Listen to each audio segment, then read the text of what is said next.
Hey, what's up, guys? Welcome to Law-Splaining the Interwebs. I'm your host, Nick Rekieta of Rekieta Law, a small law firm in central Minnesota. And with me today is a very special guest, Mr. Carl Benjamin. How are you? I'm good. I can hear you. I can hear the stream. You can hear the stream. Yeah. Do you have it unmuted on your... Oh, maybe, I'm not sure. God, it's probably me. Yeah, no, it's me. Oh my God, I'm so sorry. Oh, how dare you. Here he is It was on my blaming me end. on my show. I'm so sorry. I'm so rude. Thank you so much for having me on, man. Like I was saying before we went live, I've been watching you for ages, and I think your legal coverage has been invaluable because, like, getting reliable coverage of what's going on with like the US system, especially in regards to all of these lawsuits that are politically relevant. Like, I'm no expert. I would have had no idea. And frankly, there are so many people that I wouldn't trust to give me an honest assessment that I'm glad that you do what you do. So thank you. Oh, my pleasure, man. And I've been watching your stuff forever. Actually, like long before I started YouTubing, I was watching Sargon videos. It was great. Oh, thank you. It made me very happy to finally be able to have you on the show, and I'm very much looking forward to it. So now that we've jerked each other off enough, let's go. Feeling quite satisfied, actually. Thank you. Look, I aim to please always. Well, man, I guess let's start with this. You've been doing this for a while. How long have you been in this sort of space of, I guess, YouTube commentary? Were you doing anything before that? Yeah, well, I mean, before that, I was just like someone who didn't really know what he was doing with his life, right? And so, and like looking back, it's a kind of retrospective now of just my adult life, really, because my parents were very, my dad was quite disciplinarian, and he was, but I was never like forced to do something, but I had lots of options, but I didn't know what I wanted to do. And so I did computer science at university just because I could do it without thinking about it. And I had no passion for it at all. And so in the second year, I was like, I hate this. I'm dropping out. I'm sick of education. And then I just worked in shit jobs for about a decade until I ended up working just sort of updating the website for the local research councils in Swindon, where I live, which actually controls all of the science that goes on in the UK. And it was, just from there, I'd basically, I had a new boss, and the new boss essentially found me a threat, and so got rid of me. I don't want to go into it. And so I was unemployed in like 2013, and I was looking for jobs. And because, you sat around your house all day, I had nothing else to do. And so I'm playing games, and suddenly I'm noticing all of this feminist nonsense is coming into my video games. I'm not even joking. This is where this begins. Just a bit. Yeah. And so, like in 2013, I didn't know what else to do, but it was really annoying me, and I could see all this, what now I would call like, intersectionality, radical leftism, permeating lots of different online spaces that I was in. And it was really bothering me. So I felt the need to actually start speaking out about it. And I was really polite and tepid at first, because I assumed I was just like, look, this is really stupid. You know that this must be racist. So why or sexist or whatever it is. So why are you doing it? And so it was very, very sort of tepid feminist frequency critiques back in 2013, which sounds so quaint now, doesn't it? God, can you even imagine? I should go back. Remember the humble times when we were just worried about our video games having a bunch of woke shit in it? Yeah, right. It's the domino meme where the domino gets bigger is totally true. I'm not even joking. Like, the leftists always post this, and it's like, well, sorry, I didn't want to have to put Gamergate in the White House, but you made this happen. If you just shut up and leave us alone. But yeah, and so like I mean, when I was working in office jobs, I did loads of just like really dull office jobs. So I'm sat there updating spreadsheets or whatever it is for, whatever corporation. I can hardly remember half the ones I worked for, to be honest. Because you just get temporary contracts, work for a few weeks or a few months. But I'd always have like headphones in. I'd be listening to audiobooks of just stuff that most people would find really boring. But to me, it was really interesting. It was like, classical authors and historians and philosophers, and I'd be listening to Caesar's commentaries as he was conquering Gaul, or I'd listen to like Polybius describing Hannibal crossing the Alps, or Thucydides describing the Peloponnesian War, or Xenophon, marching into Persia, and I loved it, man. And then I started reading like the histories and the like Herodotus, Plutarch, And then I started getting into a bit of the philosophy, and I was really enjoying it. And that was the sort of intellectual background I really had coming into talking about things on the internet. Sure. I'd done a bit of light. I say light reading. When I was about 24, I tried to read Capital by Marx. I'd read about 2/3 of it, and come to the conclusion that this was nonsense. He had some like good critiques actually, and I still stand by this. Marx, like most people, can accurately diagnose a problem. Like I hear this about the Unabomber Manifesto all the time, but I've never read it. But a lot of people are like, oh yeah, the Unabomber Manifesto. He really understood what was going on. It's like, yeah, but didn't he blow stuff up? Like he sounds like a maniac. He did. And my favorite modern philosopher is the guy who created the killdozer. So that guy, yes, he had some valid critiques too. And he turned them into a weapon of destruction, and I loved it. It was great. I think the proper framing is a weapon of liberation. Yes. When the government literally blocks your business off from reaching the road, then you are being oppressed by the government. That's legit. Oh, he was fully legit, and he didn't kill anybody except in the end himself. So it's it was a peaceful protest, much more peaceful than anything we've seen in 2020. And much more justified too. But that's the point, isn't it? A lot of the time, like, people who do crazy things do have a legit critique. And that was just, I'd read a bit of Nietzsche, but honestly, I don't even know if I still yet understand Nietzsche. But yeah, and so I didn't really have that much experience. So basically I've just been doing a lot of work since discovering this nonsense, and now I am where I am now, wherever that is.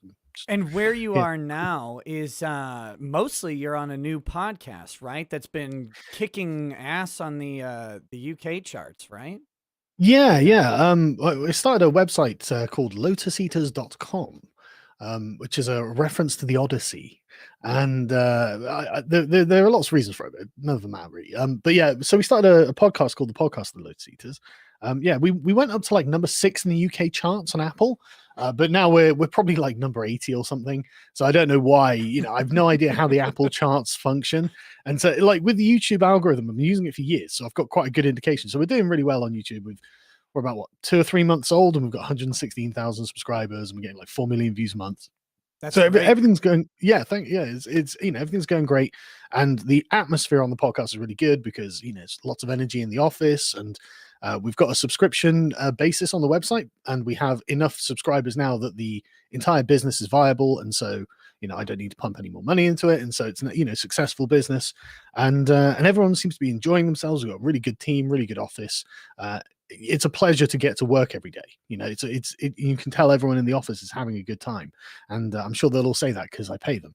And if they say otherwise, you stop. Precisely. But no, it's I'm really quite pleased with what we've built, and everything's growing really fast and doing really well. So I'm really and the thing with being on YouTube as your sole platform, or essentially your main platform, is that it's actually a terrifying place to be, as I'm sure you know. Oh yeah, I've been aware of it from time to time. Yeah, right.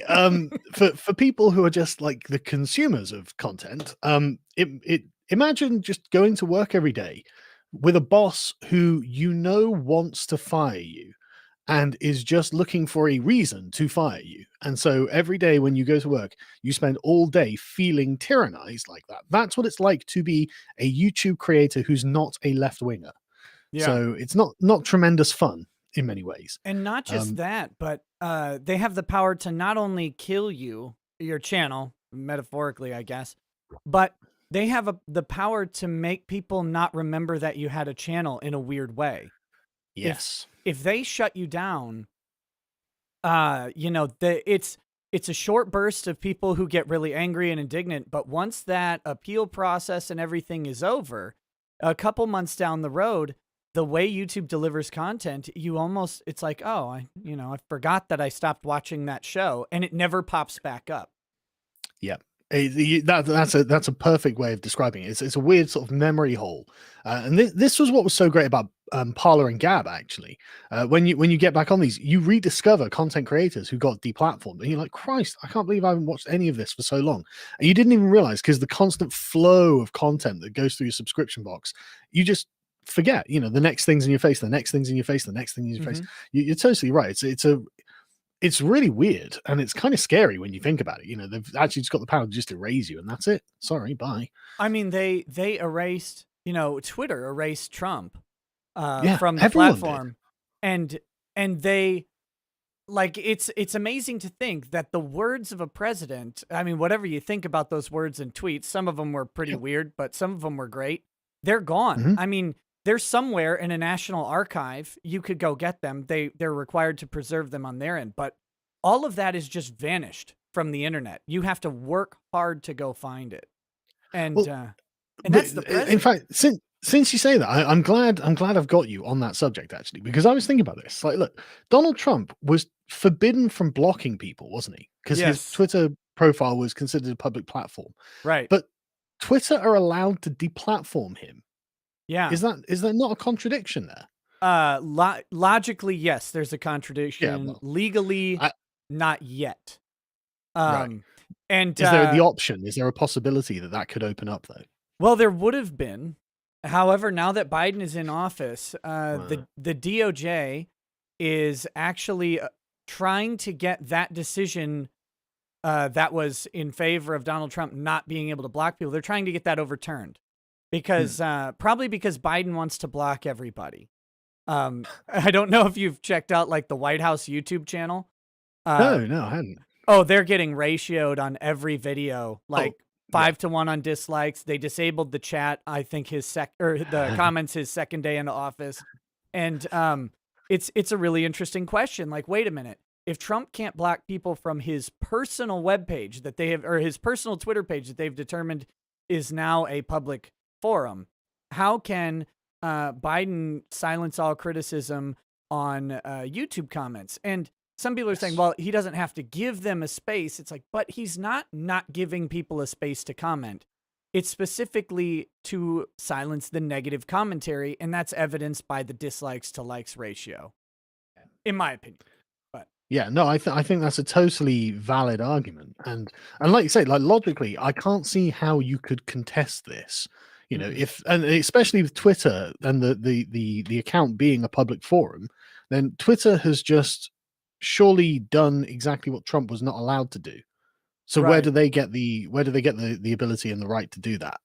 It's Yep. And the current argument is that since they're a forum, private public yeah. forum, that they have the right to do it. But I think there's an argument to explore that they're a quasi government entity for, I mean, plenty of reasons, but mainly their voluntary allowance of official US accounts, right? You're going to Yeah. allow an official government account on the platform.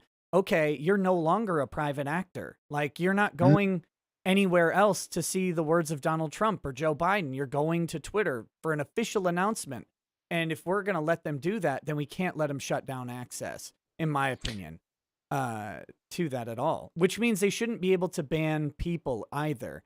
Even if it Yeah. means that they have to create like a status where you can only engage in public discourse. Like, I guess they could do, well, you violated the rules on like talking to private people, but you still have to have access to government accounts. I mean, I think Mhm. there's at least an argument to be made in court in that. And I was thinking we would see an argument like that come up in the next decade or so, but now with the shift of big tech and being in bed with a party who loves how much control big tech has, I don't know that we will. Yeah, I mean, I've been thinking about this a lot, and what's interesting is that when public utilities become ubiquitous, like historically, they usually get just taken over and regulated by the government, Right. right? Or and if not directly, then to an extent, whereas it's a very controlled market, it's very very tightly regulated. Um, and so I would not be surprised in the next like decade or so if governments didn't just take over the Silicon Valley ones, then they would essentially create government social media, Oh, which doesn't God. sound like tremendous fun, does it? I mean, don't get me wrong. I'm not. I don't want that. I'm not saying this is a good thing, but I think that it will be something that will probably end up happening. Yeah. Um, and it's I mean, it's gonna be swings and roundabouts, but at the end of the day, it might not feel like a reign of terror, so that might be good. You might, in America especially, you'd have some sort of constitutionally enshrined rights. So you guys would be in a much stronger position than anywhere else, thank God. Yeah, I'm wondering though. You just gotta wonder if the government would find some way to wrangle a terms of service onto the government thing, enforce it, because the problem with it's a double-edged sword, right? Yeah. The government protection of speech is a double-edged sword because while we ostensibly have these protections, the government is really bad at actually enforcing those protections when it's implemented. It's really Yeah. good at it when you go through 6 years of litigation and spend $500,000 and go to the Supreme Court, and they're like, "Yeah, your speech was justified." It's like, "Oh, thank you." Uh, Yeah. but in the meanwhile, you are silenced for that entire period of time. That is true, but the way I'm looking at it is that, like, say, roughly half of your government is made up of Republicans at any one time, and half of Democrats. Right. 100% of Silicon Valley is made up of communists. So, I mean, I would actually be thankful for half of them being not lunatics. So I think it would be an improvement on just a very practical level, overnight almost. If you had some influence from Republican politicians who could argue for free speech and First Amendment cases, I think that would be an improvement. However, I don't expect the government's social media to be very functional. I don't Right. expect it to be very good. Google is going to outpace it. It'll But be yeah, yeah, that's the thing. They're not good at running things. no, So no, they're not. it'll be fun. It'll be like going back to AOL Instant Messenger. They should just nationalize Instant Messenger. Nationalize MySpace. Let's Yeah. just do it. It's like it, and the thing is though that there is a good argument for it, because, like, look, you'll get given a social media account by the government, and this will be yours forever, right? And so, like, you will have a permanent presence on the internet and a bit able to talk to people. Like, what you might be able to say might well be limited because government. The reach of it might well be limited because tyranny, and all of these other various factors. But at least you'd have something, because the way things stand now, they can literally do to anyone what they've done to the most powerful man in the world, really, and just take away his voice. And, like, with the media as well, just literally choosing not to broadcast his speeches and statements and things like that. It's like, wow, the sort of the self-consciousness of the media class and the sort of political class that surrounds that is actually quite worrying. This is genuine, like, Marxist style class consciousness. And they've realized that if they all just refuse to cooperate, then actually the president doesn't have as many powers as they project onto him. Yeah. And it's kind of scary, actually. And it shows a sort of, and this is the part that really worries me the most, though, is the evil will behind it, right? That's the because, like, your country especially is built on the idea that men come together in goodwill to form a government to raise them above the state of nature, right? This is like pure sort of, or founding mythology of America, Right. right? And that's good. That's a really noble way of looking at society. It's not, oh, we're all oppressed in here together or something under the heel of the king or something. No, this is a very forward thinking and, dare I say, progressive way to look at a society. It's like, okay, so we all have a good investment in the society. We're all on the same team. It's team us versus everyone else, right? Yeah. And so you can see how suddenly the incorporative mythology of America becomes very powerful. And so, yeah, that sounds great, but it wasn't really thought about that. Hang on, what happens when one faction, and a powerful one at that, decides, actually, we want to destroy certain segments of the rest of society? We're actually going to, manipulate the structures that are in place in order to hurt them, in order to actually make their lives worse, deliberately worse. And then that's something that wasn't really prepared for by the founders, because it was assumed that everyone would be interested in protecting their own property. Well, here comes a massive class of people who think property is bullshit, Right. and who want to take everything away from you. What were you expecting there? And they don't have any answers for that, unfortunately. God, Um, I want to go back in time and be like, "Hey guys, you know how oh, yeah, like you value property a whole lot, like to the point where you yeah, only let people who own it vote. Like that's it." And it's this thing that everybody's striving for and wanting, like a place of their own, a piece of their own that's permanent. yep.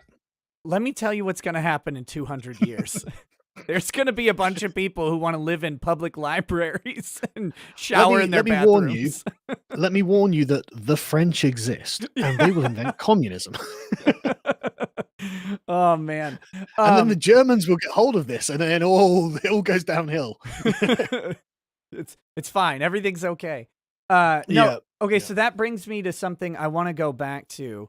Mm. Your idea of a sort of a national social media account, which I think is something that is in some ways inevitable. I do think it's a Yeah. matter of time. However they end up incorporating it, they've been trying for a while. Although we're so stubborn on little things like this. Mhm. Like my state is a communist haven, right? Minnesota. Oh, Uh, oh, right. we have not voted. We're the only state that didn't vote for Reagan. So it's like In the we, middle of the Cold War and you don't vote for Reagan. right? Says a lot.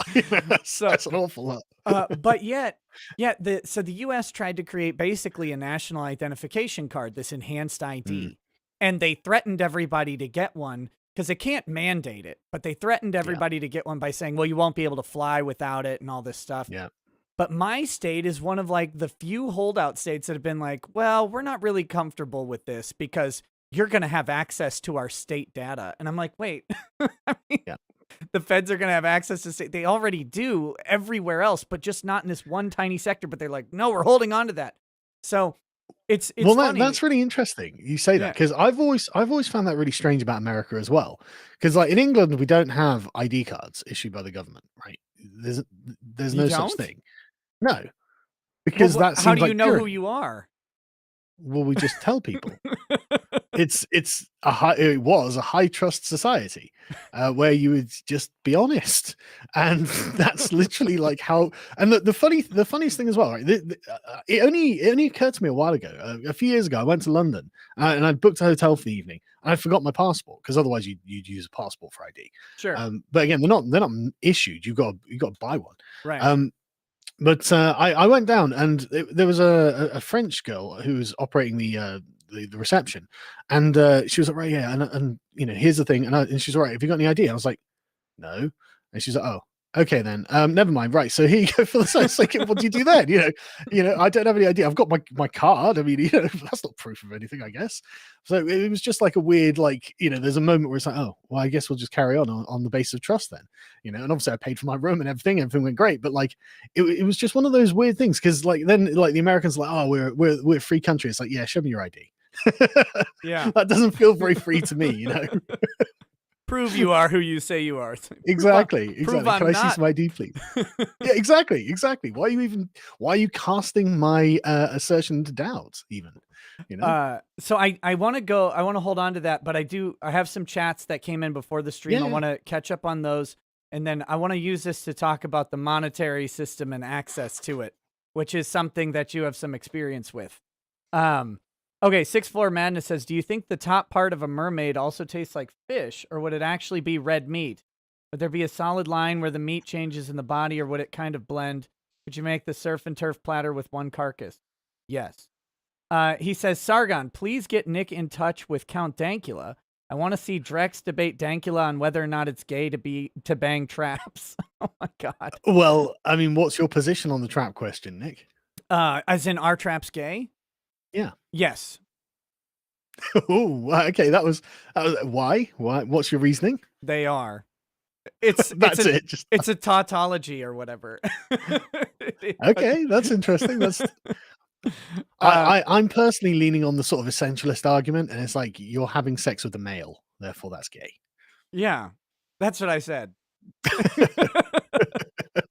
Bunsy the Frog says, Nick, can you explain to Carl for a bit how acting like a publisher means nothing to 230 protections?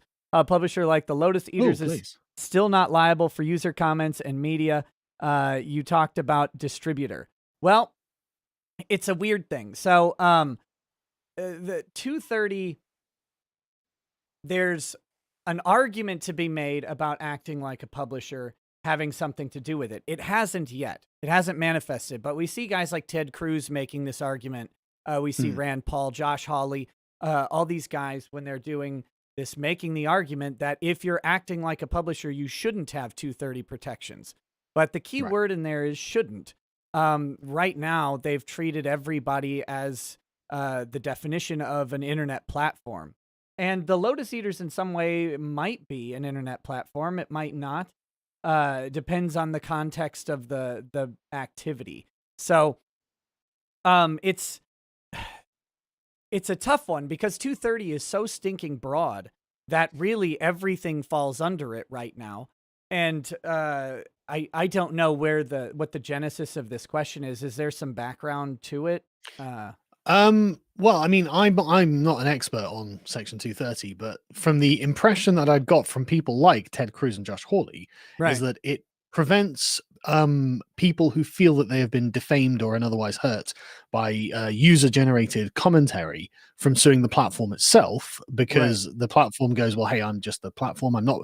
This wasn't an editorial decision on my part, and therefore I'm not liable for what was posted. The individual who posted it was liable, and so if that's the protection that 230 gives, and like I said, I'm no expert. I'm just Sure. this is what Yeah. I picked up from osmosis from Ted Cruz and Hawley.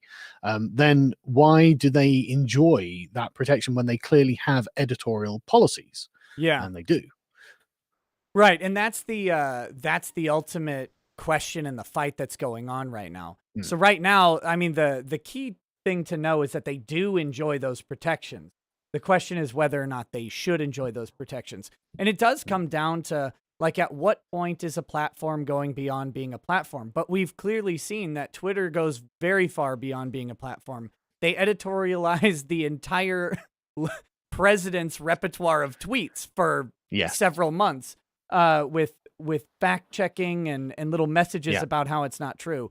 So I don't know. I actually think YouTube is actually the better example of this. Although Twitter, I think, like, because Twitter's rules on misgendering and dead naming, I think, are very interesting. Yes. Forcing you to refer to someone in the third person by a certain kind of pronoun, so compelling in a way, and then compelling you or restricting you from using a certain kind of name in regard to a certain person.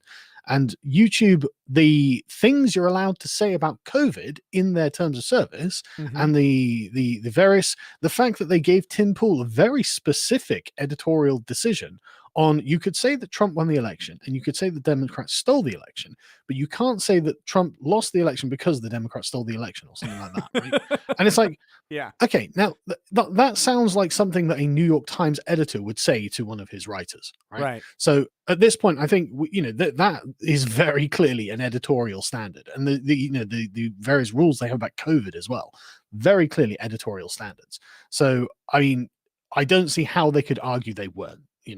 How you're literally like manipulating or determining what kind of information can be published on your platform. That makes you a publisher. And as far as I'm concerned, I was going to say that Zuckerberg and Jack got up in front of Congress and with a straight face made the argument, but have you ever seen either of them not make that straight face? Like, yeah, I think they're practice. I don't know. No, I mean it. I think they're dead. I think they're androids or something. They have an inability to display emotion. No. I genuinely think that is a practice thing that they do. Like, especially notice the way that Zuckerberg always approaches questions. He begins with Mr. Congressman or Madam Senator or whatever it is, or he addresses the title first and then constructs his sentence. And I get the feeling that he's been coached into doing this to not only sort of formalize his language and his thinking, but also to give him a bit of breathing room to be able to figure out how he wants to lay out what he's going to say, because he knows that anything he says is going to be raked over by millions of people, right? So any incongruity, anything like that, he's going to be very careful on what he says. And so I do think that they have been sort of coached to speak in this way. Yeah, I think so. I think so too, and I think they were coached by their android inner parts. World's man says, "Hey Carl, what have you done to not be fat today? I hear you say you do pull-ups and push-ups. I told you not to neglect chin-ups. You, oh come on, World's man. I can't say. Sorry, I know white this guy. jogger. I know this guy. Yeah, I know this guy. Yeah, no, well, I mean, I've got a half-hour bike ride to work and back every day, which I have obviously done today. I did pull-ups, but not chin-ups today. I did chin-ups, not pull-ups today, but I have been doing pull-ups as well and push-ups and anything else that has been available, really. Just, I was gonna say, you're looking very healthy, but I didn't want to sound gay, so I didn't. It's all right. I would assume you are gay. Don't strike us down, YouTube. That was just a jokey. All right. The Dragon's Treasure says, Sargon, you're British, so I assume you're bad at making tea. Seeing as how those damn Brits keep putting milk and sugar in it, if you and Oh your my God. brethren want to try some Back of to the India. if you and your brethren want to try some of the good stuff, hit us up at the Dragon's Treasure. So this guy, he sells loose leaf tea that has an anime theme. So if you need your waifu tea, thedragonstreasure.com. And people should check it out. Oh It's my good stuff. God. Okay, so I disavow Japan and anyone who likes Japan. So I'm afraid I can't buy anything from here. But no, I'm joking. I may well do it just to support alternative businesses. It's I'm gonna have a look at your catalog now. I will vouch and say that it is good tea, but I'm an American, so Yeah, so you don't know what you're talking about. no, I throw good tea in the water all the time. Exactly. Okay, Man, I went to Boston, right? yeah, And Vernaculus took me around like the tourist area, and literally we're sat there and I'm drinking a tea and a scone with just it's an embarrassingly bad interpretation of British scones and cream and jam, right? It's embarrassingly bad. But then I look out the window and all I can see is people just throwing symbolic fake tea boxes into the harbor, and I'm like, my God, this is like a hate crime. I'm getting traumatized. Wait, like, they oh my actually God. do that? Like people go Yeah, out they and actually do that. Yeah. And I've actually got a little box of tea that is actual tea from there as well. God, So yeah. do you ever listen to the Revisionist History podcast, or have you heard of it? No, I haven't heard of that one. It's Malcolm Gladwell. He did a couple pretty famous books. A great one is Outliers, if you've never read it. No. Which is it's stories of like hyper success and like how they're not just hard work and elbow grease, but a lot of product went into like timing and stuff like that, and how people took advantage of it. Great book. Anyway, his podcast is Revisionist History, and he did a whole episode on the Revolution, and basically how the founders were in essence like they were tea smugglers and criminals. They were crime families in really weird way, and it's a pretty. Because the thing was like, so when the tax came in on the tea, they just smuggled in tea, and then it was once they started shutting down the smuggling that they had the revolt, and they're throwing their competitors' tea in the harbor. You look at it like a business transaction, it's like, oh my God, this is a gang war that sparked a nation. This is great. I actually read a theory recently that the Glorious Revolution of 1688 was actually something very similar. That it was essentially like a Dutch business coup against the English crown, because England, if you think of where England and the Netherlands is, the Netherlands have to go through the English Channel to get out into the Atlantic and to get to the New World and to wherever else, right? Yeah. And so the competition between the seafaring Dutch and the English was very, very intense in the 17th century, and the English were winning because we're bigger and better, obviously. And basically the allegation, I haven't proven this or anything like that. I'm not holding this theory myself. I'm holding The allegation is that's good. Yeah, the allegation was essentially it was a conspiracy of business magnates to overthrow Charles, or it was Charles, and install William of Orange in his place, and provide constitutional government for some reason at the same time. And I mean, I don't know, but it's a hell of an interesting conspiracy theory, and I do enjoy that kind of stuff. Yeah, I like the sort of let's take a look back at what was going on history. Let's look back at this now that we're all older. It's farther than when we were, than when we learned about this stuff, and we can look at all the other stuff that was happening and not just what's in a history textbook that's been approved by the state. That's always interesting to me. Okay, so classical positioning. Thank you for the donation, and let's go back now to where we left off and what I wanted to talk to you about.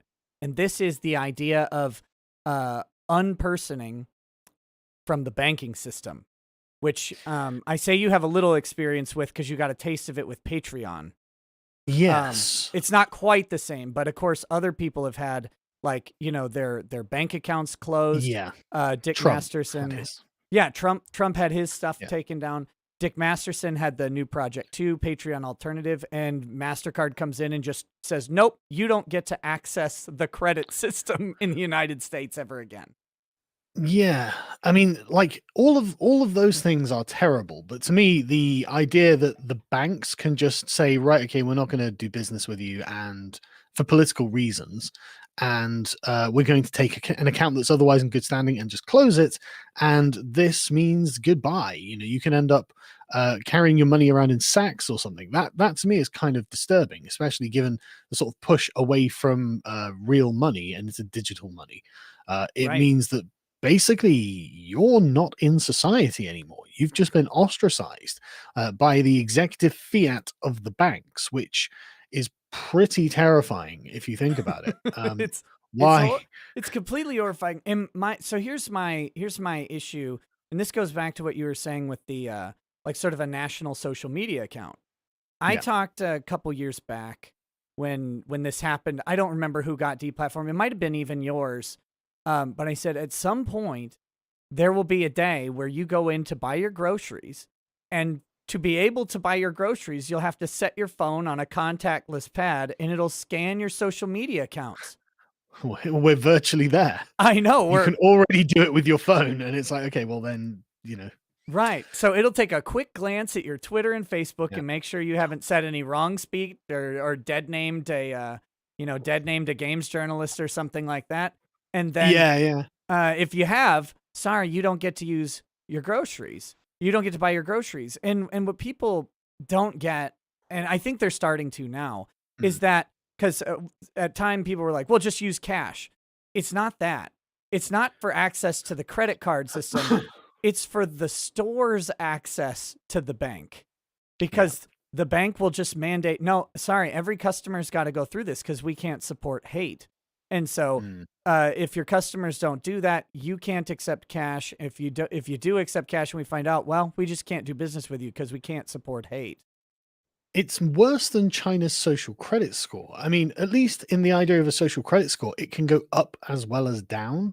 But the way that this seems to work, I mean, what possible recourse have you got for the bank saying we're not going to do business with you? How are you going to persuade the bank that actually you are worth doing business with, or you're morally you've groveled enough that Right. you're morally acceptable to do business with? Because I mean, at least the Communist Party have a standard. You know, they at least have a standard. You know, if you ingratiate yourself enough and you do whatever it is you need to do to raise your social credit score, then okay, you can surely, slowly but surely, I imagine over a number of years, improve your status enough so that you can get a train ticket and travel to the next city or whatever, right?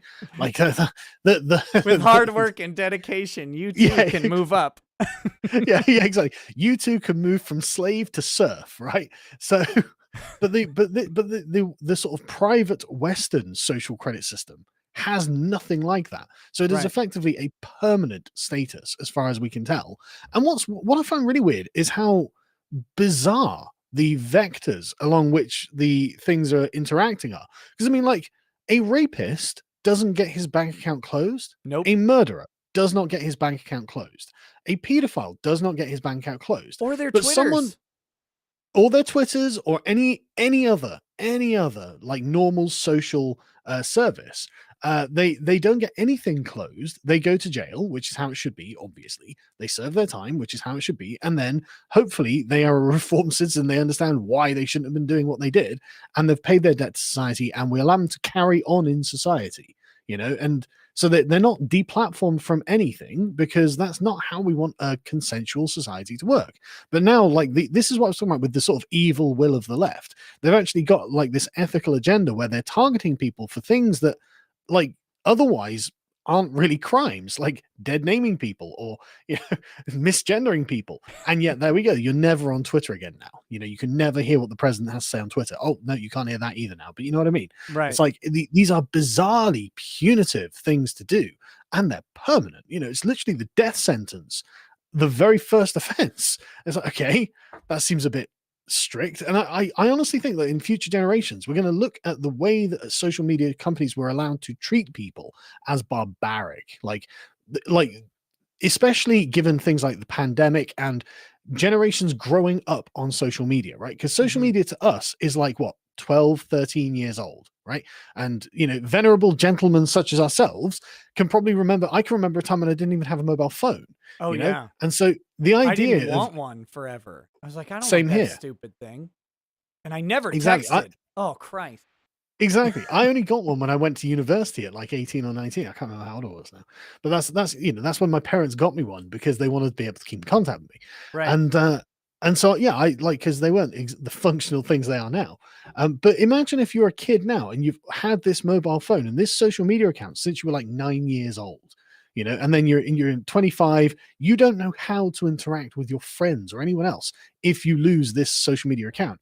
And so taking that away could genuinely be the same as essentially sending a kid to prison for the way it feels, the constrictive nature of it could feel like an equivalent punishment to that for Yeah. really minor crimes, and I think that in the future it will be like, Christ, that was barbaric. Why were they doing that? They It's must have been really afraid. it's even more nefarious than that, in my opinion, because um you've got Facebook and you've got Twitter, and they create a system of conditioning to make you desire or Mm. even need. Like I hate to use the term addiction, but in a way, like Oh yeah. I get up and one of the first things I do when I wake up is check various social media things. I go to my Yeah. YouTube studio, I go to, to make sure I still have one. I go to Twitter Yeah. and I go to Facebook and I go, okay, or no, I don't go to Facebook. I've gotten off of that one, thank God. Yeah. But I go to Twitter and I like scroll through and I take a look, and you need it. And it's crazy that they create a product that is absolutely a drug. It's an electronic Yeah. form of a drug. And then they have the ability to shut you off. It's like walking Yeah. by, injecting someone with heroin and then saying, nope, no more for you. Sorry, you had wrong think. But that you are absolutely right that they know that it's addictive as well. Who was the co-founder who came out and said as much in some documentary? Yeah, I can't I remember his don't name, remember. but I remember seeing the clip where he's like, "Look, we knew this was addictive, and yet we did it anyway to get to keep you on the site as much as possible because that was the success metric." Right. And it's like, well, 2.6 billion users later, you won. You succeeded. Now what do you do with the fact that you're actually kind of controlling the minds of billions of people, because like the social media funnel of here's things you like, and so here's more of what you like, and so like you can control the information flow that someone receives, which means essentially you do actually have a form of control over the way that they think. And if Oh they're yeah. never exposed to different methods of thinking, then essentially you've got a quite guaranteed sort of constituency, right? They're never going to go anywhere. They're never going to think any different.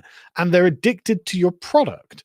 So you're kind of like, the czars of Russia who are drugging the Russians with vodka that's owned by the state monopoly of vodka producers. So it's like, this is a genuinely scary amount of power, and nobody saw it coming, nobody thought about it. It didn't seem obviously bad on the face of it. It's only after years of us being in it that we're like, oh God, what have we done? And at the beginning, I mean, heck, just before I started the YouTube stuff, I was, a fan of Dick Masterson, and in his Facebook group, in the private group, for a long time, we had absolute freedom. I mean, you could say anything. There was no gamer word Yeah. off limits. Yeah, man. And there Back was in no 2015 YouTube, right. I had a video title that had on the thumbnail "gay N words from outer space" on the Yeah. thumbnail as a point of free speech. Right. And it was only in 2019 that YouTube took that down as well. So I can actually date it. I can date when YouTube started getting really censorious about gamer words. Right. God. And we never saw it coming because all Yeah. of these platforms professed a free speech and a laissez-faire approach to it. They were all Parler. I mean, that's all of them Yep. had the Parler approach. Like, look, if Yep. something's really bad, we'll have some guy look at it and maybe take it down. But Right. other than that, it's going to stay up. And then what they did was it was very 1984, right? They started and this is the scary thing to me. They're removing words from the lexicon one at a time, and then they're removing topics of discussion. Like, how will you go and ever find what anyone thought about COVID-19 20 years from now? You won't be able to look back and say that there even was a contrary opinion because those literally are removed. A friend of mine just got a YouTube strike for reading a study This is a study that said Yeah, something about, something being effective at, or changing how COVID-19 works in the body. And they're like, nope, strike. And he's like, but I read a really. study though.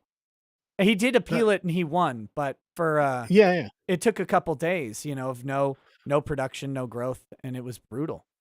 That's still mad though, and like the doctors who were in favor of hydroxychloroquine again, Hmm. YouTube, don't strike us down for just mentioning that you did this, but there have been studies that have suggested that it's not an illegitimate treatment, Right. and that lives could have been saved, and yet YouTube censored this information. Hmm. YouTube censored this, and it's like right, okay, like again, editorial policies that maybe you shouldn't be having YouTube. Right. Like it really looks like you're a publisher at this point. But this, like exactly that. How are future historians going to know in like 100 years' time? Because none of the information will be on YouTube. And I mean, if Parler can just be deplatformed like that, then how do we know BitChute isn't next? Or Library or Odyssey or any of Rumble, any of these other repositories, none of them are actually as permanent as we think they're going to be. If the treatment of Parler is anything to go by, and the treatment of Parler, everyone should be just outright shocked at this, that the cartel in Silicon Valley can just choose a competing platform to one of the members of the cartel. In this case, it's a direct analog for Twitter, Yep. and say, bye. Gone. We don't like you. Why? Oh, because they organized this thing on your platform. Actually, that was organized on Facebook, but Facebook's part of the cartel, so shut up, And this is not the first time this has happened. This happened when I got deplatformed from Patreon. I went on a platform called Maker Support that just did exactly the same thing as Patreon, except it was actually quite clean looking and it was quite nice. And it was obviously run by someone who wasn't a communist. And Right. Stripe deplatformed them. And it's like, what the hell would you do that? What the hell's that got to do with anything? And then I went to Subscribestar and they deplatformed them too. Yep. And Maker Support's now gone, but Subscribestar found another payment processor who presumably deals with slightly less savory things than Stripe is willing to deal with. But it's like it's one of those things where it's like, look, this is open cartel behavior. This is illegal in your country, I'm sure, as it should be in any free market country. So how is this allowed to go on? It's I just, it's beautiful because the way that they've done this, and there's a case on this, and it's Twombly versus Bell Atlantic Corporation. I think it's from 2006, and mhm, basically it was right before the split up of Bell, right? And so then we have Southwestern Bell and these different companies, but yeah, the guy brought a lawsuit for doing these types of things with phone lines. Said, wait a minute, none of these guys are actually competing in major metro areas. How come where I live, I get one phone provider and that's my only choice? This doesn't make sense. There's tons of phone companies, and it's like that everywhere. It's the same with internet, pretty much in the States too. yeah, You might have two providers that you can choose from, and one of them's always terrible. yeah, But he sued and he said they're obviously colluding, right? There's no way that these guys are in a competitive business, but just happen to always pick the spot where their competitor isn't. yeah, And the problem was he couldn't allege a single meeting, phone call, or email. Because how are you going to get yeah, a meeting between two CEOs? Like they talked this out on a golf course. Yeah, we're moving into Detroit. Well, yeah. we're How going could to. he possibly get the evidence for that? Right. And since he couldn't do that, he couldn't actually plead it out. Everybody knew that they're doing Yeah. this. The court knew. The judge knew. And he's like, yeah, but you can't actually show any evidence of it. So I guess you're dismissed. And so Um, while the sort of cartel and anti-competitive behavior exists in the States, I mean, you saw what happened with the Parler lawsuit. Yep. They go in to court and they say, look, Amazon shut us down pretty obviously to protect their relationship with Twitter, which they announced publicly. It's in the newspaper. It was huge news. They've announced it. And then Amazon comes in and says, yeah, we don't actually service Twitter yet. And the judge is like, oh, well, then they don't have a relationship with Twitter. It's like, bitch, they have a contract. They could terminate the contract. There's nothing in their contract that says that it has to be the specific data that's flowing through Amazon servers. That's not what it says in their Parler contract. Make them prove that they have a different agreement. And of Mm. course, if we looked at Amazon and Twitter's agreement and found out that it was different, that might lend to the idea of some collusive behavior. But Parler goes in and is like, our business is going to be destroyed. And the judge still says, look, the balance of equities tips in Amazon's favor, because if they're forced to host your hateful speech, they're going to be damaged. It's like, we're going to go out of business. But if they're forced to host hateful speech, that's more damaging. That's literally the lunacy of the justice system. Yeah. It's insufferable. Insufferable. Yeah. So one of the things, like one of the things that really bothers me is the Texas lawsuit being dismissed on the standing. Right now, I'm no legal expert at all, but I can't help but think that the implication of that is that essentially what the judge is saying is, if another state cheats and you have a good reason to think they've cheated, not that I'm saying they have, but if you had a good reason to think they cheated, then essentially you not having standing essentially is saying that you're not damaged by the fact that they cheated in a presidential election. And I mean, I'm just like that to me, that's like, okay, but how could you make that argument with a straight face? Like, well, and it's not just there. Lynn Wood, for whatever people think about Lynn Wood, and the man has said some pretty crazy things lately, which are always fun. I hope he says more. I just want to stress, I don't disavow anything crazy he says. I just enjoy it and laugh in the same way Alex Jones. Yeah.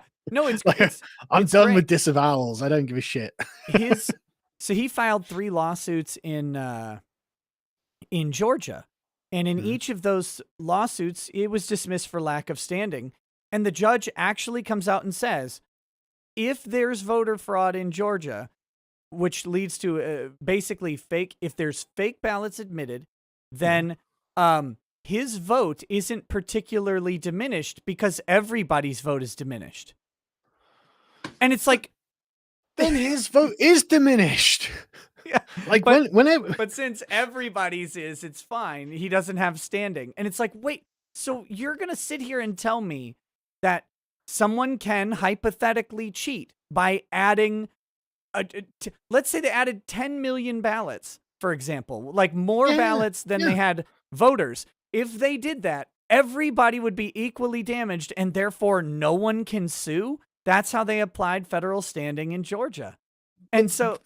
Yeah, go ahead. That doesn't make any sense though, right? Because if the standard is everyone, then that means each individual, right? That means without exception. And so literally anyone by that standard would be entitled to say, I have been wronged here, because they've obviously been wronged here. And therefore every single individual who is a voter has standing by the logic given there. And so, oh man, that is insufferable to hear. Yeah. And of course, the judge is logically incorrect, though, because half of the people in Georgia had their vote diluted and the other half had them amplified under the hypothetical circumstance of a ballot, which they never got to that sort of thing. So it's like, but that's, so yes, this is all stemming from... What an excuse, though. What an excuse. You are not sufficiently damaged to object to this unknown amount of voter fraud that you're alleging, so go away. And I've found that you're not sufficiently damaged without a trial and without your ability to present the case. Evidence. I don't need to discover anything. Hypothetically, if someone dumped 10 million ballots into a state you don't live in, it might change the result of the presidential election in favor of the other guy, but that's not your problem, even if you voted for the guy who would have legitimately won. Like, right. This is ridiculous. It's fucking ridiculous. It is. Now, I didn't think that they would overturn the election. No. I didn't think a judge would do that, but I do think there were important questions that they needed to address. And I mean, you brought up Texas versus Pennsylvania, which is one of the most egregious things the Supreme Court has done lately, is to dismiss that on standing with 2 sentences to it. Yeah. It's like, wait, states have original and exclusive jurisdiction in the Supreme Court. They can't go anywhere else. Texas cannot sue another state in district court. They can't do it at the appellate court. They can't do it in state courts. They have to go directly to the Supreme Court. And for them to say, no standing, It's like, well, can you at least lay out the legal argument and reasoning behind your decision as to why Nope. there's no standing? No, bye. Good luck next time. Like, fuck you. Yeah. Honestly, I really do hate it as well because it's really like, and then you get people going, what are you saying, that the system is corrupt? Yeah, yeah, that's exactly what I'm fucking saying. When they're literally like, no, we don't even care if you get cheated. We don't give a shit about what damage has been done to you, and we don't think anything's been done to you. Yeah, there's something wrong with the system there, and like we don't. Like, another thing as well is like when people start thinking in systems, they suddenly sort of abstract them away from the people that are running those systems. Right. And it's very obvious that the people who are running these systems are fucking terrified of what is happening right now. You know, the rumors of, was it the Texas one, where it's like, you know, they could hear screaming through the walls and stuff like this, you know, just unsubstantiated reports, Right. but things that may well have some truth to them. You know, like, Yeah. this is not beyond the realms of possibility that this thing happened. You know, the screeching, there's violence in the streets and stuff like that. It's like, there is violence in the streets. This is very highly strung, and in fact, this would be the right time to do the right thing.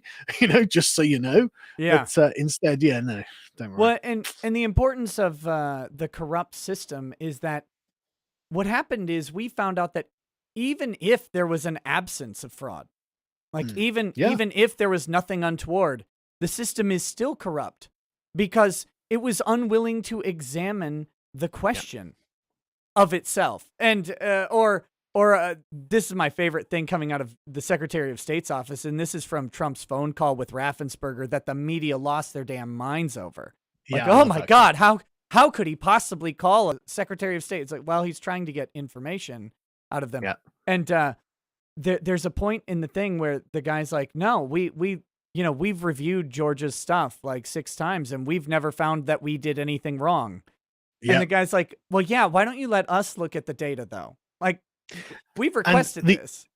Yeah, at the end of it, where it's like, give us access to the report that you're using? And it's like, no. It's like, okay. So they've got a secret report that exonerates the people who are being accused. The people who have been accused have a secret report that tells them they've done nothing wrong, and so they don't have to cooperate with the president. So, right. That's, I mean, assuming best case scenario, right? Monumental incompetence and hubris and ego coming from Raffensperger, right? But even then, at this point, why would we assume good faith? Like, have the Democrats given any indication of good faith on their part? No. You know, goodwill, good intent? No. They are malevolent. They're trying to hurt the Republicans, you know, trying to ruin them, actually trying to destroy their lives. Like AOC coming out, Ted Cruz, you nearly got me killed.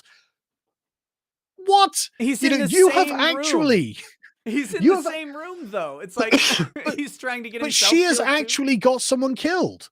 Like, it's her rhetoric that led to the attack on the ICE facility that got a man shot. And it's like, God damn, I hate progressives so much.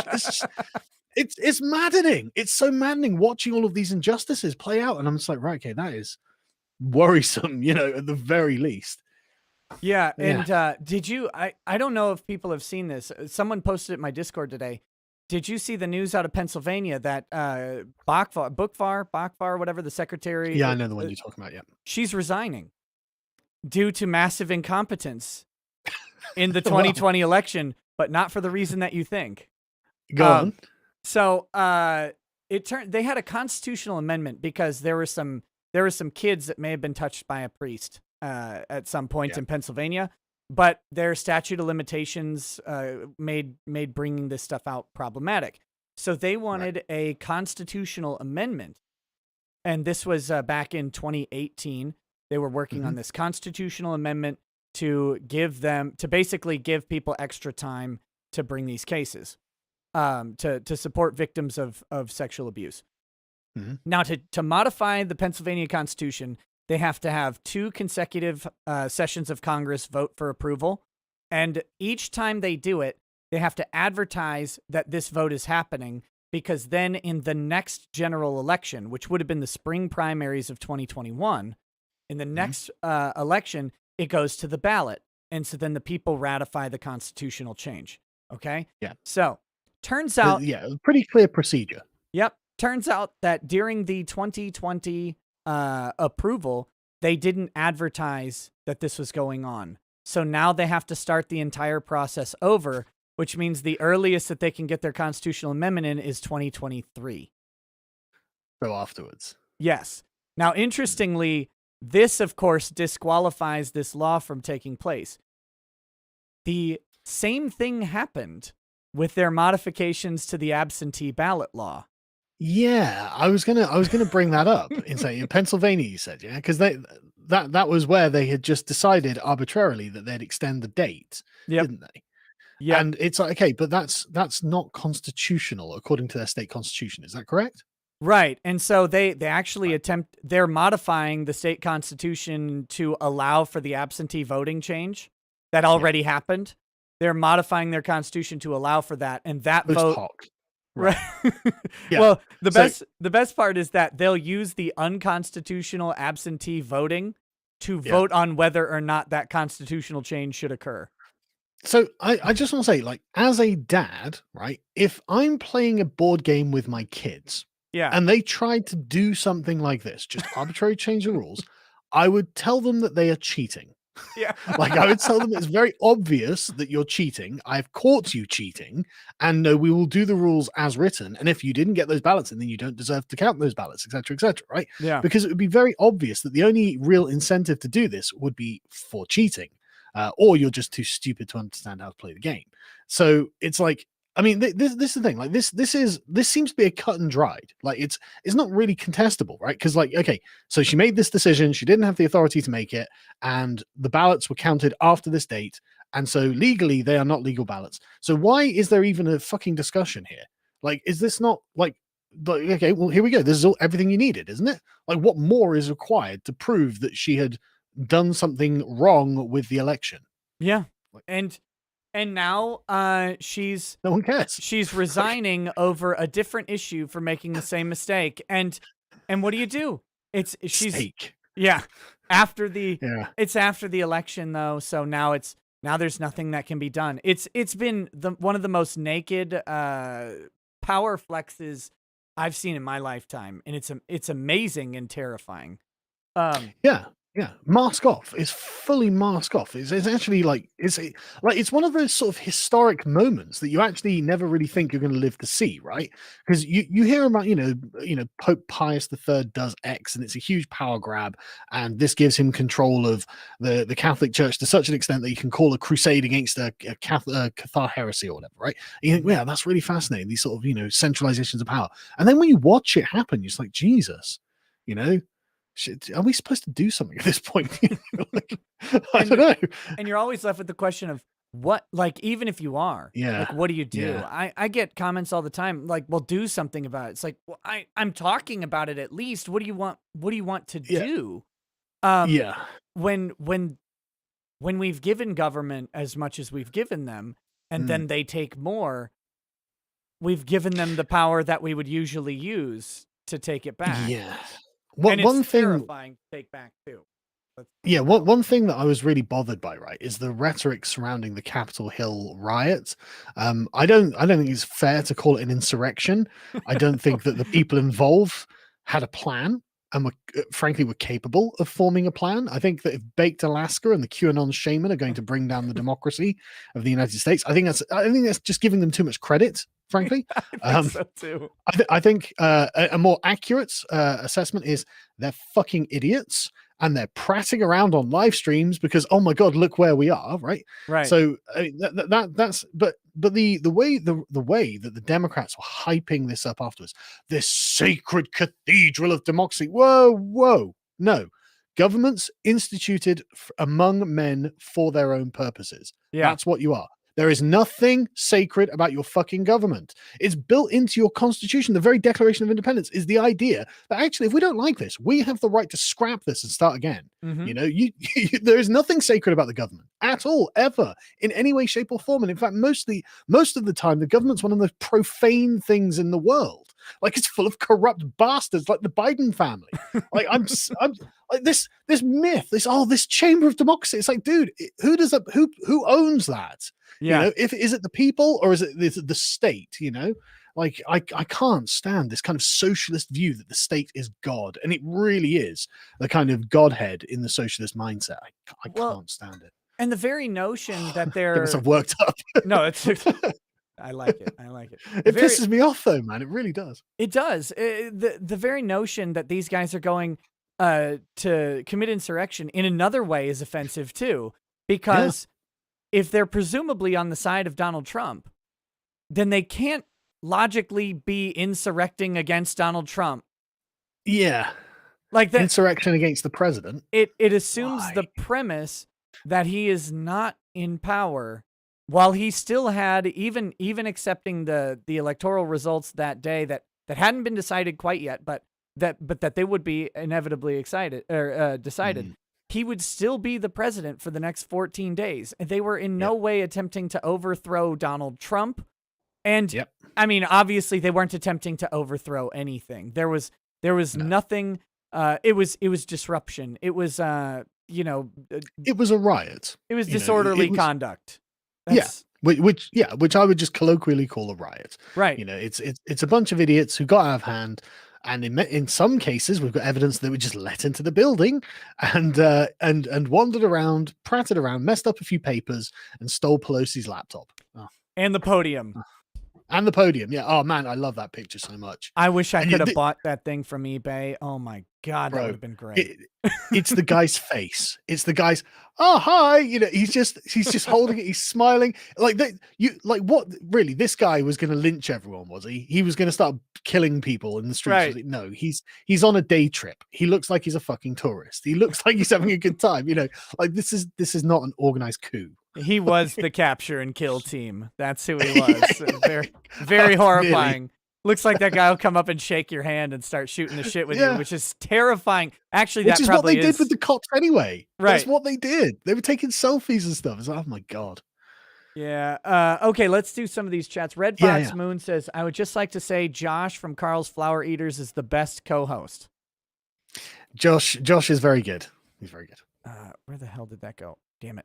Okay, Nova Zero says, could the argument be made that he is taking away a place for public participation because the default setting allows public comments and that restricting that is conscious and deliberate act? Yes.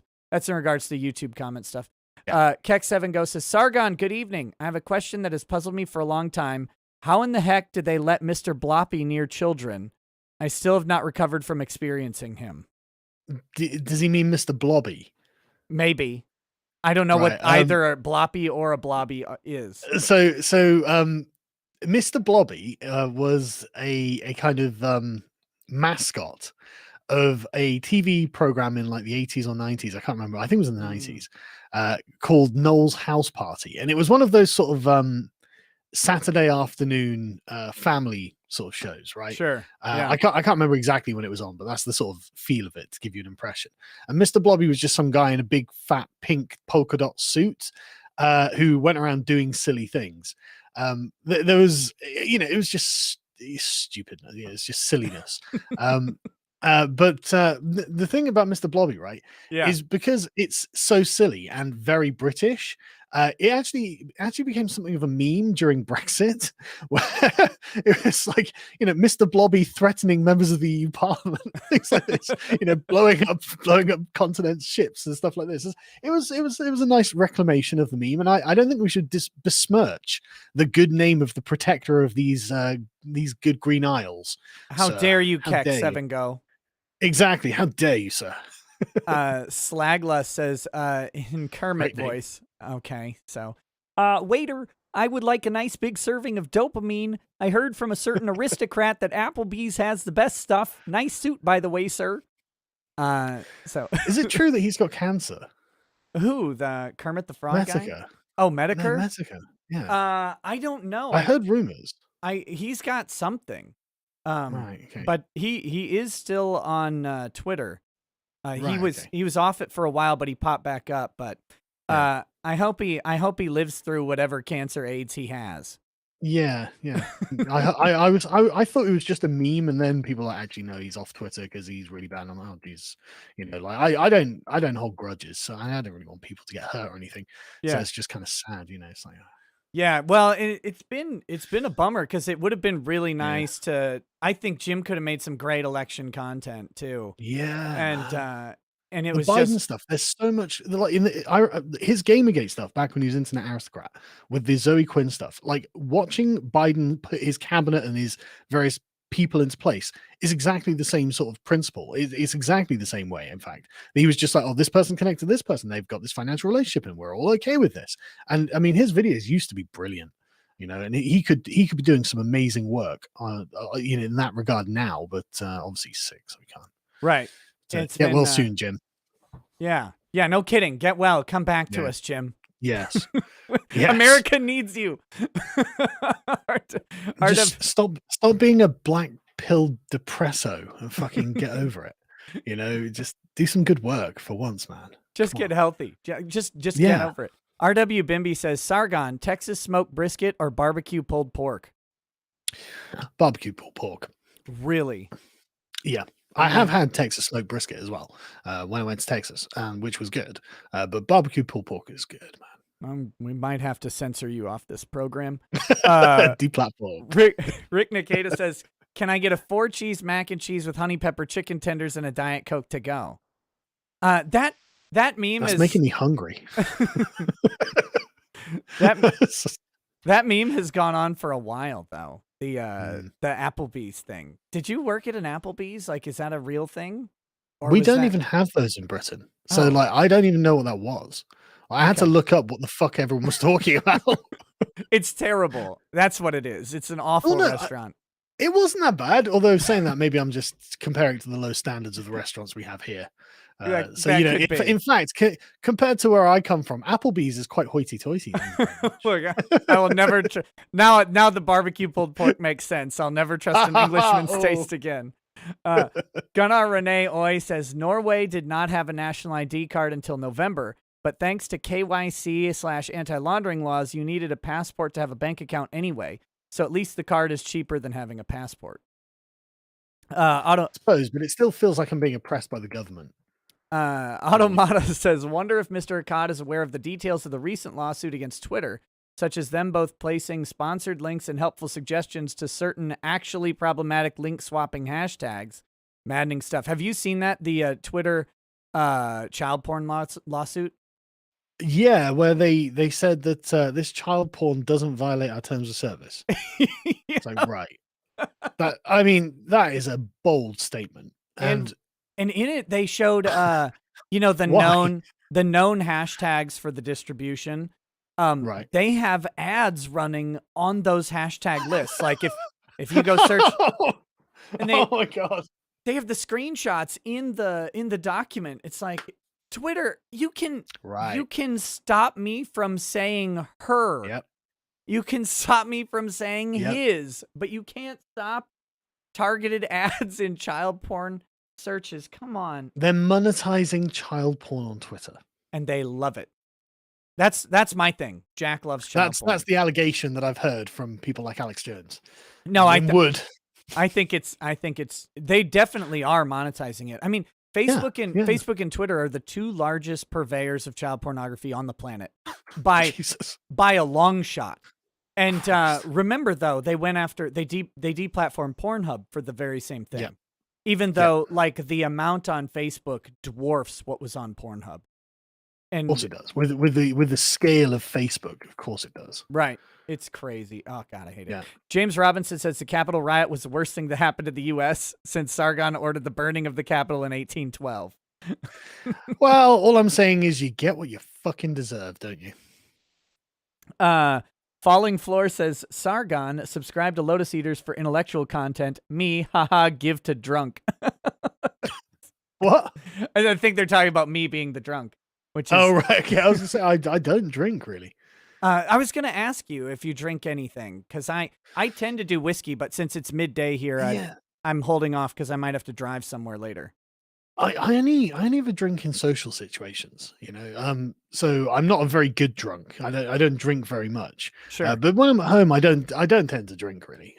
In social situations, what do you like to drink? Like what? I like beer, whiskey, brandy. Although I'm on this keto diet, so at the moment, like I'm restricted to effectively whiskey and like gin. I think So I can still drink. So that's good. Speaking my language, I drink keto. That's all. Yeah, well, I've been really dedicated. I've been really strict on this diet, and I'm not breaking it. I'm absolutely not. Even though, man, I tell you what, man, the smell of like a freshly baked loaf of bread. I think this is probably the closest I'll come to understanding what it's like for a heroin addict to be Yeah. within striking distance of a shot, right? Because I had to make my kids a fucking sandwich, and my wife had brought this loaf of bread a few Ooh. months ago, and I can still remember the smell in my head from months back. And she just said it like, just cut this bread, and I was cutting it thinking, Jesus Christ, this is a mission in self-control. You know, I maintained my composure. I didn't have some of the bread or anything. I was a good boy. But honestly, I've never felt tempted by anything in the way that I was tempted by that bread after like 8 months of not eating bread, man. Yeah, And it's such a weird story. Like, it's like, oh, this was real temptation. I can't do it. I couldn't do the keto thing. I developed a milk allergy.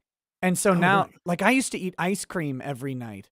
Yeah. The only saving grace is that ice cream doesn't smell. Like, there is Mm. no external trigger for ice cream, like, other than you have it in your hand or in front of you or something like that. But you're not gonna Yeah. like walk by your freezer and be like, oh damn.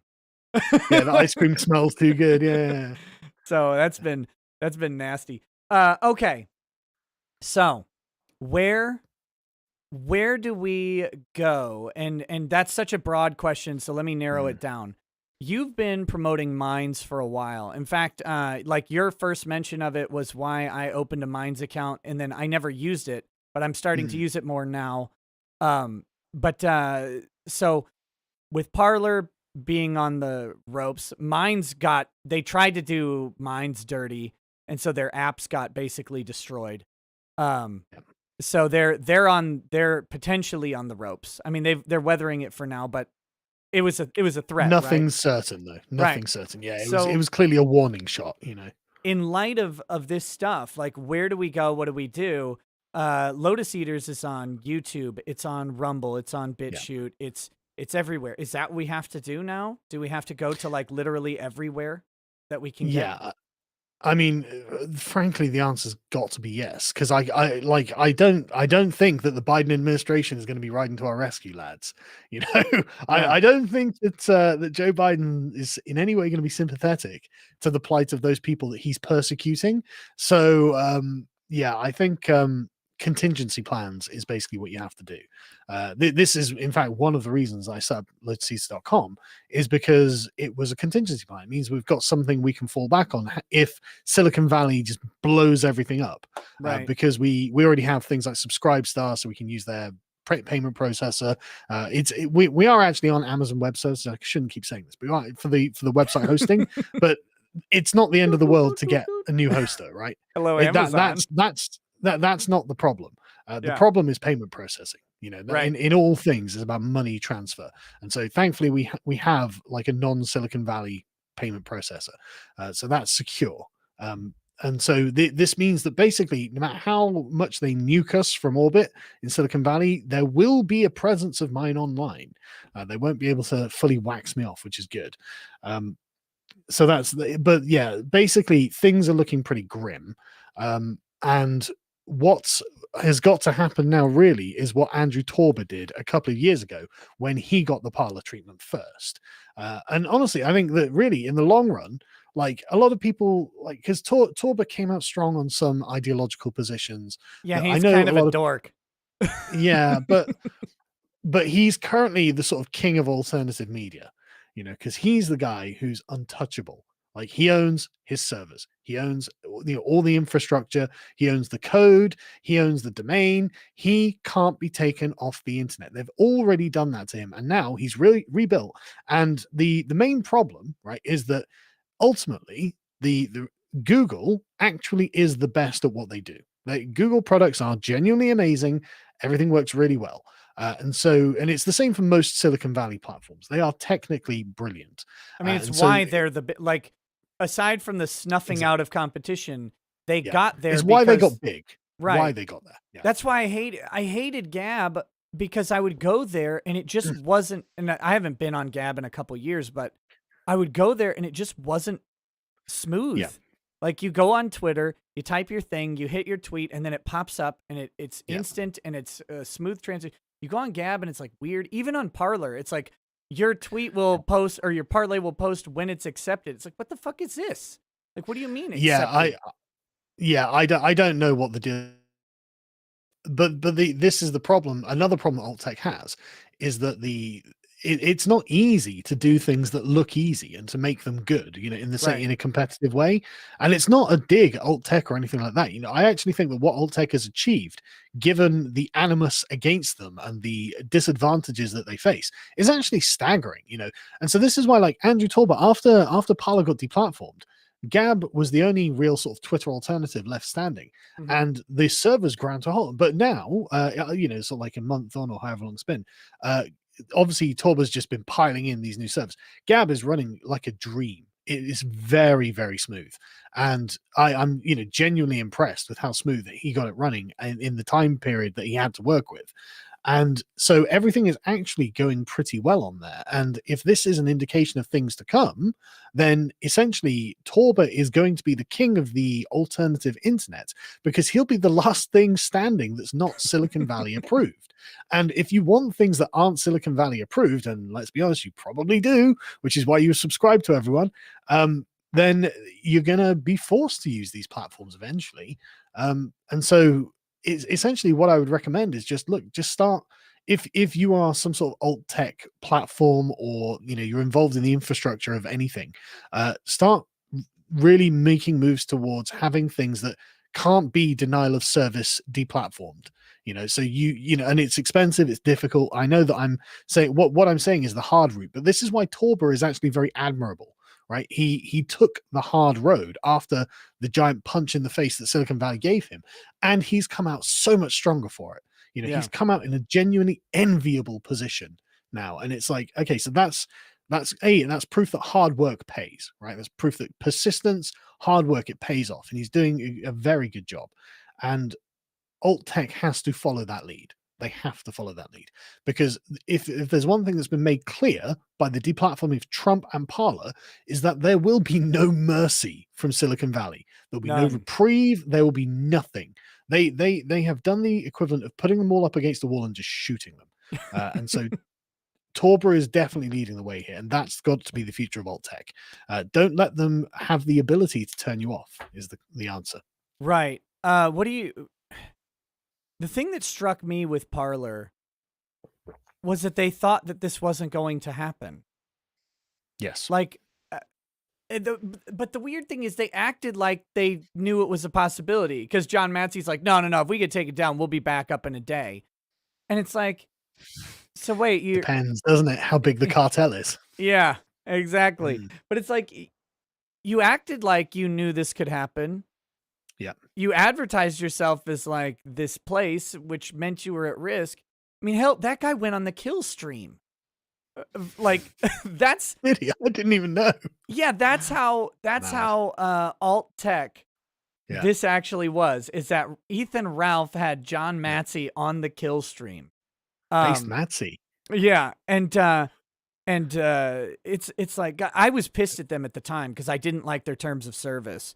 But when people asked me about it, to their credit, they changed their terms of service. They actually responded, I think, because Ralph asked me if I had any questions for him, and so I sent one. I wasn't able to like actually jump on the show, but it was like they responded to criticisms of their platform. They're like, tell us what we're doing wrong or whatever. And it's like, how are you not prepared for this? How were you beholden to Amazon when you're making these advances that no, you can do it. You guys are ready to go. I think it's because they had all that Republican money. And they're like, oh, well, if we've got Republican money, then we're going to be immune. It's like, they took off Trump. They don't care. Like, you're nothing. But in their defense, right? If we were to go back a year and say, look, deplatforming is going to get so bad that literally in a week, every single Silicon Valley platform will have removed the current sitting president of the United States, we would have laughed at our future selves for saying that. We would have been like, no way, no way. Because there was an underlying assumption that there is something restraining the behavior of Silicon Valley, right? That they understand that actually they are socially important, and this means that both sides have a moral claim to participation. And that was the underlying presupposition of all democratic politics, any public space, right? And so, okay, yeah, Alex Jones, okay, yeah, he's a crazy guy, Nazis, okay, yeah, they're evil, okay, and so like this is how the average person can justify the sort of the noose of censorship growing tighter. Yeah. But then when it's just yanked and it's the president of the United States who gets dropped, it's like, oh, and then the platform that he could have moved to compete with them, it's like, right, okay, well, the mask is, mask off, like scales fallen from the eyes. These people are out to get you. They don't care about you at all. If they'll do it to the president, they won't even blink at the idea of ruining you. We're evicting you from your house, and then every house that you look at that you want to buy, we're gonna burn that down too. So, yeah, literally, we're gonna buy it and burn it. Fuck you. That's okay. I'm kind of wondering vendetta. If they keep going after Trump. Like, I don't know if they're going to or not. Like, they were going. I think they will. Right after the election, I was convinced that they were going to hound him to death. Now, as things cool off, you never know how people are going to react. But if they keep going after him, I think we're going to see a really interesting thing, and that will be a paper billionaire, right? Where if Trump doesn't have a bank, then he can have all of the money in the world digitally sitting somewhere, sort of in limbo status, right? Or even on some sort of check, like here's your $8 billion. No one will cash it. Yeah. Right. No one will cash it. And that's what terrifies me about all of this is, are we building societies that are beholden to these private systems? And I'm like a pure capitalist, right? I'm like a dumb capitalist. I'm like a Randian capitalist. With all the noblest aspirations of capitalism embodied in characters. And so like, this pains me to think about, like, what do we do when the, like, how do we control private companies without actually being anti-capitalistic? Well, I hate to be very European about it, but I think it's got to be regulation. I was actually thinking about this, like the idea of deplatforming when it comes to this kind of privately owned public space. I think is because I read a brief bit about it, and so I guess it seemed that it was an area of U.S. law that isn't very well developed. That I suspect that social media is going to force the development of, which is like the Trump not being able to block people precedent and stuff like this. And so, like I said, I only did a bit of light reading, so I'm no expert, but it looked like it wasn't very well explored. And so I get the feeling this is going to be explored. But I mean, I honestly think that, like, Facebook have created their own sort of internal Supreme Court, but I don't see why a government that's tech savvy and modern wouldn't turn around and say, hang on a second, you don't have the right to be able to make these executive decisions. Now it's affecting the civil liberties of the people involved, and therefore this is now the government's purview. And so what we're going to do is set up our own social media department. And what will happen is, when someone reports an account and you see this account, if it, you could have sort of like an exception for, like, child porn or something like that, so it's an instant takedown. But if it's a question, if there is a contestable element to it, then that could have to essentially be escalated to this government agency, where you can have representation of Republicans and Democrats, and whatever proportional representation of political parties, and this can actually be had in a public way, in a public forum that actually has accountability democratically to the electorate, right? And literally just use the government to take away their ability to just deplatform you because they don't like you. You can't do that. We can regulate them without destroying the free market. And if anything, it seems to be the only way of preserving the free market at this point. And I'm just like, I'm very much just like, no, capitalism is a moral good. In the set, property rights are a moral good. These things are necessities for freedom, and allowing an ill will, even though it's not government, a private tyrannical will, like cartel behavior, to go around bullying, and damaging and destroying private citizens is wrong. And that, even if this doesn't fit neatly within the sort of, 18th century ideological boundaries that we inherited, well, this is the position we're in now, well, so it is wrong what they're doing. In some ways, I think it does, though, because at the advent of the country, the 18th and 19th centuries, we actually we didn't treat corporations the same way we do now. In fact, it was Yeah. really hard to get a corporation, and you had to renew it every year. And that renewal in many states actually involved literally a CEO going before a legislature and making the case that their company gets to exist for another year. Based. And right. And if they didn't do that, their corporate charter was revoked. And Oh, so I just want Ted Cruz presiding over this as Mark Zuckerberg sits in front of him and says, "Excuse me, Mr. Cruz, I'd really like Facebook to exist for another year." And Cruz just looking down his nose. Yeah. That's what I want to see. and it's Humble them, Cruz. as we went through really the 20s progressivism, but we had a conglomeration of corporate power leading up to the 20s, and then Yep. we had progressivism kick in, and then we had sort of the rebellion against progressivism and really a veneration of corporatism throughout. Mhm. And there was a lot of prosperity that came with it. We can't deny why it's been such an intoxicating drug, but we had a country beholden to corporations and loving them as they grew. And you think of the big brands that are around today that are forever brands, Kellogg's, Yeah. a Campbell's, McDonald's. Yeah. right? Just the art of Andy Warhol, just personifying Yeah. what happened. But like this whole idea is stemmed out of well, we want to make things easier for corporations. Well, now we might have to just pendulum swing back the other way a little bit. But I'm wondering how we convince them to do that, because we have the populist Republicans who make up some fraction. I don't know how big it is, but some fraction of half of the country. And we used to have populist Democrats, but they all died or something, because They all sided with Biden.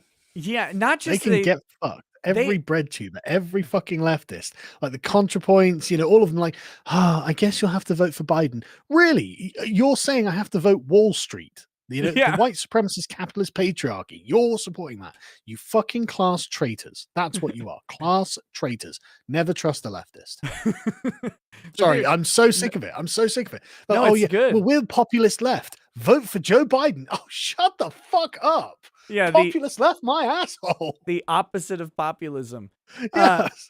But and see the people that I know who are leftist personally and disconnected from like YouTube and this sort of weird space that we're in, but they're generally left, or they're Democrats or whatever, and have been sort of opposed traditionally, like this corporate power structure.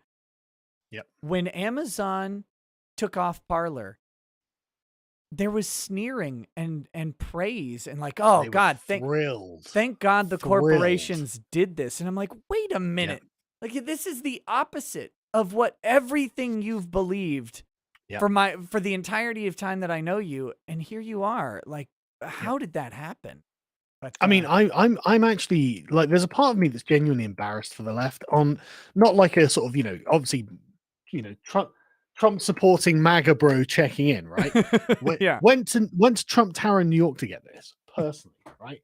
Didn't order it off Amazon. I went there to get this. Right? That's an expensive hat. It wasn't just that. My wife was like, after the MEP campaign, she was like, right, I deserve a holiday. I was like, yes, you do, darling. You do deserve a holiday. So she made me take her to New York. But while we were there, I made her go there so we could get that. So it's not from a partisan position of, socialism sucks. But like, I can see the appeal, the sort of narrative, sort of mythic appeal of what Bernie is putting forward, right? You can, right? He's like, I'm against the big banks, I'm against big business, I'm against Wall Street, and all this sort of stuff. And it's like, yeah, okay, great, I'm with you. And I can even, I can even have a reasonable discussion with someone on the left about, progressive tax rates and social welfare, and I don't want to just use social welfare as a general term, but like programs to help people. Right. These are legitimate things I think the state could do if done in the right way. And I think that there could be a lot of overlap between like the MAGA crowd and the Bernie crowd on some really specific issues. Wall Street being one of them, but seeing Bernie Sanders at Joe Biden's inauguration is just the most embarrassing thing in the world. And I was embarrassed for the leftists. They're all sharing this meme of Bernie at the inauguration wearing these mittens. It's like, look, this is the Wall Street crushing of your leftist dreams that you're sharing here, you idiots. You're literally showing your guy in defeat Yeah. as he's been crushed by the establishment that he sought to overthrow. It's embarrassing. It's such weakness. Trump saying, "I'm not going to the inauguration." Good for you. Good for you. Don't go and compete. Cooperate. These are bad people who have done something bad as far as I'm concerned and you're concerned. You don't cooperate with those people. And Right. Bernie being a fucking sellout is just like, because I didn't hate Bernie. I didn't hate Bernie. It's just that he's a fucking sellout and I hate it. I Well, do. he's a commie too. Yeah, But he is a commie. but he's a But that's lovable not. commie. But like, he is a commie, obviously, and I'm sure at this point everyone knows my position on communism. And so it's not. I don't think it's any like sympathy for communism. But what there was, I do think Bernie has genuine conviction, right? And I do Yeah. think he does. And so I don't mind dealing with people who have genuine convictions that I think are fucking stupid. That is at least an honest, or at least an actor you can have a conversation with about the subject, right? And you can try and put your case across and try and make a decent case, and et cetera, et cetera. But with someone like Joe Biden, what are you going to debate with Joe Biden or Kamala Harris? They don't care about anything. They care Well, about the amount of money they're going to get. look, You know, I know how to have a debate with Joe Biden. what, It's gonna one be stack or two. Yeah. no, it's gonna be frustrating because he's gonna ask you the same questions over and over. Look, my grandmother had dementia and Alzheimer's, and I remember those conversations very well. Yeah. That's what it would be. Come on. But what I mean is, like, Bernie used to be against open borders, right? Right. That's a really sensible position, and it's only in, like, the last year or two that he's really flipped on that and gone, "Oh, full open borders for everyone." And it's like, but really, Bernie is not actually a tremendous idiot, and he does have convictions, and sometimes they're not awful, and so you can, and the good thing about Bernie as well is that it would have been, if it should have been Trump versus Bernie. Because then it's the establishment has been BTFO'd. The establishment is actually not in the driving seat. It's not the force that's going forward. And so really America would have to choose. Are you going to be a free country or are you going to be a socialist country? And I think that Trump would have won that in an enormous landslide. Yeah. Very easy to show that Bernie's actually just a filthy commie and that's it. Bernie gone.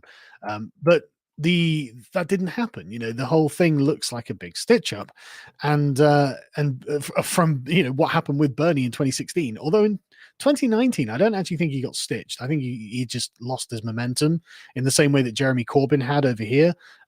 It seems that conservatism had like a big moment of weakness leading up to 2019.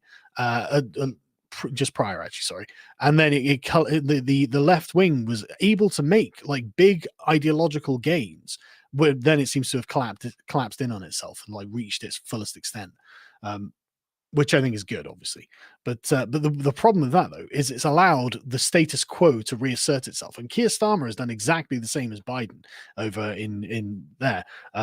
With the Labour Party here, they're not. They'll pay lip service to all of the progressive stuff, but like he doesn't call back Black Lives Matter, right? In the same way. But Joe Biden's still enacting the same fucking agenda, so I don't see what all the leftists are complaining about. Like Biden's maneuvers have been insanely radical. Sorry, I know I'm ranting on now. No, so go much for of this it. has happened. But what Biden's done has actually been incredibly radical. But yeah, I think that the left have just shown themselves to be useful idiots. Antifa are going to get the boot on the neck now. Black Lives Matter will get the same thing. These all get stamped out now that they're no longer useful against Trump, which is interesting because I don't think they're ever an effective weapon against Trump at all.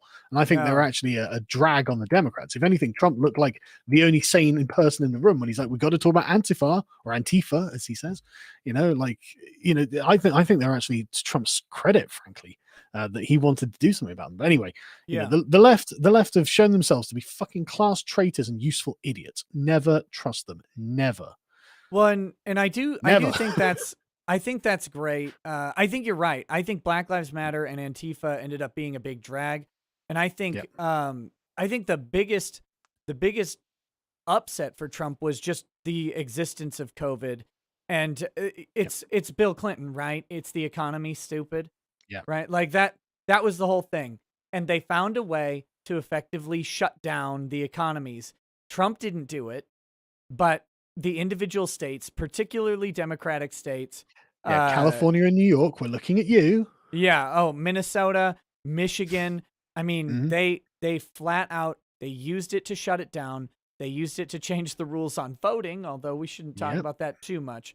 Um, Yep. but they did this, and I think that is the one thing that did Trump in, because he had a strong economy, or at least there's some guy who every time I say that he gets mad and he's like, "No, it wasn't strong because watch this hour-long video." It's okay, but It, either it way, wasn't strong because the Democrats shut down their economy, and therefore it's Trump's fault. right? Shut the No, hell up, you know. he's talking about before that even though. Oh, right, right. But at least looked like a strong economy. Unemployment's Yep. low. Black unemployment specifically is low. There's less Mhm. black people in prison than ever. Yep. And then suddenly COVID comes in and undoes the economy. Mhm. And we see Trump barely lose. Right? Like, that's the other thing. He still ends up barely losing in Yeah. several of these states. And it's like, okay. But worst case scenario, if you know, if that's the worst case scenario, that's yeah, and like you say, he barely loses. Yeah. Um, yeah, but the thing I found, I was looking at obviously all the polling and stuff, and I didn't get a noticeable impression that COVID was ascribed to Trump, right? And Right. I always found that the lefts, and they constantly this Donald Trump, and they do this in Britain with Boris Johnson. Oh, look, 100,000 people have died. This is Boris's fault, but nobody thinks it's Boris's fault. Nobody No. thinks. Nobody really thinks. Oh yeah, Boris did this. You know, apart from partisan leftists. You know, and do people in America really think that COVID is Trump's fault? You know, Trump. It's a natural disaster. No. You know, trying to make partisan hay out of it is gross. I don't think they ended up and I don't know. I've never seen polling data on Yeah. it specifically, but I don't get the impression that kind of caught on with the people like, Yeah. "Oh yeah, Trump is definitely responsible for your grandmother dying." And Yeah. I don't think that's a real thing out there. But what I do think is that when you've got people who are disengaged from the political process, and it's hard to always remember that that's most Mm. people are actually disengaged Yeah. from it, is that they just saw that they were out of work for months and months and months. And there's a guy promising them checks, and there's a guy promising a change, and people go, "Oh, okay, yeah, I've been out Yeah. of work. I mean, we something needs to be different." And Mm. that's how Clinton ended up beating Bush, and that's I think how Biden ends up beating Trump. And I, with all the caveats that are necessary for making that statement to the chat. Yeah. Assuming everything is as as YouTube's editorial guidelines demand that we describe Right. it, then yes, yes. Yeah. Any illegal questions that YouTube forbids us from asking will have to be discussed off platform, I suppose. But Exactly. yeah, yeah. No, I think that's the most plausible. But again, to be honest with you, I'm on the dark side when it comes to the narrative of the election. I think some shenanigans happened, but obviously I can't discuss it, so we Right. won't. Right.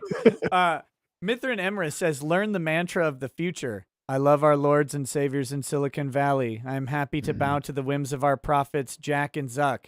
They may freely tell me what to think." Big Red Bear says, "I hope you're doing well, Carl. Freedom of speech is..." Oh, shit. Hold on. I paused your video by accident. I gotta move. There we go. Sorry. Windows does a dumb thing when like your screen goes behind a different one, it pauses the video. Right. Okay. Hope you're doing well, Carl. Freedom of speech is something that all people strive to maintain. Already left-wing Wow, is it? voices are being hit with new censorship too. Shocking. Only the liberal wing of anything is going to be left. So Well, we shouldn't call the leftists liberals. I'm gonna continue pounding this drum until the end of time, because really it's the Republicans who are the liberals in America, and the liberals in America are communists, and it's insufferable that you allow the left to have the label of liberal, because liberalism itself, the very fundamental idea underlying it is the idea of ownership of property rights right. and the sovereignty of your person as your own personal property. So you own yourself, you own the things that you've acquired legally, and therefore, property rights are the very core of it. And so, really, if you think about it, that's the sort of foundational Republican idea of your country. Whereas the leftists are like, well, tax the billionaires, take everyone's money, redistribute this. This is socialism. This is communism. This is Yeah. the antithesis of liberalism. It's directly oppositional. They hate each other, and this is why it's insufferable. Watching, like, there are pages like on Facebook, like being liberal, and it's got like 5 million followers or 20 million followers or whatever, and they're just posting AOC communist shite all day, and I'm just like, but this is the opposite. It's just, oh God, I hate it so much. AOC is something. She's something else, really. Oh, she's going to be putting Republicans against the wall, man. You can see it in her face. Yeah, and the creepy, when she gets the power. The creepy thing is, I think she's going to get the power.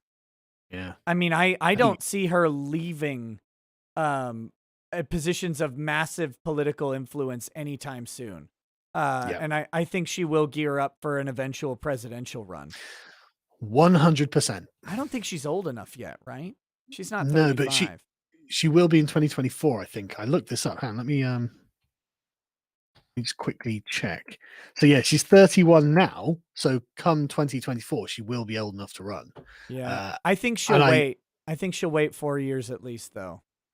It's possible. It's possible, but I think she is definitely going to take a crack at it.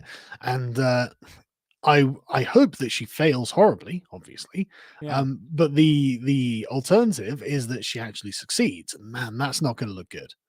We've got to get some super red-pilled man into her life. Yeah. Come on, solve that problem. Jim Bros, come on. Like, you've seen her boyfriend. Her boyfriend is the most beta soy boy in the world. That means she's got a side dude.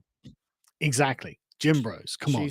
It's got for the Republic, and she is hot, so you just have to listen to her talk. Probably she was was really hot in that college dancing video she did. She's a little less hot now, but still probably the best looking Congress person. Yeah. It's not exactly a difficult competition. Yeah, that's not the highest wall. No. Jonathan Fitzpatrick says Sargon doesn't know what he's talking about. Torba took millions of dollars from investors, then reskinned a Mastodon clone and defederated it. Go to Kiwi Farms. Go to kiwifarms.cc and register on the Fediverse. Jersh has a good video on this. I haven't seen that, and that runs contrary to what I've been told, mostly admittedly by Torba from his Gab feed. Sure. So I'm happy to be fact checked. If someone can provide me the link, I'm not going to go dig around on Kiwi Farms for it myself, but if someone can send it to me. Yeah, send it to him or send it to me. I'd like to read it too. Yeah. Because if I get an opportunity to make fun of Torba, I'm going to do it. No, I'm just kidding. But no, I'm sure he can take it. What do you think about the Fediverse and sort of federated distributed content? I mean, I don't know much about it, right? So sure. I'm just aware of the concept generally. I mean, it seems like a good idea, like decentralizing, so Silicon Valley can't just assassinate platforms. Seems like a good idea on the face of it. I imagine it's gonna be bloody difficult to police when it comes to the undesirable content that's illegal and immoral. Sort of child porn and stuff. I don't know what the hell you're gonna do about that. I don't know how that works at all. No. What is interesting about it, though, this is what I like.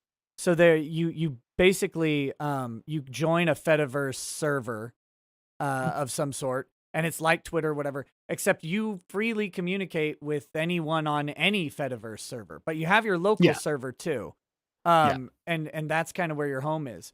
So Dick actually set up one where you can only get in if you're verified by him individually. So like there's but you can access anybody else out there. So it's no way to keep people out.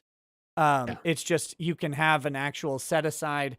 Okay, this is my space, and therefore I can keep people who won't come in and drop a bunch of kid pictures on there or something like that. Yeah. But how do you stop the people who want to distribute the kid pictures from just setting up their own and preventing anyone from coming in if they're not verified, right? That I don't actually know because I don't know anything about it.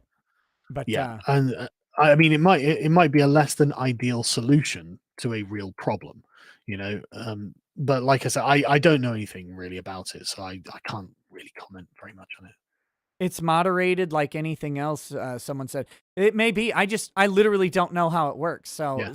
some wizard is behind the scenes drawing runes on the walls, and then suddenly I'm able to send an equivalent of a tweet. That's my understanding.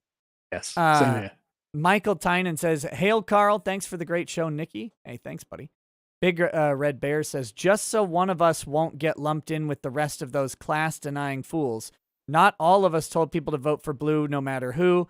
I'd say that's the worst idea ever. Also, P getting deplatformed is a crime." So yeah, Big Red Bear is he's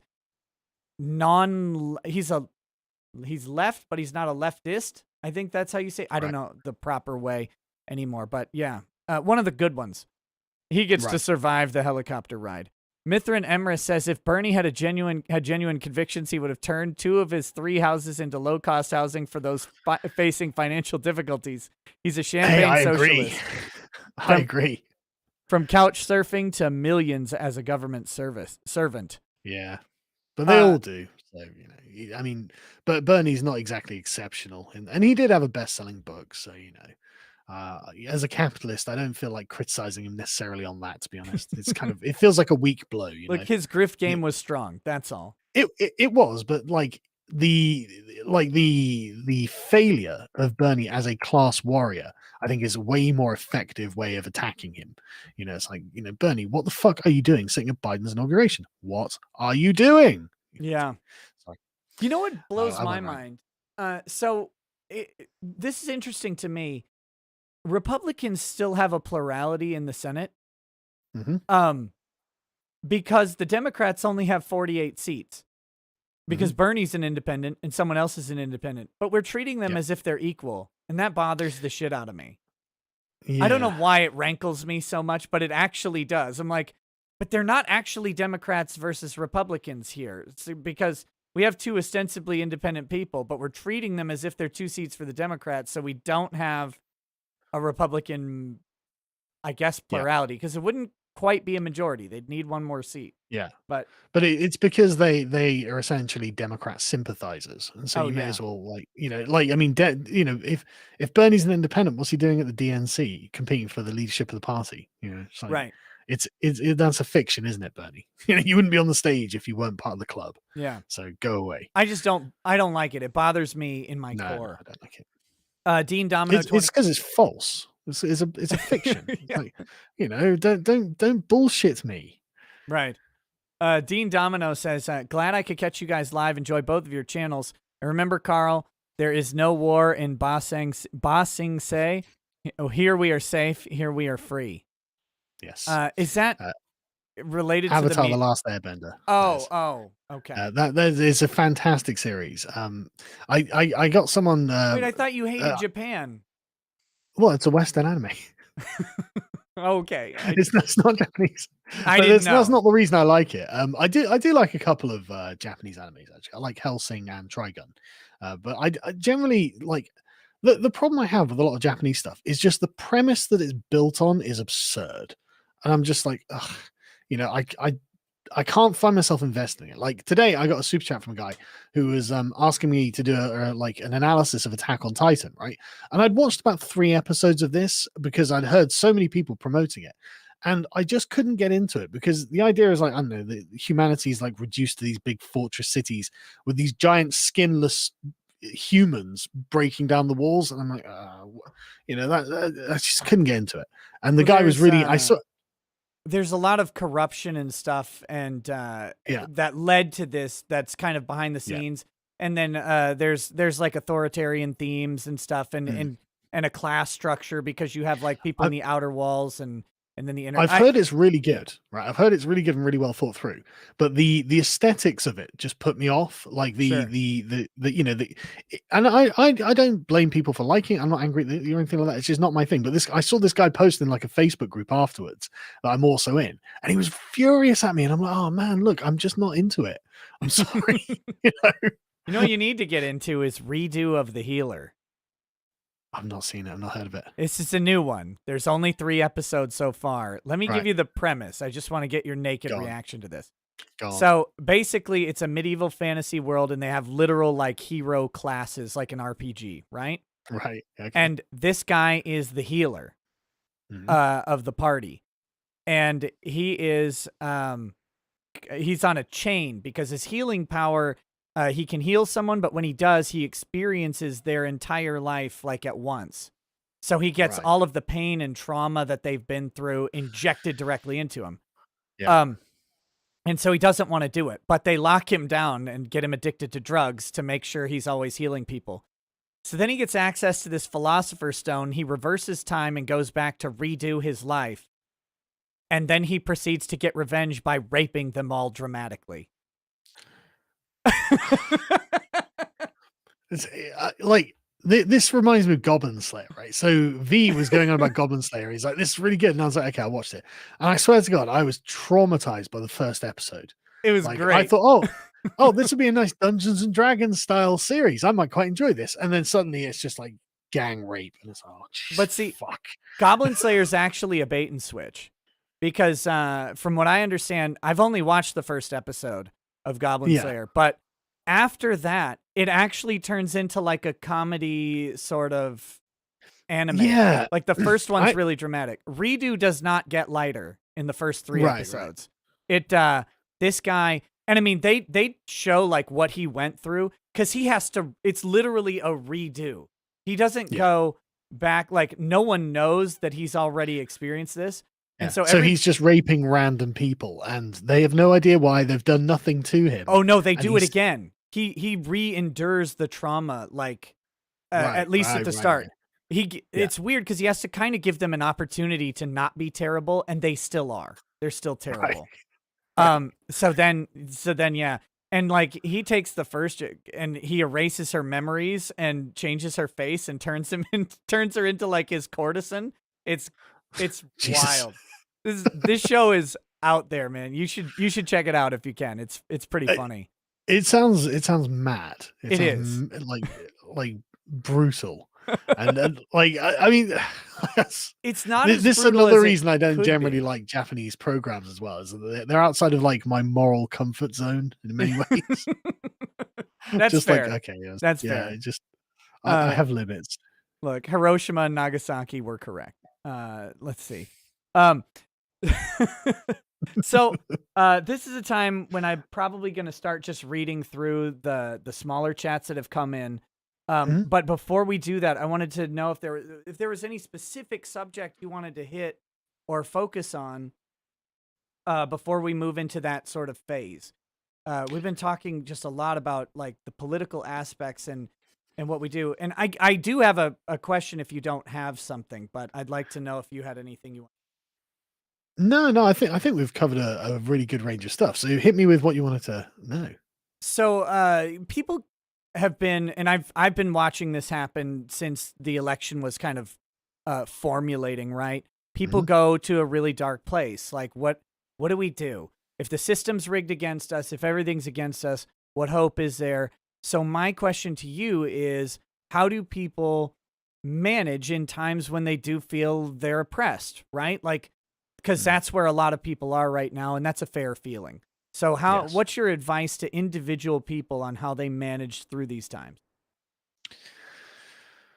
Right. So, if anyone listening doesn't follow me, then they won't have been hearing me preach the good gospel about Aristotle. I've been promoting the ideas of self improvement and self betterment and hard work. And there are look, it is awful what the Democrats are doing and the left is doing generally. But it's not yet at its worst point. Um, and honestly, I think it is going to get worse before it gets better. So what you should do is focus on you and yours. You know, make sure that you've got your ducks in a row. Make sure that you have contingency plans. Make sure you have the things that you may need in the future, and just keep yourself busy. Keep your head down. Don't do anything crazy or stupid or anything like that. Because no martyrs or heroes are going to change the way things go, right? And the way that these things work is not usually by one person's great act. So there's nothing to be won there, right? What the way these things work is by the general population, the general consensus, seeing the illegitimacy of the people in charge. And if there's one thing that the Democrats are going to do, it's overreach, because they look very intimidating, right? They do have a lot of power. But I think what we've seen is the extent of their power.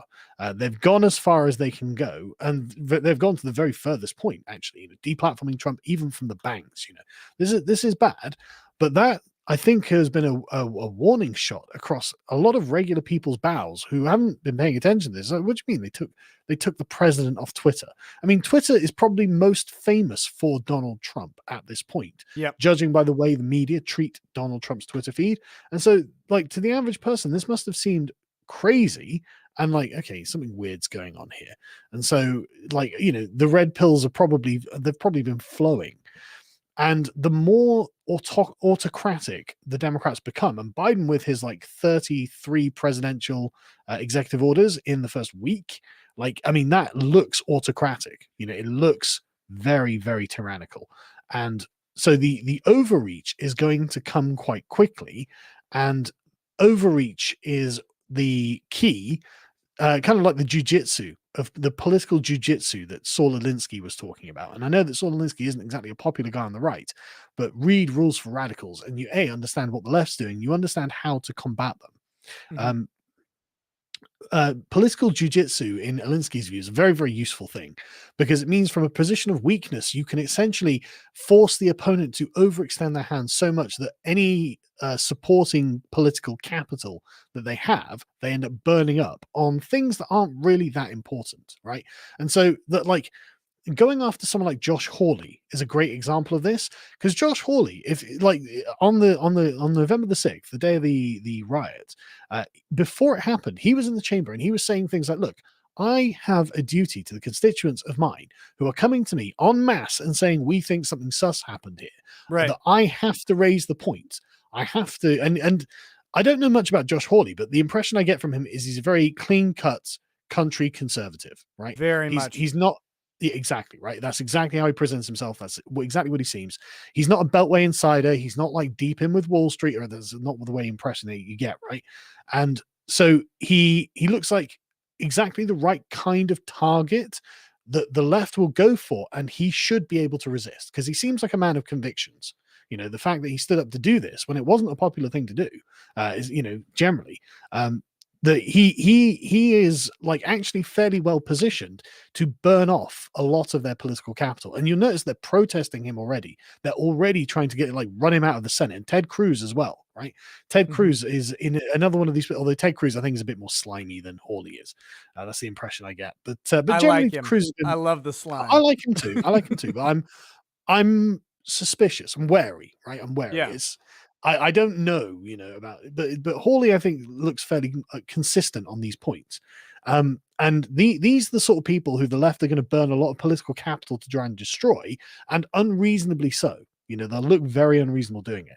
And I think they will burn through their political capital very quickly. And the enervating effect of the Biden administration is going to severely thin the general support they have. And the problem that they start with is that half the population basically thinks they're illegitimate anyway. So it's not like they actually have much political capital to burn. And so essentially what I think we should be asking for is kind of for the Democrats to just go for it. Go as far as you can. Do what you can. Really show us your hand. Punch as hard as you can. Tyler Durden style. Just laugh in their faces, spit blood in their faces. Come on, again. And then they'll realize that the 7,000 militia that they still have in Washington D.C. watch Rakita Law. They super chat Sargon of Akkad. They don't support Biden. And they're watching you punch their fucking the things they like in the face, and then they've already got this background checks and this. They've already become paranoid, right? And so essentially, a form of psychological war needs to be waged by the Republicans, low level on the ground, and where it's just a kind of non-acceptance of anything that they do, which is what the left does to the right anyway. And you can see this in AOC chastising Ted Cruz for supporting what she said, right? A form of non-engagement with a particular, brand of the Democrats, the Bidens and the Biden like administration's pyramid and those like outliers. Just make them feel like they are under siege from people who disagree with them on everything. We don't believe you're legitimate. We disagree with your policies and your philosophy. And frankly, we think the way you're treating the Republicans is evil and indicative of an evil will that has animated you to do horrible, horrible things.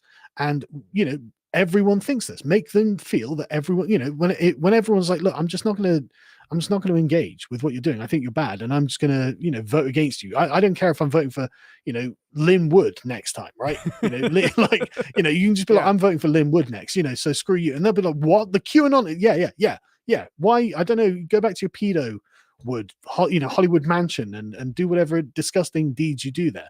Because one day you'll get yours and then just walk off, make them realize that shit, there's an equally animated will on the right now that didn't exist before, because on the right, people open to the democratic process, and it's been very obvious as an outsider watching it, and this was obvious even before, and this is why I began my career criticizing the left. It was obvious that the Republicans, for all of their faults, and they had loads of faults and still do, they're not trying to destroy the opposition, because the opposition isn't an enemy within the state. It's in Britain we call it the loyal opposition, right? And so it's like, look, we all understand we're all in the same boat, we're in the same country, and we might have different ways that we want to see it governed, but we understand that this comes through compromise and cooperation, and the left has abandoned that position. And when they realize that there is an oppositional will, the sort of Steve Bannon will on the right, the Breitbart will on the right, that has essentially become the general view of right wingers, then they will, I think, be finally cowed into coming to the table, or they'll be so unbelievably arrogant and reckless as to take things further than the tension will bear. And this is I'm not even like advocating anything here. This is what I just think will happen. Sure. Whether I exist or not, I think this was just what's going to happen. Is that the Republicans are essentially going to be sort of red pilled into like, wait, they're not trying to cooperate with us at all. They don't respect us. They don't like us, and it looks like they kind of want us to go and die in a ditch. And that's because they do. They want you to go and die in a ditch. And so yeah, the Republicans, I think, will end up with this animated will, which unfortunately means end of Republic style stuff. And I don't know if that can come back. I don't know if the Democrats can come back from this, but it means that they aren't invulnerable, and they will fall from their own machinations. That's what I think. Do you think there will be a Republican surge in 2022? Well, there will be in states that don't have Dominion voting machines. I imagine. But I mean, the alternative is that there's not a surge, and that really is scary, because that's when you get to the point where it's like, look, people are genuinely losing faith in the democratic process, and I don't blame them, because I mean, like, the first F curve that came through on the election night, I was like, right, okay, that's interesting. And the day after, and then when it happened again in Georgia, again, these weird F curves that just never happen otherwise. That I can see why a lot of people would be like, okay, that's over then. But yeah, so I don't have very good, very optimistic predictions, and no predictions are ever going to survive contact with reality with the way things are going. But I do think the Democrats will overreach. So as much of an evil empire as they look at the moment, it's not over. Well, I think they already are. The fact that they were willing to go after Trump and go after Parler before he was even out of office was the first signs of an overreach. I thought they would at least wait till he was out of the White House to do it. I mean, come on, a sitting president. But then, if that's not sacred, then nothing is. This impeachment's an overreach, for sure. The Republicans don't like it, and the fact that Liz Cheney is getting hers right now is great. But it's okay. George Bush is coming to the rescue of Liz Cheney, and he's endorsing her and her brave decision. So that's good. They don't understand that will be seen as like a black mark. That's the person I vote against. Why? Because they're endorsed by Bush. Yeah. But there's that, and then of course this GameStop stuff has been really interesting. But to see to see people like Elizabeth Warren come out and be like, well, we do need to protect these stock companies. Like, wait a Oh, minute. do we, Elizabeth? Do we really? This isn't really your thing, I thought. But I mean, we all knew it was her thing, but it wasn't Yeah. supposed to be. Again, Uh, leftists are class traitors. Every single one, no exceptions. yeah. So I think it's an interesting thing, but I've been saying similar stuff. You know, Hmm. what you've got to do is at the end of the day, you got to work on yourself. Yep. Find places and spaces where you can find joy and fulfillment and improvement. Because if nothing else, you have to basically wait until the next election or the next opportunity for change, whatever that ends up being. And people need to make sure they find their sanity in that time and not get too depressed and bummed out about it. I think that I encounter a lot of people who this may have been their first or second election that they've been through, and it's like Republicans have been in the shit tank before, like it, Yeah. and they'll be back again. And I know this is very different or whatever, but at the same time, in a lot of ways, it's not. And you got to Yeah. realize that this stuff it is part of the process, even though it sucks. Yeah. And I mean, like, one of the things as well is it like it's not normally this intense either. You don't normally have like, one wing of politics rejecting the president and then propagandizing people for 4 years straight. Right. And then, having this miracle election for Biden. This is not normal politics. So this is the logical conclusion of certain kinds of forces that have been at work. But these forces can't last forever.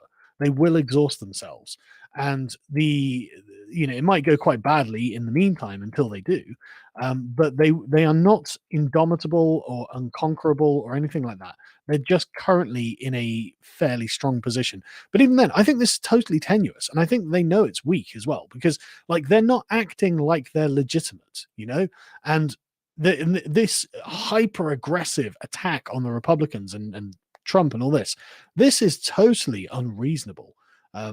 And this makes them look weak. It makes them look like they don't have a secure position. And I think that's enough evidence to show that yes, something probably happened. But B, it means that they don't think themselves that they've got longevity. And if they don't think they've got longevity and they know everything about their own position, then us on the outside, maybe we can take a more optimistic view of things.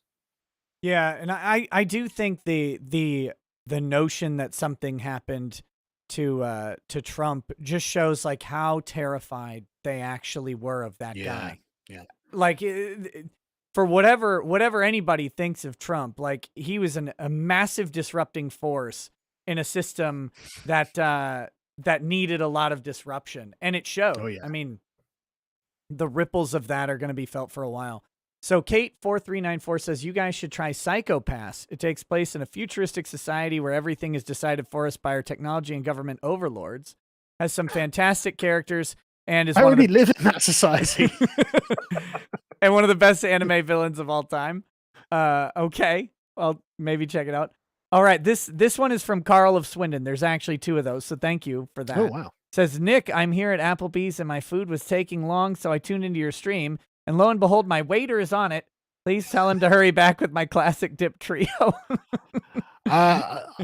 Even more important, everything's shut down in England, so you're going to be waiting a while for a restaurant we don't have in a country that doesn't allow restaurants to open. I'm so sorry, sir. Make your own chips. Yeah.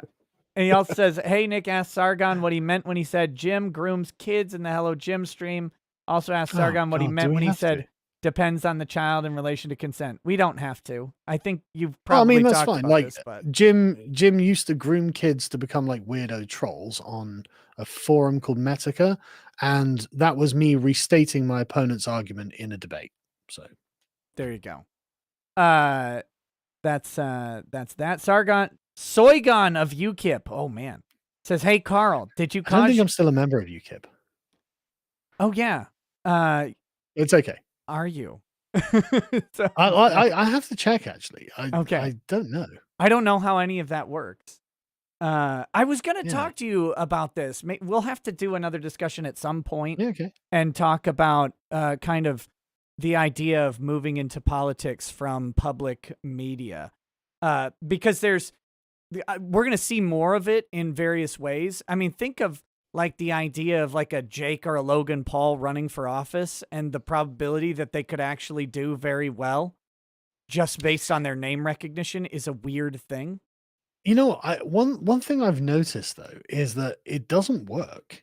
Like Cenk Uygur ran as a Democrat in a district that was contestable, and he got fucking crushed. I Yeah. mean, like, you know, like, To be fair, though, I he is fat and dumb. yeah, he is. Yeah, he is. And I mean, to be fair, I didn't think we were going to win. Right, I wasn't even first on the ticket, so we would, UKIP would have had to have had a storming win, and then Nigel Farage creating the Brexit Party. I mean, even if UKIP had, like, even if I hadn't been there, sort of thing, and UKIP had very good, strong candidates, I don't think they would have beaten Nigel Farage. Nigel Farage was the face of Brexit, and he had the money, he had the reach. There was nothing UKIP could do, I think. But even then, like I just don't think it works. I just don't think it works. There's something about being an online personality that is attractive and self-selecting to a large number of people, but that large number of people is spread over a very wide area.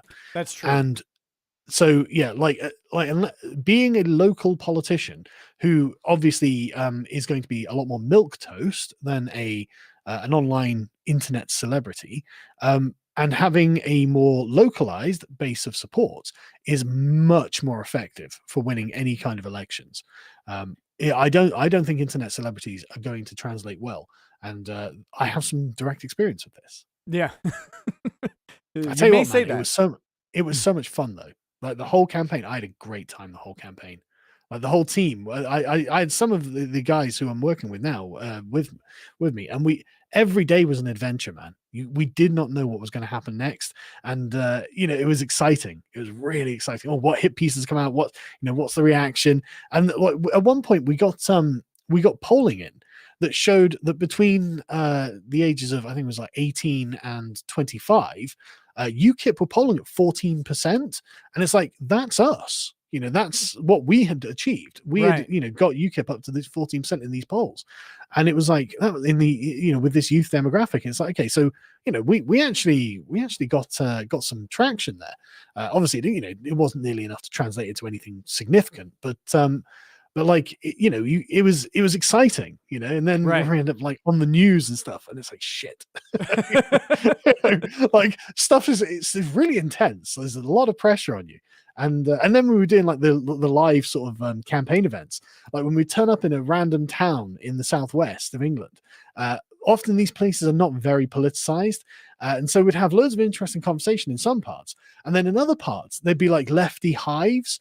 And there's this small town called Totnes in Devon, and it's a really tiny little country town, right? And it's Sure. southern England. It's gorgeous, and it happens to be a total left wing hole. And so we turn up at like this tiny little town center, and there are only like half a dozen of us. And we've got a little microphone, so we talk about like politics, and literally like 200 or 300 insufferable leftist hipsters march up going, refuse fascism, refuse fascism. It's like, oh, you fucking morons. But things they were like, like it was intimidating. It was like an army, It's Yeah. like Jesus. But yeah, so it was exciting. It was really exciting. And Gibraltar was great as well. Gibraltar is a part of the Southwest constituency, even though it's attached to Spain. And so we flew out there. And the thing is, you knew that everyone else was paying attention, but you knew they didn't think anything to it. But no one in UKIP was really doing anything, like campaigning wise. Nobody had any plans. And because I had the money to be able to run a campaign, I was just like, well, fuck it. Let's just go and do some stuff. It'll be fun. And so essentially we ended up dragging all of the sort of mainstream names across to the places we went first. Sure. Essentially, it's kind of like, to cover up whatever we'd done or whatever, to sort of follow us around. And we dragged them to these places by going there and taking the initiative. And it was a lot of fun. It was a lot of fun. I don't regret a day of it. It was wonderful. So, Sargon of UKIP's question Yes. is, hey, Carl, did you cause your wife's first miscarriage because you were afraid the kid would be a white jogger, we'll say? And Yes. That's exactly how miscarriages happen. Yeah. I've never been a fan of that joke. Like I'm I'm just like I'm for whatever joke, Mm. but I don't Yeah, like yeah. that one because my wife and I had 3 before we had any kids, Oh, and I'm sorry, man. you know how it is, man. It sucks. We've had 2 now. We've had 2 Yeah. now. Yeah, but thankfully, 2 months ago, my wife gave birth to a healthy and very chubby now baby boy. So Oh, I'm a very happy dad. congratulations. Thank you very much. So yeah, so that's the third we've got. So that's I'm very happy, and it is, as you know, obviously it is a difficult thing, but at the end of the day, the internet is the internet is, Right. and if someone's making that kind of joke, I mean, I don't think they're operating from a position of particular authority on the subject. So I'm happy to let that go. Ridgedale Brand says Ridgedale Brand is creating a new comedy show. To audition, check out the channel trailer on the Ridgedale Brand YouTube channel. Also, check out Reconstitute US to Form a More Perfect Union by Mitch and Arthur Nix. And you guys should check that out. It's at bookstoread.com/constitute. And it is ideas on how things can actually be changed through the Constitution. And they also have a proposition for an Internet Bill of Rights. Very, very cool stuff. Musical 84 says, I love how Trump's tweets are now memory hold and no later historian will be able to independently verify their contents. Orwell was so kind to leave us an instruction manual. Yeah, Mario. the socialists always go around going, well, Orwell was a socialist. It's like, yeah, but Orwell also did the most of anyone ever to warn people about socialism. So, like swings and roundabouts, I guess. Mario Carter 13 says, anyone interested in buying 30 pieces of silver asking for a hedge fund? Matches Burn says, yeah. So just on that, the silver thing is fake news, obviously ginned up by the mainstream, right? What silver thing? I mean, I saw that silver's up like 7% or something, but yeah, right. But the narrative that is being like put out by the media is, oh well, everyone's changing from GameStop to silver because silver's very shorted. Don't you know? Tap tap tap, and it's like, I don't trust any of you people. Like, I don't trust any of you.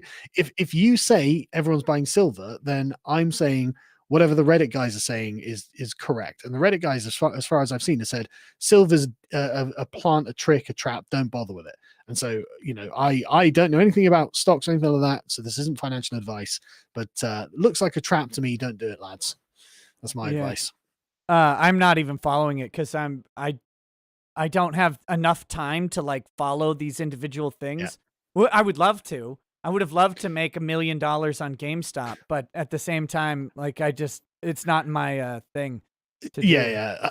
And I wouldn't normally, but it's so obviously sort of like the next Gamergate that it's very, very important because again, it's another one of those mask off scenarios, right? Yeah. Where the public just start doing something that appears to be perfectly legal, and then the establishment's just like, oh no, we're going to stop you doing that because we are going to lose money. And it's like, you don't get to do that. You get to lose the money. You get to lose the money. You made a bet. The bet's not going to pay off because a bunch of people are like, fuck you. We like the stock. I am the proud owner of one GameStop stock. I've never bought stock before. I don't know anything about it. I don't intend on selling it. Like I've done my part. Hold till you're dead. I love it. Exactly. Isn't it interesting how much goes back to GameStop? I mean, there's of course the meme, or not GameStop, Gamergate. There's of course like the meme jokes about Gamergate, and you had that statement about Trump, getting Trump to talk about Gamergate, which that didn't end up happening. But what did end up happening the other day was Kathy Griffin coming out and saying, like, hey, do you think what happened to me is related to this Gamergate thing I'm hearing about? And it's like, why? Yeah, why not, Kathy? Why is everything going back to this event? Like it seems like it's such an inconsequential thing, right? Like, yeah, but it hasn't been inconsequential. Why does it loom large in their minds 6 years later? But not just in theirs, right? It's not just the left. Like the right still, even if the right is memeing on Gamergate, they're still going back to the same well. Yeah. You know why though, right? Gamergate was the first time that the progressive left have an agenda. They have a mission. They have a goal that they're trying to achieve, and they have they're on like the chessboard, and they can see how the pieces are allowed to move. And normally, in their game of chess, in the grand game of social chess that they're playing, the pieces don't move with any particular coordination. So it's each Right. piece doing the thing that it feels is the best thing within the certain set bounds that the other pieces can't move into. And so therefore, this is actually ideal if you have an agenda against the rest of them, right? So if you've got like, 5 pieces and they're all acting in concert, and every other individual piece is acting individually, well, you're going to win. You're going to take over the board. And that's why they've got everywhere. They're currently in the White House, enacting critical race theory legislation and shit like this, right? Because people in society don't think that there is a targeted will against them, right? Mhm. And so this has been manifested in every single community you can think of, where the intersectional left have come in and taken it over with their bloody pronouns and rhetorical bullshit, calling people names and calling people this, that, and the other, right? And no one's got any good defense against it. But Gamergate was the first time that, on a big scale, because this had happened prior, but in smaller communities like the atheist community and stuff like this. But video games, multi-billion-dollar industry, huge, really. Right. Just low prestige, right? Low prestige. Outside of gaming's frowned upon or looked down on, right? It's scorned, it's poured upon it. But there's no questioning that it's hugely influential culturally, and there's tons of cash there. And so to have the constituency of gamers have and demonstrate this oppositional will against the progressive left really put the shits up them. And this is why they won't stop talking about it. Because really, it does all kind of come back to Gamergate, because Gamergate essentially is the model that is being followed now. Because Gamergate, they started letter writing campaigns to get like various advertisers to pull from various newspapers and gaming journalists, and this scared the hell out of them, because they were like, Yeah. "Oh my god, the plebs are rising up! They actually have a will against us. It's not just us acting on them; they're acting on us. Now we're insecure. Now we're in a defensive posture. Now everything's terrifying." So they broke out the big guns. They did as much as they could. And this is what the Democrats are currently doing with Trump, because Trump represents the same oppositional will against leftist agendas that Gamergate did. And this is like people really made a huge thing about Trump tweeting Gamergate. I'm sure I just mentioned it casually on a stream or something. It was like, wouldn't it be funny if Trump tweeted about Gamergate? That would blow their minds, because of this exact reason. And people like took this as this was like some long-term plan I had or something. It's like, no, I just think it'd be really funny. Look, And of it would have all been. the things you could long-term plan, that's the one I'd go with right there. Well, that's the thing, though, isn't it? Like, because it would blow their fucking minds if Trump had tweeted out something like, actually, I like Gamergate, and it would be like, When because then he did it would have that been just explicit. he did that just not with Gamergate. Like Yes. he essentially, there were several times where Trump tweeted something or retweeted someone, and people they'd lose their damn mind over the Oh yeah. whatever that thing represented. Yeah.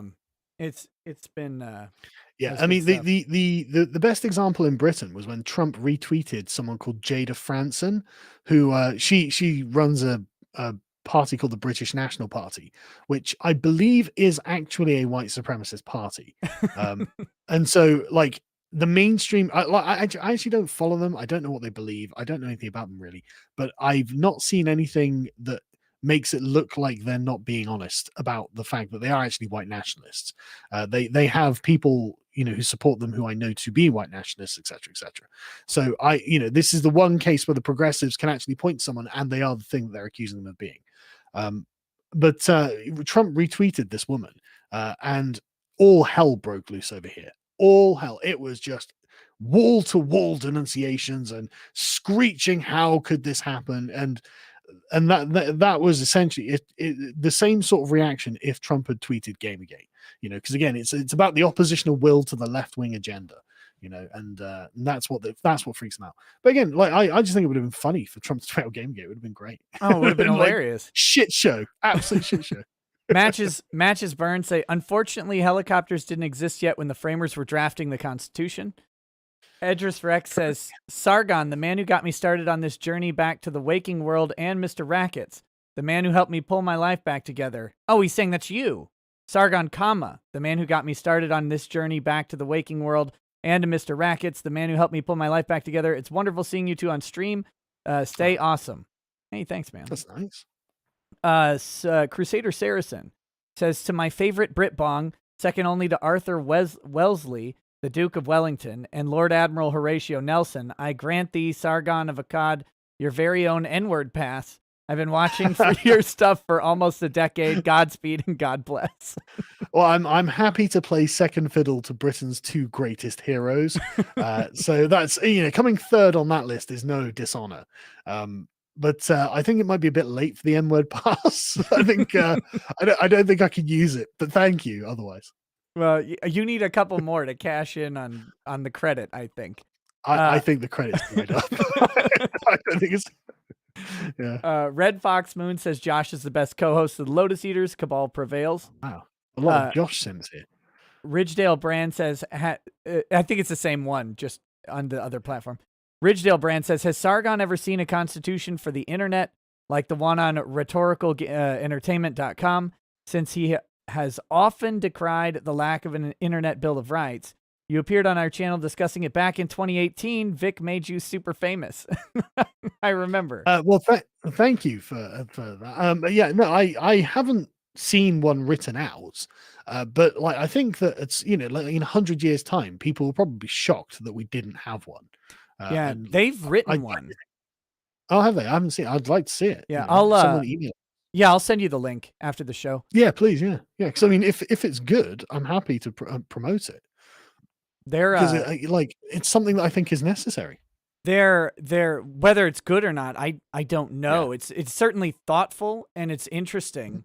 I just don't know what a good internet bill of rights looks like because we don't really have one to judge on. So, but I'd be curious of your thoughts. I mean, I don't think it has to be dramatically different to the bills of rights that we have already. It doesn't have to be that much different. It just has to be tailored for the internet space. And I think that's possible. I think that's, quite reasonable to do, really. And so, someone who puts a bit of time and thought into it can probably do a really good job. Mm-hmm. So yeah, I'd love to read one. 64 Madness says, would you rather watch your parents have sex every night for the rest of your life or join in one time to make it stop? Killing yourself isn't an option. Sargon of Applebee's says, I see the new game plan is pretending that Medicare... hang on. Well, I'm still thinking my answer. Hang on. Oh, okay. No. God, I don't know. What would you choose? It's the worst dilemma I've ever heard. Oh, Can't we go back to the trolley This dilemma? is the worst dilemma you've ever heard? Oh, Probably. God. You're lucky. Worse ones, I get way worse ones sent to me all the time. Thanks, internet. No, I would never join in. I'd suffer in silence. Yeah, I probably have to. It's such an unthinkable thing. Okay, Sargon of Appleby says, I see the new game plan is pretending that Medicare fell off the planet in the past 2 years. Louis Laveau pulled the same shit. You guys are so transparent with this passive-aggressive shit. Jim might have cancer, cancer AIDS, but Sargon will always be a fat F-slur. Jeez. I won't always be fat, actually. I'm sorry to be honest with you. I've worked really hard on that. I don't really understand what the upset is here. I don't want to sound like a dick, but I actually don't really think about these people very much. My daily life is mostly based in the real world, right? So I get up in the morning, I help my kids get ready for school, or at least I did before lockdowns. I cycle half an hour to work, and then we do the political coverage, the podcast, read books, things like this, do whatever it is we do. And I cycle home, and then I'm a dad for a few hours. Like today, I was playing Ark Survival Evolved with my son, and that's not on the computer because he's banned from the computers. So that's me pretending to be a Tyrannosaurus Rex, right? Chasing around the kitchen. Yeah. And he obviously eats me and destroys me and whatnot. Because obviously you got to let him win. And then tonight I just came out and did some reading, and then joined on this podcast. So like worrying about internet beefs from 2 years ago didn't come up in my day. No, so it's, I just don't think about it. I'm sorry. I get a similar thing when someone will say, "Hey, what do you think about this thing or this person's situation or whatever?" And I'm like, I don't actually know about it. Like, how can you not know about it? Didn't you read about it on whatever? It's like, well, no. I guess not. I didn't. But people get an idea that what they're thinking about is what other people are thinking about. And that's kind of a natural thing, I think, right? We're the narrator of our own Sure. story. And Yeah, yeah. so when people are in a And when similar you're on the space. self-selected social media and like, all you're seeing is the repeated things about like Jim and Sargon, then you might think that this is an all-consuming thing for each party involved. But I mean, like, I have to change fucking nappies sometimes, right? Sometimes my wife isn't available to change a nappy, and so that like is what, like, I think about nappy changing way more than I think about like internet drama from 2 years ago. Like, it's I just got to be honest with you, Yeah. and like I said, I don't hold grudges, so it's like I don't wish ill on Jim. Like, if he does have cancer or whatever the rumor is, like, that's shit, man. And I'm sorry that that's happened to him. I don't want that to be the case. Well, I wish that he'd get better and make videos about things that are relevant. Because, man, I used to love his videos. Like, literally, like when he was the internet aristocrat and he'd put out a video, I would literally just drop whatever I was doing and watch that video because he was Yeah. so good. And then he became like, like the bottom feeder of the internet. And it's like, oh, Jim, you're better than this, mate. You're better than this. What I want to do is I want to throw England off the earth for you calling them nappies. That's that. If you want to use a French word like I can't use any gamer words, like an F, then that's up to you. That's up to you. And I've noticed that you Americans have this weird way of pronouncing herb. It's herb in the American lexicon, which is weird because it's got a H on it, and H is a letter, a consonant. Wait, say H again. H. H. That's okay. This is an English colloquialism. We don't have. But the point is, it's not an herb, is it? It's not an herb. It's a herb. Huh. It's an herb because H is H, not H. My God, that's it. Right. We need to go back to war. We need to reconquer colonies. This needs to be settled. I know.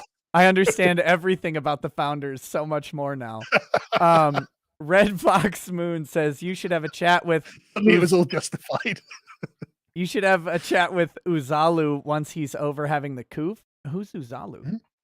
Mm-hmm. Uzalu's a YouTuber and friend of mine. He's a good guy. Very smart. Okay. Yeah, I'll talk to anybody. Yeah, he's a good guy. Rickard says, if Carl had that much of a hard time with bread, he would have hated to grow up in my house with both parents were bakers. My father specialized in Mexican pastries and my mom on Salvadoran pastries. I grew up throwing away bags full of bread. I've only cared about bread since I've been forbidden from eating it. It literally, like, I never spent a single second thinking about it until, like, okay, I want to lose some weight. And it was at the beginning of lockdown last year and I had nothing else to do. So I was just like, fuck it, I'll just do it. Let's make this happen. And bread has become an all-consuming obsession that I have to spend time actually not thinking about. Like, it's awful.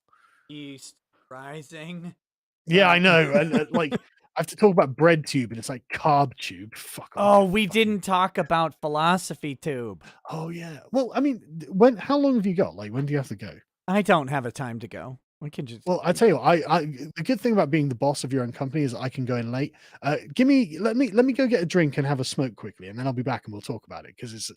I don't want to get your channel yeeted, but I'll be careful about what I say. Is that all right? Yeah, that'd be great. I'm with it. Okay. Give me 5 minutes, and I'll be back when I figure out how to mute myself. Sounds good. You got it. All right. That'll be interesting. We'll have to talk about philosophy tube. In the meanwhile, let me see if I can read a couple of these chats. Red Fox Moon says, Gab is indeed based on Mastodon. However, Gab is specifically not the one that's de-Fediversed. The other implementation blocks Gab by default. The Fediverse is a great way to create terrible echo chambers. Damn. Cal Clay says, holy shit, our glorious leader is talking with a lawyer. Oh no, my liege should the Kekistani military prepare for invasion? World needs our prompt and level-headed thinking. Kekistan virus free because you taught us. If we don't believe it, would hurt us. Okay. Cal Clay also says, anime is absurd, yet you fully are on board with the Emperor of Man creating his sons, his angels of death, not to mention the entire Alpha Busa canon series. Lol. Have you seen Bible Black then? Also good anime. Great teacher Onizuka and Inuyasha. Is Sargon a fan of 40K too? Is that a true thing? I'm actually still rolling my cigarette. I'm a massive fan of 40K. I've Oh been playing my! 40K since I was like 13, man. Jesus. What are we've been wasting this entire damn stream talking about politics? We could have been dunking on ultramarines this whole time. Do you see my bookshelf? Yes, I know. I've noticed that you're a fan. I should have brought it up, really. I didn't think about it. What do you play? What do you play? I don't play because when I was a kid, I could never afford the minis. And then when I was an adult, my hands shake, so I thought I couldn't paint. I started painting now. But I now live in a town so small that there isn't anyone to play with. Oh, dude. So I tell you what, though, I've found myself in the evenings watching just people painting miniatures on YouTube. yes. And I obviously, because of the algorithm, now I'm spammed constantly with videos of people painting these amazing miniatures. Yeah. And I'm sat there thinking, look, I've got loads of work I've got to do. I'm never ever going to be able to find the time to sit down for like 4 hours in the evening and paint something to my heart's content. And yet I keep browsing the Games Workshop website and thinking, I just don't order. And I can feel my resolve weakening. Yeah. Like, shit. Do All right, I'll be back in a minute. Sorry. Sounds good. Okay. Carl's bitch tits dress shirt. Says, Nick, please do not let Sargon get away with ducking the gym grooming allegations he started. Sargon wasn't arguing with anyone. It was a solo stream. This guy is a slimeball. Ethan Gunt says, Carl is lying again. Carl had Medicare and Ethan Ralph on with him to reveal to them his grand plan. They laughed in his face for trying to get the band back together. He knows this, and again, it's why he's trying to downplay it. Crusader Saracen says, this is my favorite crossover, and Sargon's one of the best guests so far. Damn it. Also, Sargon, I'll have to ask when he gets back. I've been a huge fan of your history content, such as your video examining the studies of female Vikings and warriors of the past. Incredible stuff. Love to see more. Sim says, speaking of throwing away tea, has a company ever pushed you to boycotting a product you used? I will ask me, no. I'm not a big boycott person. If a product is good, I buy it for the most part. But there are companies that I've chosen to shop elsewhere, if that makes sense. But I'm still buying like the same product. But I might not buy it from a particular company. But if push comes to shove, I don't really care that much. Heinrich Berndowski says, apparently Jim wants on. Check DMs. Nick. Also, could you ask Sargoy of Applebee's about his history with UKIP, especially regarding Farage and him? We kind of covered that earlier. Michael Mason says, your work with UKIP was very impressive. Sargon, would you be interested in joining the Democratic Party? That's a good joke. I like that. That was solid. Dragon's Treasure says, don't eat the lotus, drink the lotus. Support people who are not degenerate working in an industry rife with cheese pizza lovers. So that is the dragonstreasure.com, which is a tea and anime haven. Cormoran says, question for Sargon. Okay, I'll have to remember this one. How much has Sturgeon and the S&P wasted on trying to figure out how to deep fry a cup of tea? Ziggy Mandar says, waiter better bring my mozzarella sticks on time. Colin Archer says, it's a real shame how Egghead Spencer broke Sargon. Christian Romero says, Sargon is the Aristotle of our time. He's outlasted the Gunt. He'll outlive cancer-ridden Jim. Were we wrong, lads? Was reading Locke the key? Well, yes. How have you not figured out that reading Locke is the key? I cannot believe this. Jedi Knight Anakin Cringewalker. How might we impress upon the normies that we are more free on CCP-owned TikTok than U.S. companies? Is it ethical to embrace this and grow there? I don't know. There's also the idea that like Russian servers are going to be hosting Parler and stuff like that, which is, again, it's Russia being more free speech oriented than the U.S. Terrifying. Siege says, Biden, the embodiment of rules for thee, but not for me. Rant Mania says, why did you call Nick Fuentes a white supremacist? Was that for Sargon? I don't think I called him a white supremacist. I just said that he's not very good at furthering the white race because he doesn't have any babies. But that's me. So I don't know if Sargon said something. Gravy Donson says, I was today years old when I found out Dragon's Treasure doesn't approve of me putting milk and sugar in their tea. Still gonna do it though. Damn. Shots fired. Andrew King says, don't trust Zuckerbot or vegan Rasputin. Anime Moon says, the social credit system described by Nick is why I demand a consumer bill of rights, which demands that if one has currency, then you can't deny them. That'd be a good idea, but you really, you know how you get around that? You just make the currency cumbersome. Jedi Knight Anaquin Cringewalker says, 26% of free U.S. citizens lived in Dixie circa 1861. 31% of Anglos lived in the 13 colonies in 1776. So 1776 was a broader civil conflict than 1861. Opinion Discarded says, it really depends on the child, now doesn't it? Casey Dynison says, why can't I just live in the Starship Troopers timeline? This timeline is terrible. Idiots get to vote, suits into office, and nothing gets fixed. Painful Buggery says, if someone unpersons me where I couldn't buy food due to wrongthink, I just immediately go Minecraft the person who did it to me. Literally, why not? That's actually something that I've, I know other people who hold that similar thing. If someone canceled, like, the crazy thing is that they're going after very well-connected, very wealthy people. And it's a matter of time before one of these people unleashes, who loses everything, unleashes some violent justice upon them. Because they could just hire someone to do it. Alterman Schneily says, I don't care what everyone says. I think Sargon is all right.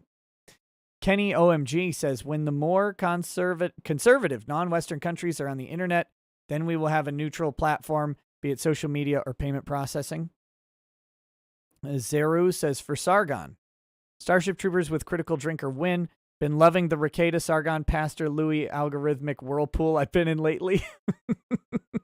I'll ask him when he gets back. Yorukama says, is this the greatest crossover episode of all time? Well, I hope so. Siege says, ahem, Biden is an illegitimate president and we live in a banana republic. Time to do what Eric July said and secede. RZQDW says, someone already went postal after getting deplatformed. Don't you remember Queen Nassim? I don't know if we're allowed to talk about that. But I do.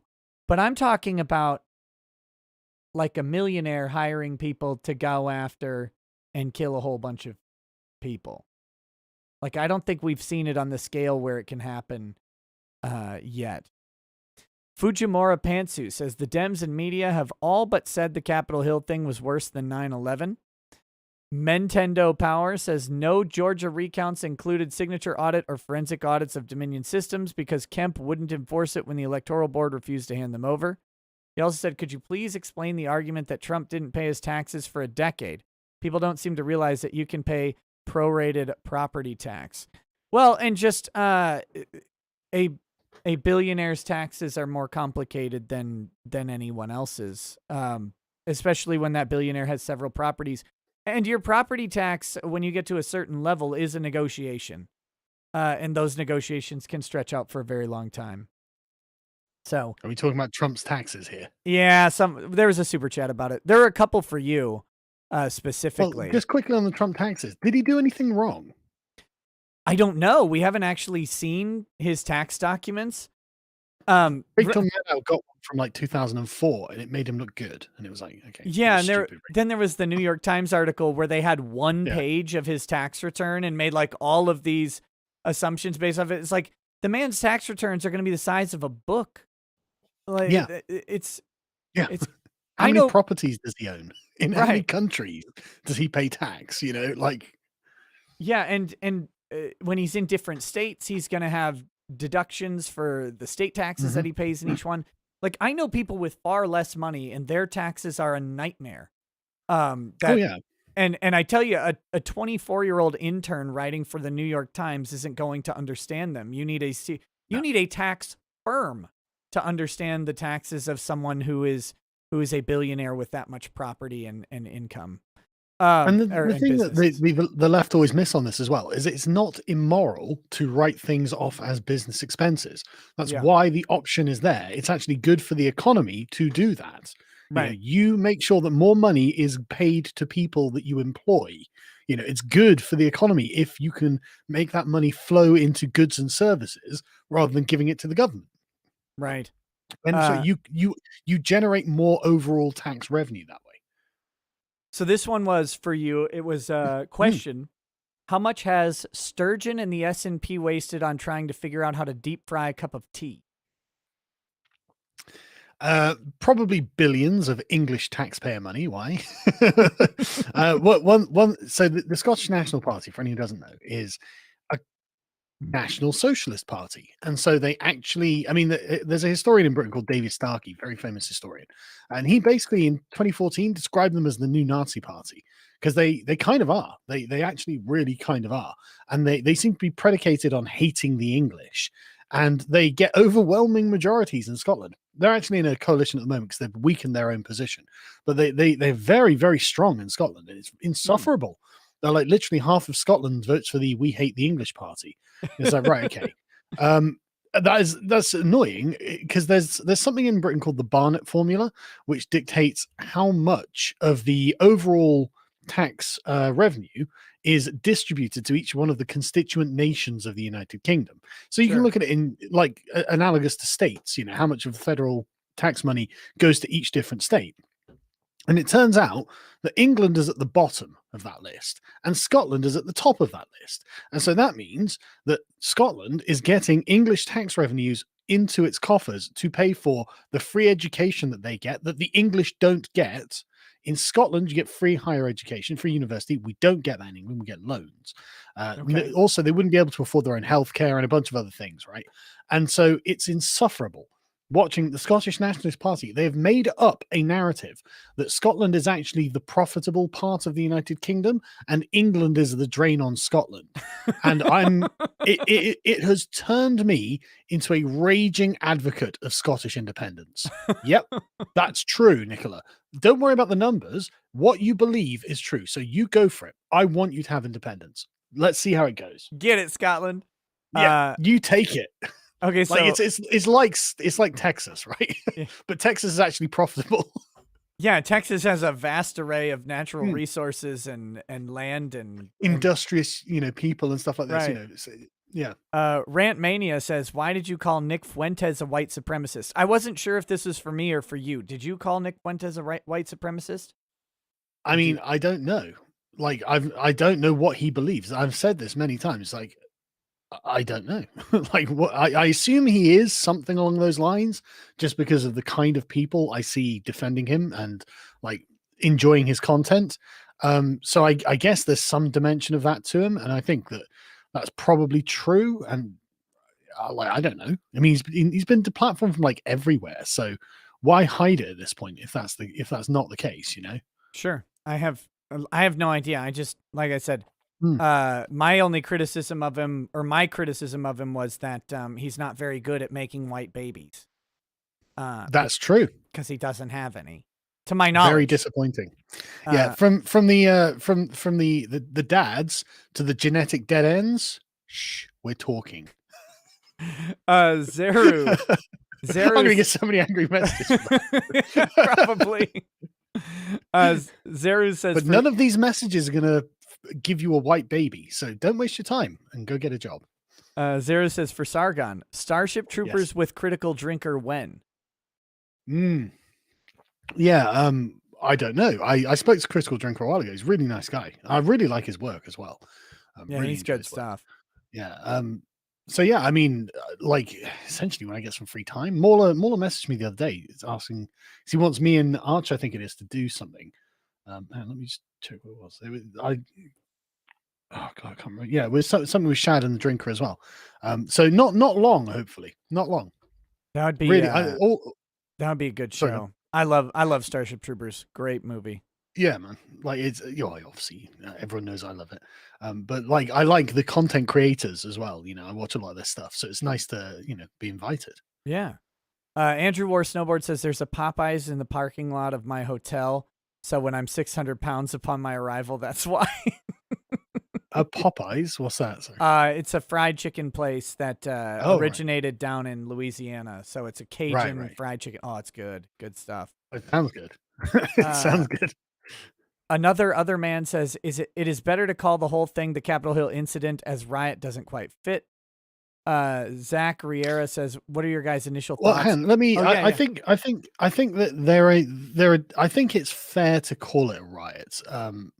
Because there was what I would describe as riotous behavior, like, climbing up on the walls and, like, occupying an area that you shouldn't have been in, fighting your way past police. I'm not saying that's bad or good or anything like that. I'm just saying I think that is fair to characterize from a neutral perspective as a riot. But that's not to say that, like, as we've heard endlessly from the left, as Chris Cuomo said, who said riots have to be peaceful? Right. Like, why did you say that, Chris? Yeah. Well, there is that whole thing of the left completely and shamelessly inciting violence the entirety of 2020, and then fucking yeah, and then suddenly getting salty about it when it wasn't them who incited it. That made them really mad. Zach Riera says, it made them look really good as well. Hey, nobody noticed. No, honestly, guys, nobody noticed that you were being massive fucking hypocrites. What are your guys' initial thoughts of Crowder's lawsuit against Facebook? I haven't read it yet, so yeah, I haven't either. I was waiting for your review. I'll have to. I didn't know it was actually out yet. I just kept hearing he was going to sue, so I'll have to look it up and find it. Jillian Seed says Sargon back on YouTube for Gamergate 2.0 #GME. I never actually left YouTube. I just changed the brand, I suppose. You changed the channel. Yes. Dragon Hunter Isaac says, here's some money from the greatest dragon hunter alive. Hey, thank you. Red Guy says, Kermit goes to the witch doctor. What does he say? I don't know. I feel like there's a meme there I don't get. I feel like there's supposed to be something that I'm supposed to know, but I don't. Dale Ritter says, Jim faded from relevance because he decided to roll with the Spurgs. Nobody is pretending he's fading from existence. He's just fading from existence. Aw. Melinda de los Santos says, really? No way. You and Sargon. Pleasant surprise. Yorukama says, we need interplanetary file system to desacralize our file/video hosting. The tech is there. We just need adoption. Captain Spire says, Nebraska is voting on mask mandate extension. We're going to hear/argue the points tonight, but with Gene Stothert selling out, what can we even do? I don't know. The mask mandate thing needs to stop. And not because the masks are that big of a deal. It's just symbolic of how much you can get people to do just by telling them that they should be scared of something. 12 masks. It's 12 masks is the safe point. Not 11, not 10, not 7, 12. Okay. Today, until got research, that on Fauci's orders. Yeah. Until research suggests that we need to have 13 tomorrow. Well, okay. yeah. Let's talk a bit about Philosophy Tube, because I've only had one exposure to Philosophy Tube ever. I've never seen this guy, and someone sent me a video of him talking about law, and it was awful. And so I did a stream where I went through his entire video, drinking a lot and just making fun of it. And I hated everything he had put in the video. I thought it was awful. Awful video. I haven't seen that one, but I've watched a bunch of his videos. I used to watch him very regularly when he was like 50,000, 60,000 subscribers, because he used to just make normal videos where he would just be sat there in front of a bookshelf talking to the camera about a philosophy book he wanted to discuss. And that was my kind of content. I was totally into it, right? And then he started getting kind of popular, and then he sort of got sucked into like left-wing Twitter, and then he discovered ContraPoints, and ContraPoints makes these big theatrical videos, right? Yeah. And this chap, he was at the time called Oliver. The important thing to note about him is he's a posh kid. And in Britain, that means you come with certain privileges. You get to go to nice fancy schools, so you get a nice accent like he has, and you get to do exotic things like join the theater. Joining the theater isn't something that someone of my class status would do. It's Sure. hilarious. Like I come from a very working class background. My dad came from a council estate. He lived in a caravan at one point because poor. And so yeah, like him like being a part of the theater, that gives him acting chops, right? And so he starts doing these big theatrical videos that are basically just a rip-off of ContraPoints. And yeah, but he can do it well. He's a good impersonation. So it's like, I okay, mean, that's great. a value statement. I don't know if I'd agree with it. For the target audience, all things being relative, Okay, and okay. so he's got like 800,000 BreadTube subscribers following him, and me, and then we get the news that it's actually Abigail. It's like, oh, Yes. Yes. that's really interesting. He is now a she. Yeah. Well, I shouldn't say he is now, because I think the way it works is he was always a she. Well, I'm not sure. That's the thing, because about in 2019, someone sent me a link to a live stream that he unlisted on his channel. Oh. And about 16 minutes into this live stream, someone super chats him about asking for advice on gender dysphoria. And the thing is, right, one of the things about Ollie is that he's a good-looking lad, right? He's a handsome lad. He's masculine, and he's obviously masculine. And he in this live stream just goes, well, I've never had any experience with gender dysphoria, like kind of an obvious flick sort of thing. And then he goes on to talk about, relationship breakups and stuff, which he does have experience with. Sure. And it's a very natural live stream because he's just chatting. It's a chill stream. He's just chatting with his chat. So it's very, guard down and stuff like that. And it's just like, right. So in 2019, you'd never had any gender dysphoria. And at some point in 2020, according to your coming out video, you discovered that you were trans. Totally fine. Totally fine. But at least that means that we can safely say, from like a reasonable standpoint, everything up until say 2020 was Oliver the man, a person who identified as a man, who had made videos saying, I am cisgendered, blah, blah, blah. And in the live stream saying, I've never had gender dysphoria. So it's all just appeared in 2020. Now, I'm not even trying to imply that that's not even valid, right? I think that when you end up getting 260,000 likes on a tweet where you're coming out trans, like that's not something that just happens. There's been a build up there. You've been dropping Easter eggs and hints and stuff like this. And I'm wondering if the environment on Twitter has kind of unwittingly funneled him, like the social media effect. Like, I'm getting all this praise. Why wouldn't I just continue on the path that I'm on? Masculinity is bad, et cetera, et cetera. Yeah. And, I can believe that that Abigail is legitimately trans, unlike a lot of people. I think I just so thoroughly emasculated him on my stream, which was so brilliant. That's what happened. That now he has to be a woman. I'm just kidding. That's actually a more convincing theory. The Twitter echo chamber is powerful, but not that powerful. Right. I only reviewed his video because he had a guest appearance from Legal Eagle, who I think is one of the worst YouTubers on the planet. Right. Okay. I've never heard of them. Why are they the worst?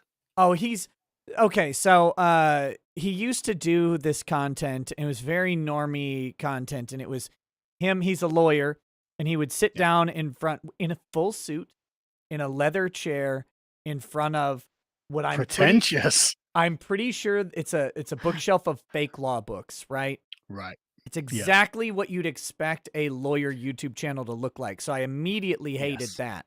But he would just do stuff like, a real lawyer reviews My Cousin Vinny.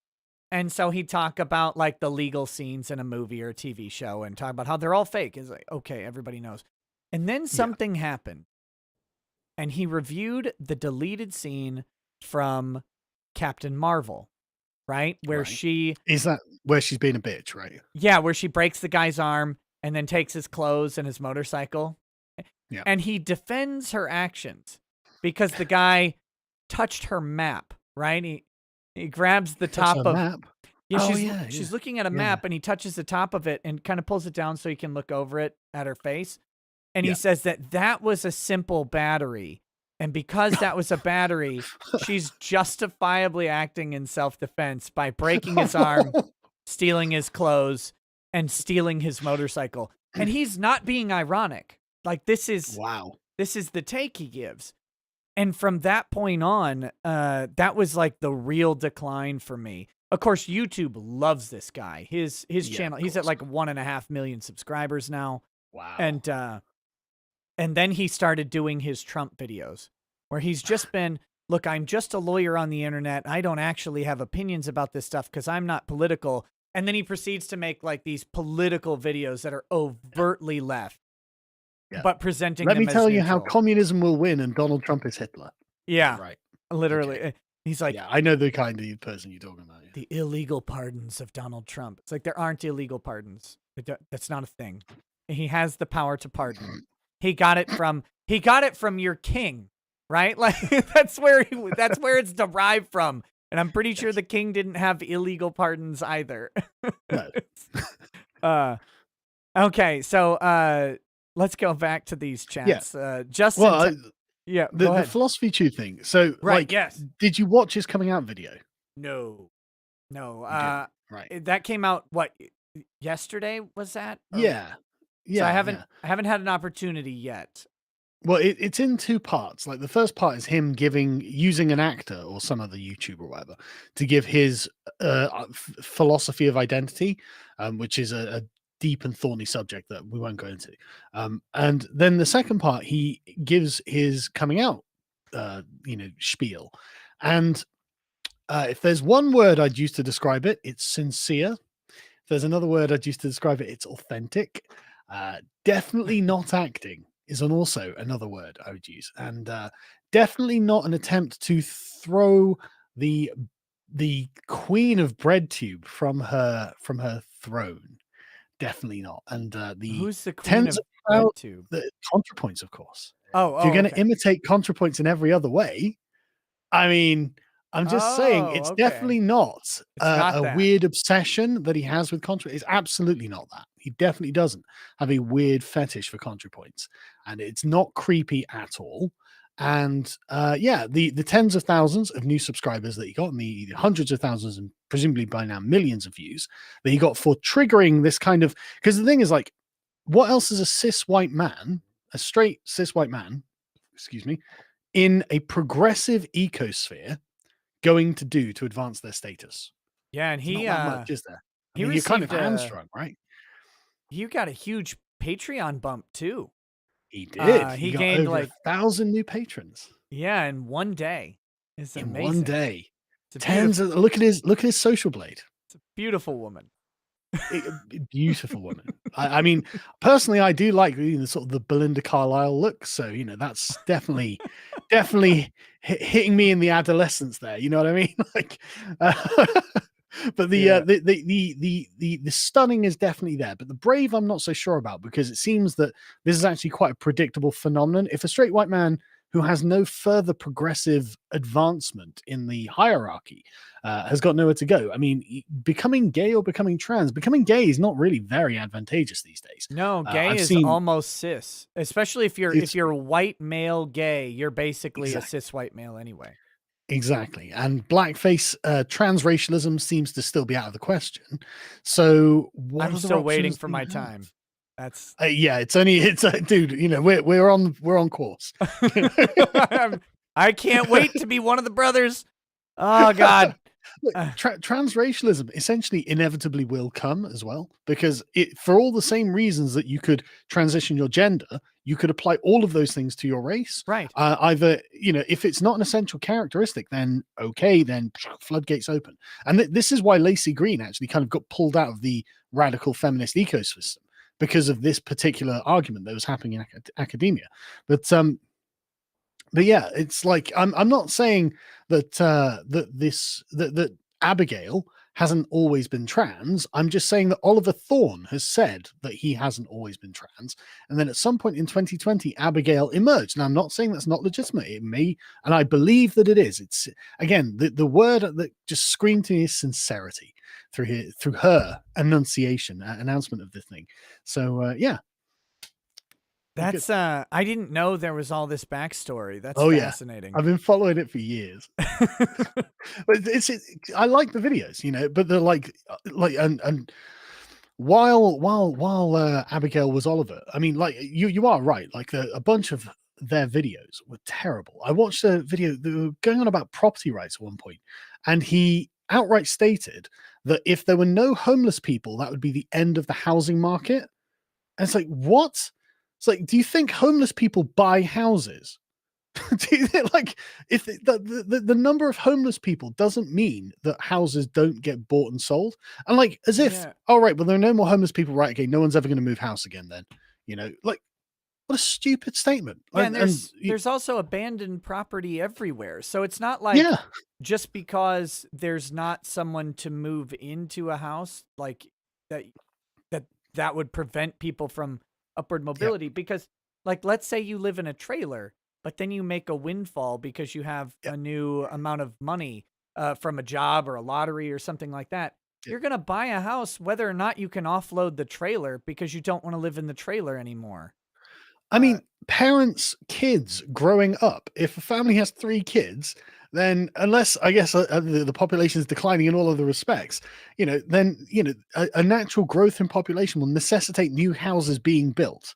Even if no one ever moves house again, like the kids growing up are going to have to get new houses. So there's going to have to be some kind of market there. It's like, it's such a ridiculous thing. I couldn't believe it. It was like, and he said it with such confidence and straight face, where he's like, look, and it would essentially something like this, where it's equalized to zero. It's like, you you don't know what you're talking about, Ollie. No, that's a terrible argument. Yeah, it's absurd. But Absurd. because he's a philosopher, right? He can make a terrible Yeah, argument and just assert that he's a philosopher.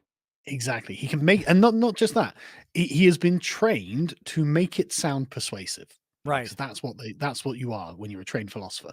You are someone who entertains and uses language to navigate through particular kinds of waters, right? And you're trying to persuade people. So yeah, Yeah. Ollie, very persuasive windbag sometimes. Justin Tappy says, "Are That's like you me. are you putting up videos during the stream? My notification said the Matt Gates video went up at 4:23. I listed it during the stream. It was up earlier, but it was unlisted." Ash Ukihime says, "Oh my God, 2 of my favorite YouTubers are on at the same time. You're awesome, Akkad and Nick. Thank you for bringing him to the show. Keep being awesome." Well, Oh, it's thank been you. my pleasure so far. We'll see if we can ruin that. Angry Baneling says, "Sargon, I have banned all Hugo simps. It's done." Good. Tony Stark says, "Ever heard of distributism? It reads like an attempt at capitalism that addresses the problems of crony capitalism via subsidiary and antitrust." I I haven't. have studiously avoided G.K. Chesterton and all Catholic attempts at creating social justice, because I think that they may well, in fact, be the people who accidentally like triggered the idea of social justice in the left, and so that may be when they need to hold the Catholics to account for. No, seriously, no, I just haven't bothered, to be honest. I've seen a load of quotes from G.K. Chesterton, and I would literally say like 50% of them are inspired genius, and then 50% of them are such utter trash. I feel like I'm reading a quote from Philosophy Tube. Like it just like it's so weird how like night and day some of the quotes I've read from him. And it's like, I mean, I do intend to read his work at some point, but it's just low priority, Sure. Michael Tynan says, "Sargon, good sir, please pronounce issue, aluminum, and distributed." Issue, aluminium, and distributed. Where do you get the I in aluminium? What? It's spelled with an I. No, the second one. Man. I, I'm I'm I'm now doubting. Yeah, no, right. Look, I'm going to send you a Wikipedia, just a Wikipedia link on Discord, right? Look, don't give me this shit. Why did you drop an I from aluminium? I don't know. Like That's the American way. We're more efficient. yeah. See, aluminum in American and Canadian English again with like the concept of herbs. You are once again rebellious colonies. You got nothing on us anymore. Your king has Yeah, no I know. power here. I know it's tragic. Isn't it? He's got no power here either. Jesus, like the American Revolution came all the way back here too. Oh, speaking of that, Mm. what about this drama between Harry and what's his face? The princes. Oh, why can't I think of the older brother's name? I don't Oh know. God, what? I keep wanting to say Charles, but it's not It's Charles. not Charles. It's the other one. I literally, I don't care about them, except I think that Meghan Markle removing Uh, uh, William. William. Yes, William. I actually don't know anything about any kind of personal feud, but I think what it is Harry has gone insufferably woke, and Yeah, and he's yeah, like, I think it's the simp tax, right? Like yeah, Meghan Markle has turned him into a simp. He gave up all his guns. He moved yep, away from England. He gave up his responsibilities, and now it's like she's divorcing him from his family, which is amazing. totally. That is exactly what's happened, and this has gone like you get like the will of the palace sort of scenarios where it's like the institution of the palace Right. disapproves or approves of what's going on, and apparently she has essentially peeled him away from the entire institution, and he looks like a broken man. Like when you see him in photos, he's all slumped over and he's sad, and she's there, like the cat that got the cream, and it's Yeah. like she looks like she's got him in a kind of abusive relationship. To be honest, obviously I know nothing about the inner workings of the relationship, but that's just as someone again on the outside looking in, going, "Yeah, I We wouldn't know want to be that enough. guy." We Yeah, know exactly. enough. You can see by the way that he holds himself that he's not happy, he's not smiling, he's not thriving. He's got a weight around his shoulders, and she seems to be enjoying everything that they're doing. So, I think I can guess where the weight is. And yeah, so I don't actually know, but William's all right. He seems like a decent enough chap, Yeah. from what I've seen. I So was just I was reading the news where they basically determined that William's son won't ever be king. Because basically the really, royal family is going to be phased out once the queen dies. It's going to be the decline of the royal family. so Um, who said this? this is some publication with and it was written by someone who exclusively like covers the royal family and their affairs. From what I got from the article, I don't know. Right. I don't really follow it, but basically saying that Yeah. the No, the I don't royal either. the royal family's brand is in decline, and when the queen is gone, the princes taking over are not going to be engaging, and their stock in the UK public will be depleted. And so then basically Hmm. they got the news that the grandchild of the queen will not be a king is the idea. So I don't know what they're gonna do, like as a royal family. Like what are they going to if they're no longer monarchs? What are they? Extensive landowners, I think, is the answer. But I find that very hard to believe, for a few reasons. Like, the royal family is a really popular institution in Britain. Despite Andrew being like an Epstein pedo guy, the brand of the royal family is cherished by many people, right? Right. Because the England is a very old place, a very old place, but it's always had a king, and that king has symbolic weight in Britain, and the position itself represents something cultural as well as temporal sort of power. Sure. But they're also the head of the faith. Not that that matters anymore because hardly anyone's a Christian anymore. But like they're also the head of the church, and really they should actually set up their own branch of Islam and be the head of that too.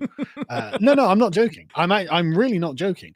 One of the problems is that Muslims in Britain kind of do have like a wider concern of like the ummah, like the separate the sort of broader collection of Muslims, and really the king or queen of Britain should declare themselves to be essentially the caliph of the Anglican Islamic Church or mosque or whatever God, that'd be the way they funny. view it. Well, that's what they did with Catholicism, and that's what they should do with Islam. They should be like, no, Yeah. we're going to have British Islam, and we don't give a damn about foreign Islam because foreign Islam is dumb. We this is how British Islam is going to be, and I'm the head of the faith. Get used to it, right? Right. But anyway, that's what a healthy country would do. We're a desperately sick country. But the point is, the England has had a king for a very long time, and not having a king hasn't been something England has actually liked as an entity, because there's an expectation there, and this is like the origin of constitutional government comes from the relationship of the kings of England to the barons and the population of England, right? Right. So it's part of our and your traditional political history, and it's how we came to be the English speaking people. And like I said, the monarchy is a really popular institution, like 70% approval rating, right? Find a politician with 70% approval rating, but the monarchy, everyone loves. and it's part of the pageantry of being British, like all the big state affairs. You know, the Coldstream Guards like trotting along in their sort of Napoleonic looking outfits and stuff like this. It's all part of the heritage and tradition of Britain. And I would be fucking shocked if anyone was thinking that the British public can just let that go. And that is all predicated on the idea of there being a king or a queen. Right. Like it revolves around a royal family. But more importantly, the very concept of Britain, the United Kingdom of Great Britain and Northern Ireland, ceases to exist if the monarchy no longer exists.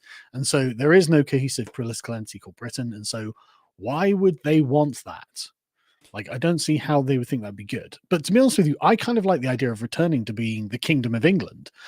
So, you know, at this point, I wouldn't mind, like, you know, that happening. But, like, I don't want to get rid of the monarchy. It's traditional. Sure. Yeah. Like the Queen Elizabeth, right? She is the descendant of both of the generals who were at the Battle of Hastings in 1066. She is the direct descendant of both William the Conqueror and Harold Godwinson. You can't reclaim a 1,000-year lineage like that. That just, you know, that once that's gone, right? And so I don't want to get rid of the monarchy. I just want to get rid of the Scots. Love you, Dank. Feel free to be a refugee down in England anytime after independence. Michael Tynan says Sargon. Oh, wait, no, we read that one. Damn it. El DeGusto says, my first Ricada chat. Hey, thank you. I loved hearing you blow Sitch and Adams back out last month. Any interest in crossovers with Razor Fist Offensive and Lotus? I just want to defend Sitch and Adam. I absolutely adore Sitch and Adam. I think they're both great guys. You know, good, honest, genuine guys. And if we have a disagreement, then it's an honest disagreement. And it's not like, you know, anything silly or anything like that. I just want to make that very clear. But it was nice to destroy them on that. And Adam, I mean this in the most loving way, mate, I promise. But I was right. But Razor Fist, the problem with Razor Fist is he's in a weird time zone, and I can never seem to find a good method of communication with him. But I would love to have like just a hangout and just chill, you know, because I watch all his videos. You know, yeah, he's one of great. those content creators. Yeah, he's brilliant. You know, you know, once or twice a week, you know, I'm the only job I do in my household is the dishes, and so after dinner, I'll just like put my phone up and get, you know, a video up and listen to that while I'm loading the dishwasher. And Razor Fist is usually like 2 or 3 times a week. I'll have his videos on. I absolutely adore him. Yeah, I love the style, man, the confidence. I'm hoping to get him back on. I had him on during the second day of the election to talk about what was going on in Arizona, and it was great. And I've wanted to have him on again since then, but we'll see. It's you know, like us, he's busy, so it's hard to get a hold of him. And he's in a weird time zone for me. Yeah, he's an hour behind me. Nova Zero says Harry for redo of Healer win. Oh no, run, Megan. That'd be terrible. Okay. Sorry, I gotta find. Can I just give a shout out to Brittany Venti in the chat? Yeah, absolutely. Say, hello, keep patrolling them. I like what you do. And by the way, Brittany, thank you for joining the channel. Much appreciated. Oh. Let's see. Good girl. Where are we? We're right here. Jesus. Okay, Soul says MSNBC is now claiming Trump used Antifa as a distraction to hide rising right-wing radicalism. What? Really? That sounds like worth talking about on the podcast tomorrow. Kuranai6942 says Sargon is wrong about Antifa. They are Rule 7 in Saul Alinsky's rules for radicals. Once you're in power, negotiate with your radical forces seems to moderate. I'll have to go dig up them. To seem moderate. To seem moderate. I actually have it to hand. Oh, no. Sorry, what rule was it? Rule 7? Rule 7. So it's once you're in power, negotiate with your radical forces to seem moderate.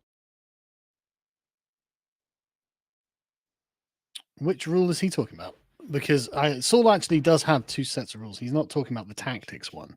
Because tactics rule 7 is a tactic that drags on too long, becomes a drag, which is true. Again, these are all fantastic. People should really read this. Yeah. You know, it's the Gamergate playbook. Maybe there is an earlier bit where he had policy after power. That sounds like something that he's talking about there. But sorry, if you want to carry on, I'll see if I can dig this up. Yep. Executioner says, "Hey Nick, I'm from Australia. I don't understand fully how Robert Barnes and Viva Fry highlight that Southern District New York federal court is the butt of the jokes.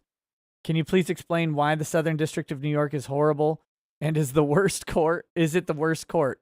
I mean, it's in a way, it's like the Ninth Circuit Court of Appeals was, in that they tend to take on cases that really shouldn't exist. And when the problem with the power of prosecution is that it is the power to destroy someone, whether or not they're guilty or innocent. So I assume that's what they're referring to, but I don't particularly like follow the SDNY stuff. Could we summarize it by saying it's something the Democrats control? Well, yes, it is the Southern District of New York. So it is that. Yeah. It's also full of lawyers, which makes it worse. That nerd. Oh, go ahead. Sorry, just Academic Agent is another YouTuber I enjoy, and he's got this Ashes of Civilization series where he doesn't do any commentary himself, but he puts together clip shows of things that have happened. And one of them was Detroit in 2009. There's the most recent one. Man, it is a depressing thing to watch. Yeah, and it's literally 60 years of Democrat rule has run this into the absolute ground. And it's like, man, that is sad. It was the wealthiest area at one point, and now it's just Christ. It's an abandoned shithole now. Yeah. That nerd Derek says, "Forgot this is live. Anyway, in Kermit voice." God damn it. "Euphoria, shut the fuck up. I know that was you and I ain't even got a look. I should send your ass back to Crenshaw Pete with his hot ass coat hangers, bitch. Would you like that?" Okay. Sim, that's a good comment. Thanks.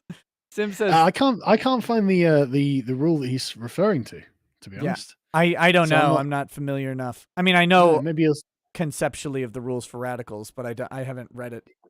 It's worth it. Sim says, "Does Sargon have a mechanism in place to prevent his company from falling into SJW hands? In law, the people he hires, or the children he sires?"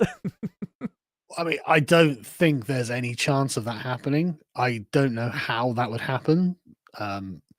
Essentially, it would require me to convert to social justice. So, you don't think that's going to happen, huh? You no, think you're immune? I mean, I have spent the last 7 years combating this, and I did set up this company as to be a bulwark against it. But yeah, I mean, I guess. I don't think there's any danger of that. Gunnar Renee Oy says, "Gab is a Mastodon fork. They admit that on the website. You're free to download the Gab source code and run your own federated instance of it." Right, okay. Brian Fontenot says, "Random question. Any thoughts on Daily Wire and Run, Hide, Fight film? And the Run, Hide, Fight film. I didn't watch it. I heard it was good.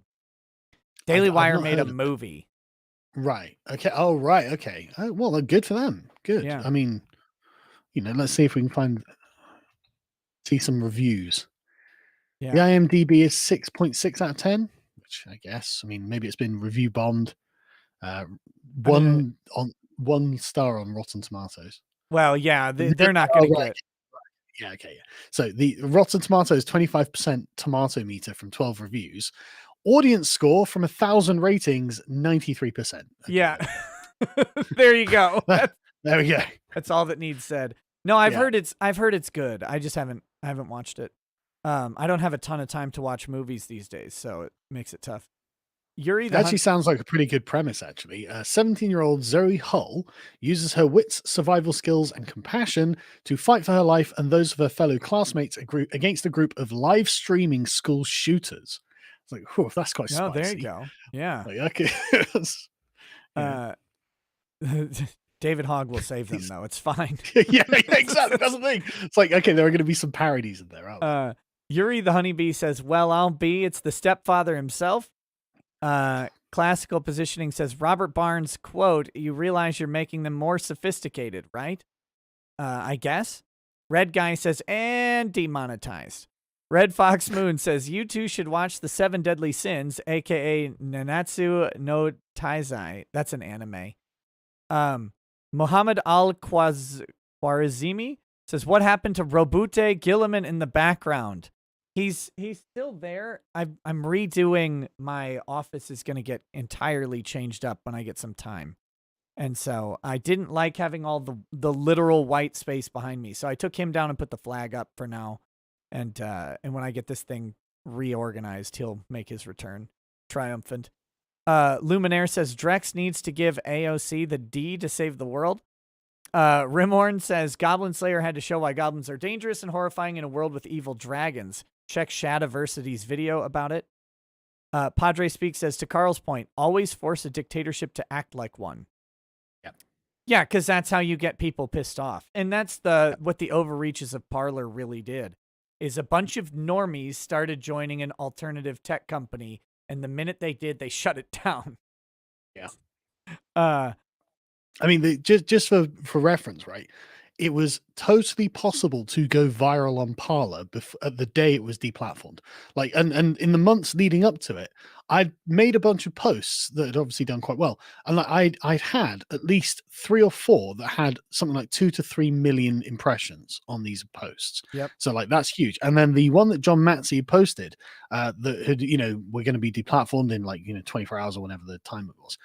On the last day, it had 25 million impressions. So like it was not a small platform at all. No, like, that is a very large number of people to see what's going on there. Yeah, I saw some of your posts right before it got shut down, and they were getting lots of interactivity. Oh yeah, that's the funny thing about Twitter is you notice that there are certain things, certain people who don't get to ever go viral. Yes, no matter what you do.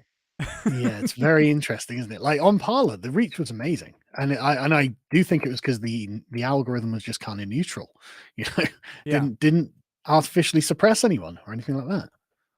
Let's see. Cal Clay says Sargon Claws of Eagle return.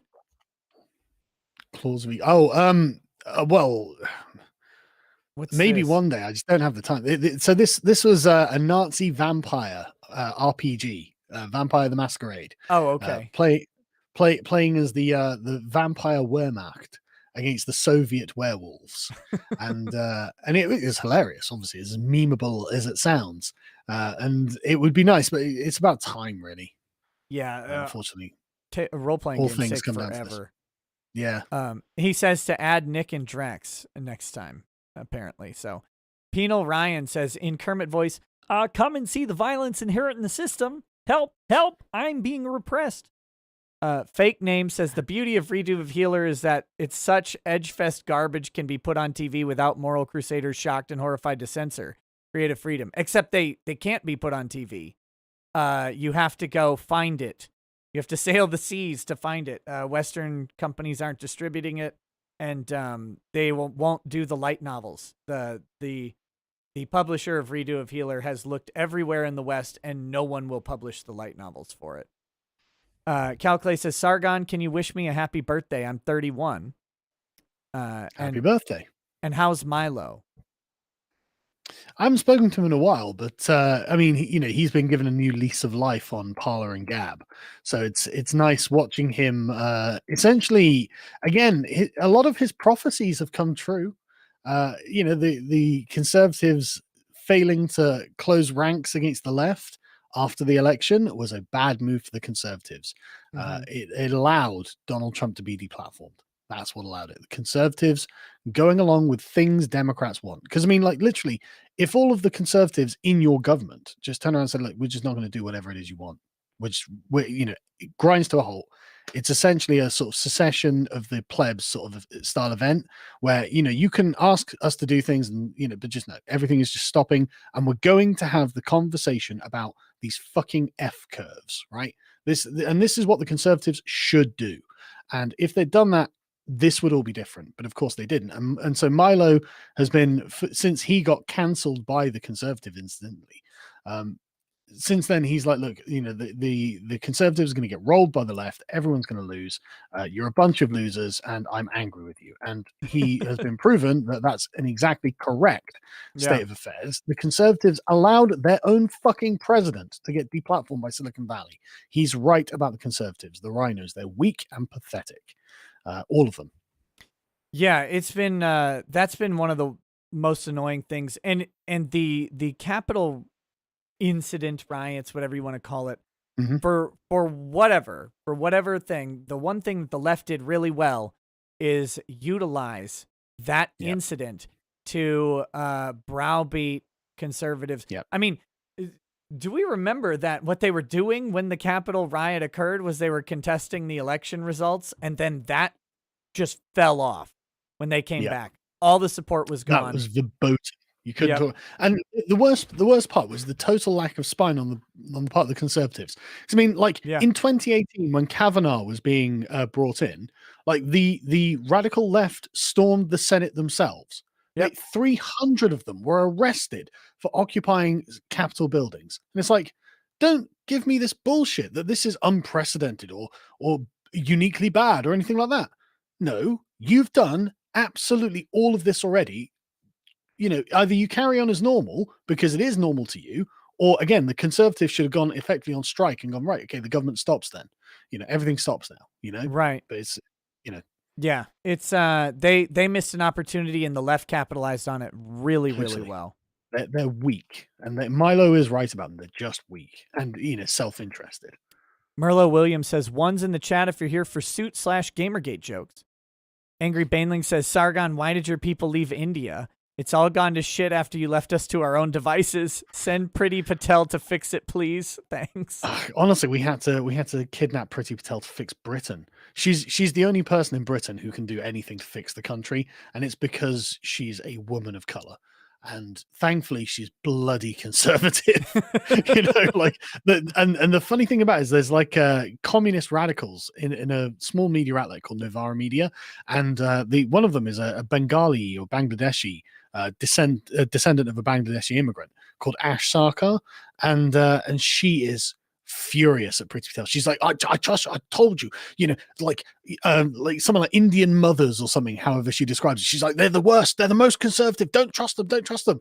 And Pretty Patel is actually really proving her point here. The boot is coming down hard on a lot of stuff. So it's the only problem is not coming down harder on the right things. Sure. But she's the most effective conservative that we have in the country, which is not saying much, to be honest, but it's something. And she makes the left howl, and that's important. Cal Clay says, no, we need her. You can't have her back. Yeah. Yeah, we've got too many problems of our own. We can't come over there again. You stick in your crappy caste system, Baneling. You're stuck. Cal Clay. Even worse, right? Like a third of India is essentially communist at this point. That's a lot of commies. No, dude, it is literally tens of millions of them. India has a massive problem with communist terrorism, and it's awful. It's like cringe. Oh, jeez. So, yeah. Cal Clay says Jess Phillips equals Dolores Umbridge with Polyjuice. Agree? I don't know who Dolores Umbridge is. Legally, I think I'd probably have to disagree. I wonder if she supported my gender essentialist narrative today, though, so I'm very pleased about that. She was on the radio, and I've been saying this for ages, right? That look, there is like a biological connection between the gender role of man and woman and the essential biological nature of males and females, right? They're not separable. They are actually directly connected. One is informed by the other. And Jess Phillips went on the radio today, and because apparently she has sadly had a diagnosis that she's sterile, right? Now, obviously, I think that's a sad thing. Yeah, and even though I don't, that sucks, right? And I don't like, that's, I mean, thankfully for her perspective, she's got a bunch of kids already, right? So that's, it could be worse. So, but it's not nice. But the point is, she had said that, look, it makes me feel like less of a woman. And I mean, if I couldn't get erections, I'd feel like less of a man. And this, I think, is evidence to the point that, look, there is something essential about the gender role that is also biological. And that, by her saying that, she's confirming that thing that I think. And it's nice to be able to say, look, here's a prominent feminist who also agrees with what I'm saying. who's expressing it. It's very, very useful politically, but it is sad because, like, again, like with Jim, like I don't harbor any grudges or anything. So it's just like that, there are human elements to a person's life that I don't want to just leave as political. And like, her ability to have kids, that's a horrible thing to like laugh or mock or something like that. And I'm not going to do that. Yeah. Well, you typically attack positions, not people. Yeah. Unless and she's got loads of stupid positions. So unless they're fat women on Twitter, then you attack the person. That's me. And then they get what they deserve. Yeah. Baronet says Sargon still lives in Jim's fans rent free while their daddy is dying of cancer. Keep sending him e-welfare. Maybe he'll do a stream again. Minister of Hygiene. That's just made me sad for the Jim fans now. I know. That's brutal. Minister of Hygiene says Gamergate was first. The place that planted the flag, it's crossing the Delaware, Gettysburg, second El Alamein. Yeah. Padre Speaks says, Nick, please hire Brittany Venti as your internet paralegal. Okay. Monster Girl Supremacist says, has the balls, no balls question been asked yet? If not, I believe in the spirit of tradition, it should be. Do you prefer your futa with balls or no balls? I think that anyone who has a futa preference gets the helicopter. That's a clever dodge. That's just... I don't have a preference because I think this is degenerate. And yeah, into the wood chipper you will go. Well, there you go. Okay. With a smile. I guess no balls because the wood chipper would separate them. I honestly, I don't really understand the meat of the question, to be honest. Well, I don't really know what futa is. It's good. Let's keep it. I know. And you think I would know because I've heard it referenced on the internet enough times, but I've never taken any time to look into it. Okay, Mr. Eichenwald, keep pretending you don't know. That's fine. Is it a tentacle porn thing? No. Oh. It's a female character with a very female giant penis. And so then the question would be, okay, let me look it up. should the giant penis have balls or not? Is the question. I mean, the answer is obviously yeah. Thank you. You answered correctly. But not because I like this subject. No, it's just that's the logical outcome. This is what my chat does to me. Every stream with a guest. Like, it doesn't matter. It could be like some sophisticated lawyer, and they're like, by the way, do you like your futa with balls or no balls? And invariably, the guest is like, well, what does that mean? Like, God damn it. Come on. Okay. So this was... At least I got the correct answer. Exactly. Yeah. Here, this one was from earlier. That was for you. So this is my favorite crossover, and Sargon is one of the best guests so far. Also, Sargon, I've been a huge fan of your history content, such as your video examining the studies of female Vikings and warriors of the past. Incredible stuff. Would love to see more. Thank you. I will be doing more. So the current workload I have is a bit much for me to do sort of extended studies on things like that, which is frustrating. But in the near future, when I say near, I mean like the next year or two, that should ease off, and everything should hopefully, if I'm trying to build something up, but if it all comes together and I do it sufficiently well, then I should be able to unlock these opportunities for this kind of content to be made by either me or other people, right? Obviously, I'd like to make it myself because I enjoy this sort of stuff too. Excuse me. Right. So it's temporarily paused, but hopefully not gone forever. So that's the best I can do at the moment, I'm afraid. Joseph Kerwin says the Medicare drama is late and gay. Edris Rex says, is it too late to ask Sargon which chaos god is his favorite? No. Which chaos god is your favorite? I don't want to actually play favorites with the chaos gods. I like each of them. Don't be a Lorgar. Don't do it. No. I always liked Zench, however you pronounce it. I don't know. I say Sinch, but I don't know what the proper way is. Yeah. I'll defer to the Englishman on this one because it's a British property. but the thing is, I'm probably wrong. So, like, but however you pronounce it, I always liked the lore and look of them, and I found them very attractive. But for some reason, whenever I create chaos armies, and when I was younger, I used to play 40k, like paint the models and stuff. I always had Slanesh and Nurgle for some reason, and I'm sure there must have been I can't remember now because we're talking like 20 years ago, but like there must have been some sort of tactical reason for this. Sure. I get because I wanted to win, and so I can't remember what it was, but I guess I'll have to go with either Nurgle or Slanesh. But I was always least fond of Khorne. See, I always go between Nurgle and Khorne, depending on if I'm pissed off or if I want Papa Nurgle's great gifts. That's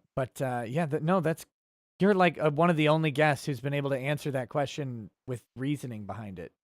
Well, I feel honored, honestly. It's a great question. I wish people would ask me more 40k questions. We're gonna have to do just 40k stream sometime. Do you read any of it? Like, do you read the books at all? No, I don't. That's the thing. I enjoyed you used to get quite a lot of lore in the codexes. Yeah. And so, when I'm like, waiting for my turn or whatever, I'd read all the lore in the codexes. I always really enjoyed that, but I never really got into the novels. Not that I think there's anything wrong with them. I just never had the time or inclination. Yeah. I take it you're into them more, yeah? Yeah, that's all but I just finished Solar War last night and moved on to the second. They're at the Siege of Terra is what I'm reading right now. So when Horus finally comes to the homeworld. And so I just started the next one, Lost in the Damned, but I've read a good amount of them, but I've got I'm like a backlog of 100 books. It's terrible. Well, I'm the same, man. I've got like so much on a reading list that it's like I'd love to read a fantasy novel. I mean, it sounds just like a good time, but I just can't justify it. Like I've got too many things I have to do. I'm gonna do this because I do this to everybody. If you want to read a sci-fi or fantasy novel, there's one that I will recommend as penultimate, and that is Ilium and Olympus by Dan Simmons. Like if you don't read Ilium and Olympus. Yeah, it's the brief synopsis is this. The start of Ilium is that this guy Hockenberry, who was a 19th century professor of the Iliad, is resurrected 3,000 years in the future by the Greek gods to watch the Trojan War and make sure it's going according to the book because none of them can read. Right, okay. And it gets crazier from there. It's a very creative premise. It gets wild. It's got it's got this idea of intertextuality to it.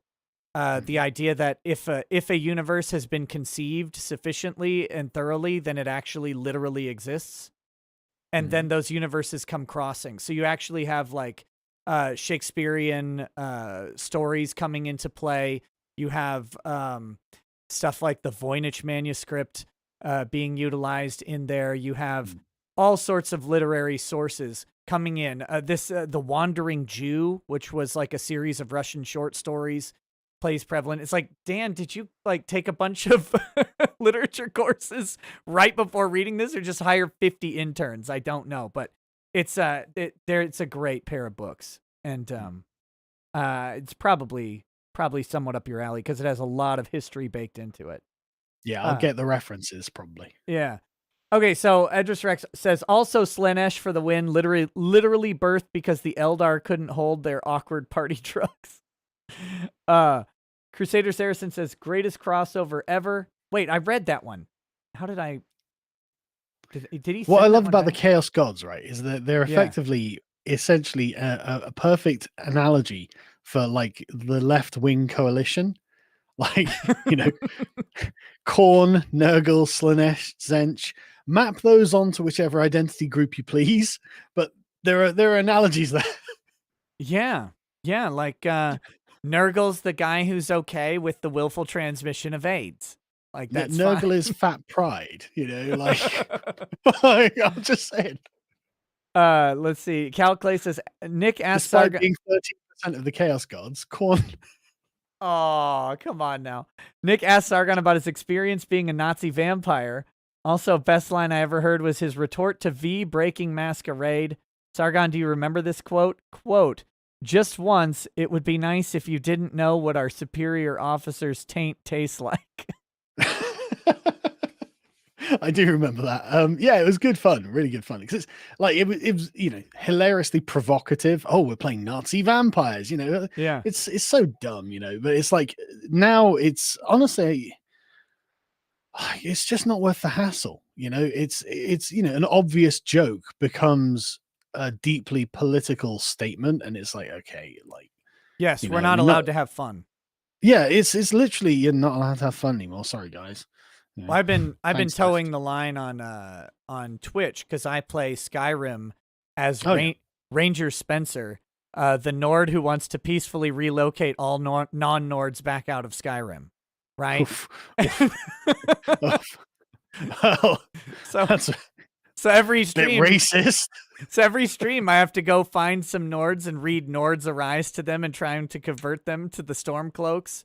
And I've killed, I think, every orc camp that's in the game. I killed all of Oof. those. And dark elves are terrible. But yeah, you You can't deserve to be deplatformed. exactly like you. It's a joke. That's the whole thing. The Yeah. character is Ranger Spencer. That's the joke. If you don't get it, it's like, Yeah. but people still, I'm always wondering when I'm gonna get just shit for that. Nick the Nose says, actually read my chats to Sargon while he is on the screen. Earn your money properly, Nick. Sargon Yeah, was the Nick. one who came up with the grooming accusations against Medicare. It wasn't someone else's position. This fatso hated Jim so much he called him a pedo. Yeah. Damn. No. I didn't call him a pedo.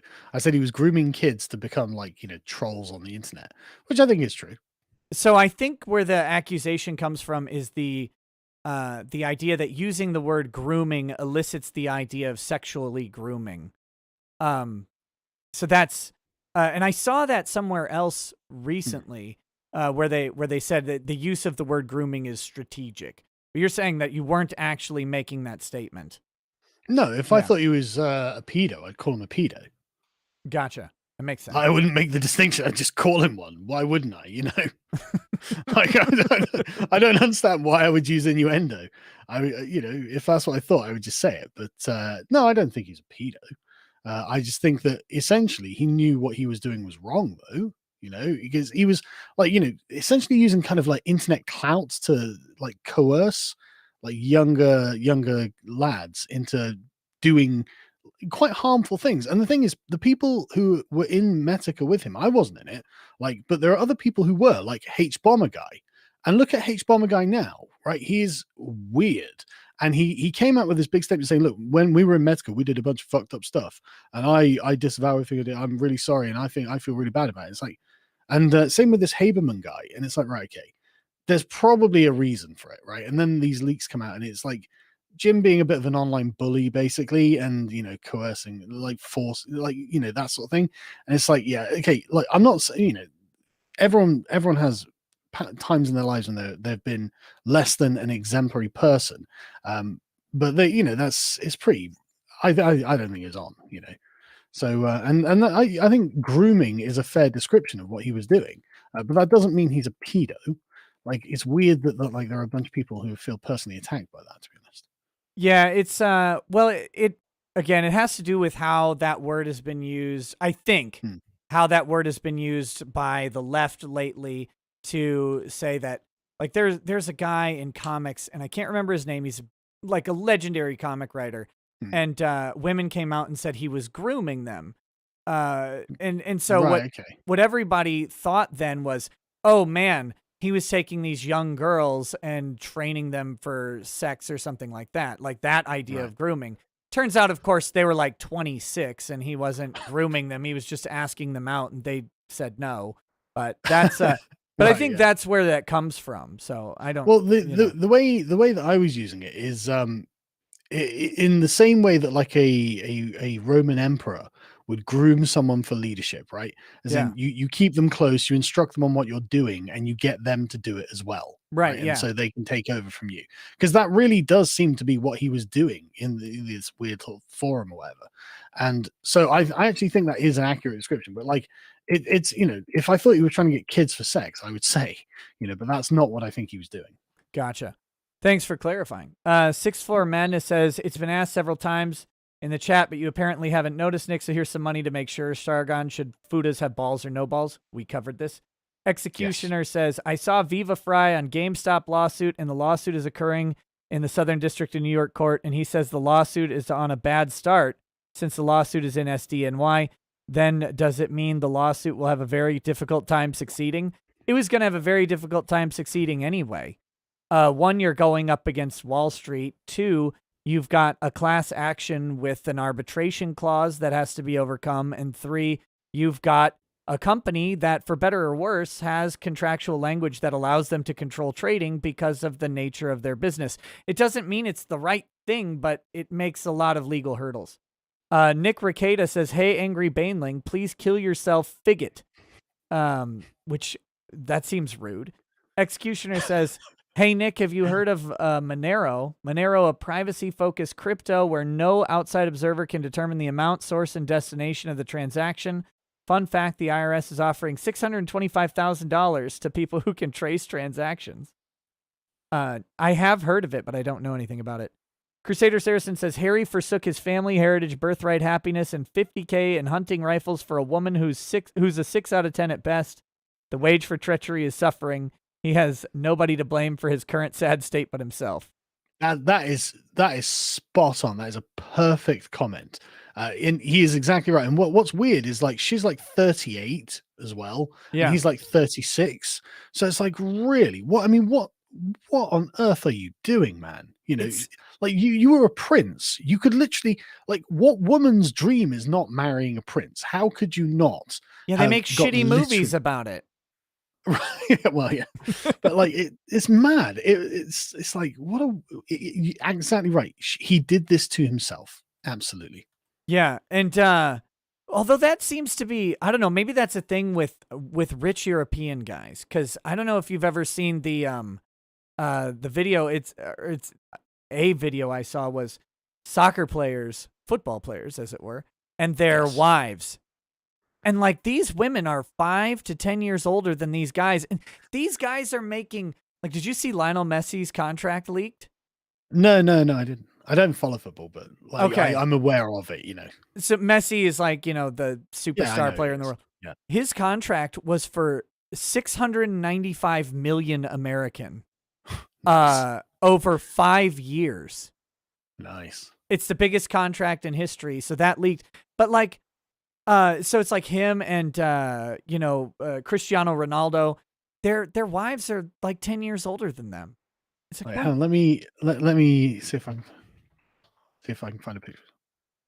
Oh, wow. Okay. I mean, she's not a bad looking woman. No, they're pretty women, but it is weird that they're older by a significant amount than these guys with unlimited money who are in peak physical condition. Yeah. Like, it's probably gay, but not gay to say that Cristiano Ronaldo is a fucking gorgeous man. Like, he just is. Yeah. And so it's like he could pick up literally any woman he wanted. Yeah. And I think I've got a theory about this, right? Because in Britain, like, football wives are a sort of institution, and basically the footballers, as I understand it, they go to specific clubs, right? And so these attractive women go to these clubs to meet them. Obviously fine, but like, this is like an ecosphere, right? And so there's a hierarchy of status, and so essentially I think these women become like veterans of this social environment. And so I'm actually not that surprised that these older women who spend a lot of time keeping themselves in very good shape and look great, so it's not obvious that they're older, could end up essentially seducing their way, you know, into these. And now, I'm not saying this is how it works. I don't know, but this, from what I've seen of like the sort of, you know, the football wives environment, it seems that it's very tactical, right? And so I wouldn't be surprised if you did get these kind of veteran women who are good at it, good at the game. That makes sense. I think that's the official reason now. I think so. Now that I've made that up, Yash, I think it might be true. I don't know, but that's my hunch. You know. Yashken says, if Brittany's still in the chat, I bet she could spend like an hour watching like one of the football wives, like docu drama things or inside things. I bet she'd be able to figure out exactly whether I'm correct or not on that. I really think I am. No, I legitimately think you're onto something there. It makes some sense. And they're grabbing these guys when they're young. Yeah. That's another thing. Yashken But not says, like oh, I bet they're presenting these guys with like essentially the sort of perfect fancy girlfriend, right? Because right. their experience has led them to realize what a man wants, a young man, 25-year-old man or whatever it is, what he wants out of a woman. And I bet that they deliver, Oh yeah, I for that bet kind they of money, they're better. I tell you. better be delivering some Yeah, exactly. deliver that ass. Yashken Yeah. says, hey, Nick, you should get revenge on RGE and send him a Jim Sterling raid after you're done with your stream. Also, Sargon, I usually wake up and you're already done streaming for the day. Nice job, man. Game stonks will rise. I hope so. Hold. That's all it takes. I bought one stock, so I'm holding it. Executioner says, considering Monero transaction pretty much can't be tracked, then would a viable solution to bank deplatforming is encourage people to donate in Monero and either convert it to USD through exchanges and deposit into trusted relative account? Maybe, but it just shouldn't have to, like, we should fix the system so it shouldn't require us to have a degree in cryptocurrency to buy bread. Like that's the scary thing. It's a rear guard action, isn't it? That's Yeah. the thing. That's what you do when you've been crushed and routed and you're being chased through the wilderness. We shouldn't have to be like that. And if you want to make fun of me for saying degree in crypto, trust me, degrees in crypto are coming. They will bro, I don't know anything monetize about crypto at all. They will monetize that immediately. Cal Clay says, have you two seen Tokyo Gore Police? If yes, please discuss the weird kink club scene. I have not. Sorry. I tried to watch it and I hated it. If God Emperor somehow managed to get reelected, wouldn't it be perfect if he, like President Dennis Leary, gave the media FU dance each morning? And at this point, Judgment Day when? I don't know, but I'm really hoping that Trump has his Napoleon returning from Elba moment at some point, just because it fucked. That's why. Yeah. Child touched by Sargon says Sargon used grooming very purposefully. I think this is the same person from before. Oh my god. He knows he can't just call him a pedo because he'll rightfully get shit for it. So he'll just imply it and play coy when called out on it. Sargon convinces Jim's kids a pedo. How about that? I'll call Jim a pedo right now. I don't care about this fucking internet drama. Yeah, well, I'm really sorry that you do. This is weird reasoning because you get shit for what you said anyway. So it's not like saying it would have avoided the shit. Not Drexel says, so you're saying that Cristiano Ronaldo has one-itis? Yes. I don't know what that is. I'm not sure that is. Jay Warden says, Sargon, since you like bloody and historical stuff, may I humbly suggest the anime Vinland Saga? Great character arcs and fights, also very realistic. That actually is a pretty good one. Vinland Saga. I've heard good things about that, actually. I haven't seen it, but I have heard people talking about it because obviously people have been like, oh, this would be interesting to you. So yeah, I might actually have to check that out then. Yeah, I watched it on Prime with my Twitch chat. It was a good time. Trevor Nichols says, watch Naoki Urasawa's Monster here on YouTube. Most unanime anime, a brain surgeon hunting down a serial killer he saved 10 years prior, set in 1996 Europe. Lagging says, Sargon, get Nick on EFAP. With Mahler, I guess. I can ask him if he'd like to have you on. I'm more than happy to. It'd be fun. I'm down. Yeah. Hickson Hammer, welcome to the channel. Andrew War Snowboard says, Sargon, please pronounce urinal. Urinal? Urinal? Wait, what? Urinal? Do you call it urinal? Do you call it urinals? That's what it is. just like aluminum, I suppose. Yeah. Okay. This is the divide. Urinal. Yeah. This is heresy. Go and eat your herbs. Pino Ryan says, Nick, will you be Legal Eagles vice president when he runs in 2024? Yeah, I'll be his Kamala Harris any day. And his days would be numbered. Kyler says, has Sargon even read Loki? Yes. Reverend Norris says, like the Louis Laveau stream, shocked to see so many Medicare Simpson chat. Weird to see he still has them being the Muppet he is. The asterisk says, needed to stay up late anyway, quality stream chats. Just to clarify, unless there's a reason to think that Jim has actually sent these people, I think these are just people who are just like on the internet too much. Yeah, I And, don't think Jim has anything to do with it. yeah, I don't either. Yeah. Um, Imotaku says it's the great and honorable Benji. Never thought I'd see him here. Oh, Nexi says, congrats on the second. I've lost all 5 of mine. Life defeated me, broke my relationship. Hard scars to heal and horrible to see peeps choose an unnatural. Right. That sucks, buddy. Yeah, sorry, man. Dean Domino says, love the J.A. Hunter Society idea you and Louis came up with, Sargon. Search Wikipedia and you'll get it, Nick. Yeah. Okay. It's a rhino safari. Oh, no. Joshua Vidrine says, glad to catch this stream live at work. Now, if you both could keep chatting for another 2 hours while I finish making these skis, I'll donate more. We've got to actually. I think I've got about another 15 minutes, to be honest.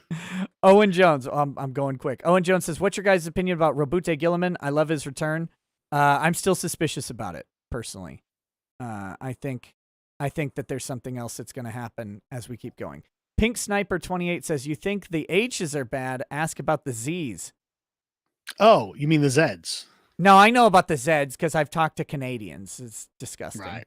Right. See, finally, Canada does something useful. Zinch maintains the British pronunciation of Z. Zinch says the reason Again, hang on. Okay. Z. I mean, like this is getting sort of French again territory. No, where the unmanned it's got a hard sort of sound to it. Are you sure Z is French? Yeah, XYZ. That's XYZ. I don't believe you. It is. It's Z's or Z. You borrowed it from your French where overlords. Where did the Z come from? Because that sounds even more cucked than France. We were like, God, these Brit bongs and these damn Frenchies. We can't call it Z. It's got to be Z. I don't know where it came from. Maybe. No, I don't either. Yeah. Okay. Zinch says I assumed it was French. Shit. The reason we dropped an I from aluminium is the same reason we got rid of U from color. It's because we're removing U, England. That's fair. The asterisk says, oh, God damn it. YouTube jumped on me. Says, oh, hush, it's not platinium, is it? F name, I name says, America's refusal to call aluminum aluminium because Germany refused to call wolfram tungsten.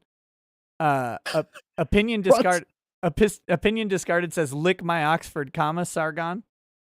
Oh, don't even get me started. I mean, like, do you not like Oxford commas? They look untidy. Oh, God. In law, you got to have them. I know. I'm not saying they don't have a precise function. I'm saying they look unaesthetic. Okay. Automata says, I noticed since the election, more sources including WAPO articles start characterizing Antifa as anti-government and extremists a bit more often. Yeah, they had a little purge of Antifa accounts on Twitter. They got to make it look even. Music and fiction says... No, I don't even think that. I think we can safely say that they don't give a shit about optics. And if they're going to get rid of a bunch of Antifa, then they're doing it because they find these inconvenient all of a sudden. No, they don't care about your fucking opinions, do they? Deplatform the president. Fuck you. Music and fiction says Sargon needs to see Ty Beard's Taos. Hashtag Ty Grift. Yeah, Ty created a tabletop gaming system, Fistful of Toes. It's actually been adopted by the Rand Corporation. So it's for like current military wargaming. Right, okay. Barnett says, Sargon, as an ex-smoker, I hear you have the smoker's cough. Stop smoking normal tobacco. Switch to IQOS. Not a shill, but the cough and the stink is gone. Your wife will thank you. Also buy GME. I don't know what IQOS is, but... Oh, I don't either, so I'm looking into it now. Yorukama says, either of you remember Total Biscuit, John Bain? I mean, I heard the name, yep. but... yeah. So Total Biscuit was a very popular YouTuber about 6 years ago who did video game stuff, and he became quite prominent in political circles because of Gamergate. Because he didn't take a position of absolute condemnation. Sure. But he got cancer and died a couple of years ago, which I was quite sad about. And because I quite liked him, even though he became quite social justice-y towards the end. But either way, I thought he was a fairly decent chap. So. Clement Poe says the most ambitious crossover since the War for Independence. Now you It's not just that need ambitious. now you just need Drexel and Milo. Overkillery says, remember when Jim predicted Sargon's campaign would fail, so Sargon accused him of grooming. Also remember when Sargon claimed he was black. Did you claim you I were didn't say black? I was black. Oh. No. My grandfather on my father's side came from an island called St. Helena, which is in the middle of the Atlantic Ocean between sort of Africa and South America. Sure. But man, what is it with these Mezca simps being so salty about this? I mean, don't know. how much money have they sent you being salty about this? I'm not tabulating it, but it's enough. pretty good, isn't it? I didn't realize I was such a gold mine, to be honest. Yeah, well, I'm going to bring you on, and we're going to have Sargon apologizes for medical. Beat him with super I called him a chats. pedo earlier, so maybe I should walk that back. Yeah. Maybe that's what I'll do on the next stream. What they need to do is super chat me a bunch to tell you not to do. No, I'm just kidding. Nivok the Orc Very says, funny. yes, twin sphere theory or no sphere theory. Oh, that's the balls, no balls, I think. The Futa thing. Yeah. Super Iron Bob says, catching up on the stream, Torba's removal from Silicon Valley was his own doing. He hasn't become any less mercurial. Gilbert. That's true. That's not an inaccurate description, but I think he deserves some respect for holding the line on this and existing. To be honest with you, I think it's been a lot of work for him, and I think he does deserve some respect for that. Yeah, I think what he's doing is good stuff. I just find him to be like a weirdo on some of the issues, and it's like, why is this your thing? Like, why are you dying on this hill, or why are you more like, why are you calling people out and banning them over this issue that I don't see the point. Yes. But in my old age, I've come to be a lot more tolerant of people like that, and so like I've found a way of framing these people in such a way that means I'm not repulsed by what appears to be craziness or anything like that. Yeah. And so I've rather been enjoying Lynn Wood and Sidney Powell as a kind of honestly almost like enjoy a movie, right? Yeah. And so like I'm enjoying this. Oh, what's going to happen now? You know, all these fantastic character arcs. It's like every lie will be revealed. I'm like, yeah, come on, I'm living for it. Where is it? And it didn't exist. Yeah, that's been what they were doing was amazing. Like I did my biggest video ever was when Lynn Wood called Roberts says he had sex with children or whatever. Yeah. And I'm like, this is wild stuff. And everybody wants to hear what Lynn Wood and Sidney Powell are saying. I think since they've been ghosted on social media by everybody major, they're starting to lose their name branding. And they're about you want people who are about to get the full brunt of like the machine and get whatever attempt to destroy a human will be. Sidney Powell and Lynn Wood are about to be demolished in whatever way the system can manage. So I just checked them out on Telegram. Lynn Wood has got 736,000 subscribers. Yeah. And regularly gets 450,000 views on each post. Oh, so, I mean, like we say, and let me see if I can find. No, I mean, he's just, the other thing is, I believe personally, and I'm always weird about this, but I think YouTube is actually suppressing Lynn Wood videos now. Oh, doubtless. But I was just checking on Telegram because these are the Telegram figures they've got. Sidney Powell also has 350,000 subscribers and gets hundreds of thousands of views on her posts. So like they still have a very large audience. Oh yeah. In all fairness, you know, Sydney joined up with Michael Flynn and started a super PAC. They're gonna, which by the way, incidentally, is a great way to protect money from a lawsuit. As a super PAC that you very interesting that you run and you can distribute. I'm glad I've got you, and you mentioned that. So tell me about the $1 billion lawsuits from Dominion. What's going on? Well, they're what Robert Barnes would probably call lawfare. I think he might have even said it, but this is Dominion is going to take the wave of anger against Sidney Powell and Lynn Wood and try to ride that along with the judicial bias against their positions into a punitive lawsuit. And they don't really, I mean, they want to win. They don't care. Yeah. They're not going to get $1 billion from Sidney Powell. She's not a billionaire. That's what I wanted to ask about. Yeah. Like, isn't that going to be dismissed on being like unreasonable on the face of it? It Like, should be, but it won't be, I don't right, think. Because what right. Dominion will make a very credible argument that they lost $1 billion of revenue, even though nothing suggests that Dominion will not be the system of choice in every jurisdiction that it was used in this election. In the next one, Like in Georgia. that's what they've, that's what they're going to try and argue, is that somehow their brand has been irreparably damaged and Right. needs money to fix it.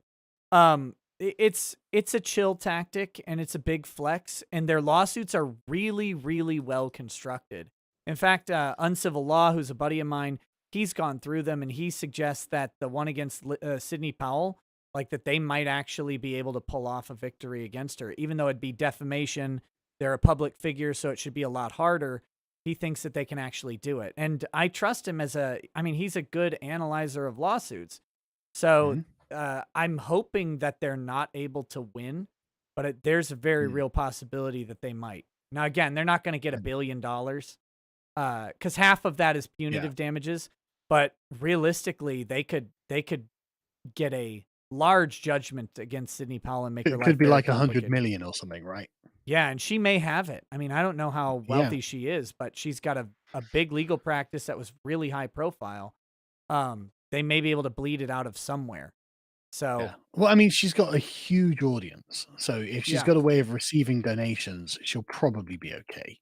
Right. And Like, I think that there'll be a large rally behind her, the super PAC is the way that can happen. I mean, super PAC Right. money is tax deductible, I believe, but they have no regulation on the spending. The only thing with super PACs is your donation lists are public. So, but if you donate to a 501c3 that then subsequently donates to a super PAC, the 501c3 is the listed party, not individuals. So there's ways around that publicity element as well. But I think that Sidney Powell, the 501c3 might be part insurance for her and the upcoming, like she is going to be attacked dramatically. Linwood will too. They're going to go after their Yeah. clients. They're going to go after their law licenses. And Yeah. Well, they've already tried, haven't they? yeah, the crazy thing for both of them is they run multi-jurisdictional practices. And in the Mhm. States, you need to, like, I'm licensed in Minnesota. I can't practice in Texas without Texas's permission. So what happened to Linwood in Delaware is they just revoked his permission to practice in that case. And that's a signal to every other court in the nation. If Linwood comes into your state and he's not licensed to practice, just don't give him permission. Well, suddenly you've destroyed his ability to do business in the way that he's been doing. And that's what I think is coming for them. Gilbert Guy says, recommend the Bard Code YouTube channel. Super interesting take on Shakespeare, math, and the true royal bloodline. Yorukama sent money for the 40K stream. Thank you. And also joined the channel. Much appreciated. Padre Speaks says, Battletech is better lore than 40K, and Legend of Galactic Heroes is required anime for anyone in the culture war. Battletech is indeed very good lore, but it hasn't quite got the depth of 40K, in my opinion. 40K lore is ridiculous. Yeah, it's amazing. It's the gold standard. Yeah. But Battletech's still very good. How do you take Paradise Lost and put a massive shouldered Space Marine armor on it? That's what they did. I love that. Fuzzy Creature says, I never thought Jim was grooming. I think he's always been an accidental Pied Piper due to charisma levels. He doesn't want his army per se.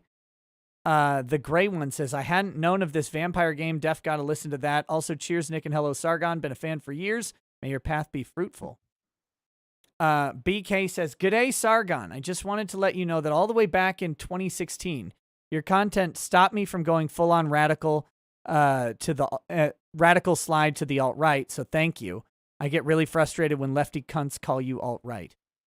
Yeah, it's mad, isn't it? They do that to me too, and I'm like, I'm a bad alt-right person. Yeah. just leave me alone. I just want the government to fuck off. That's all I want. Elliot Hager says, you guys should have Eliza Blue on your streams podcast to discuss online sex trafficking on social platforms. She was just on Timcast and others. She's a nice person, definitely not a fembot. Okay, never heard of her.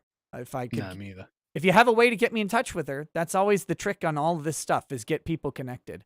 It used to be fairly easy when Twitter existed and both sides were allowed on Twitter, Yeah. because then that's how you would coordinate, which is why they ban everyone.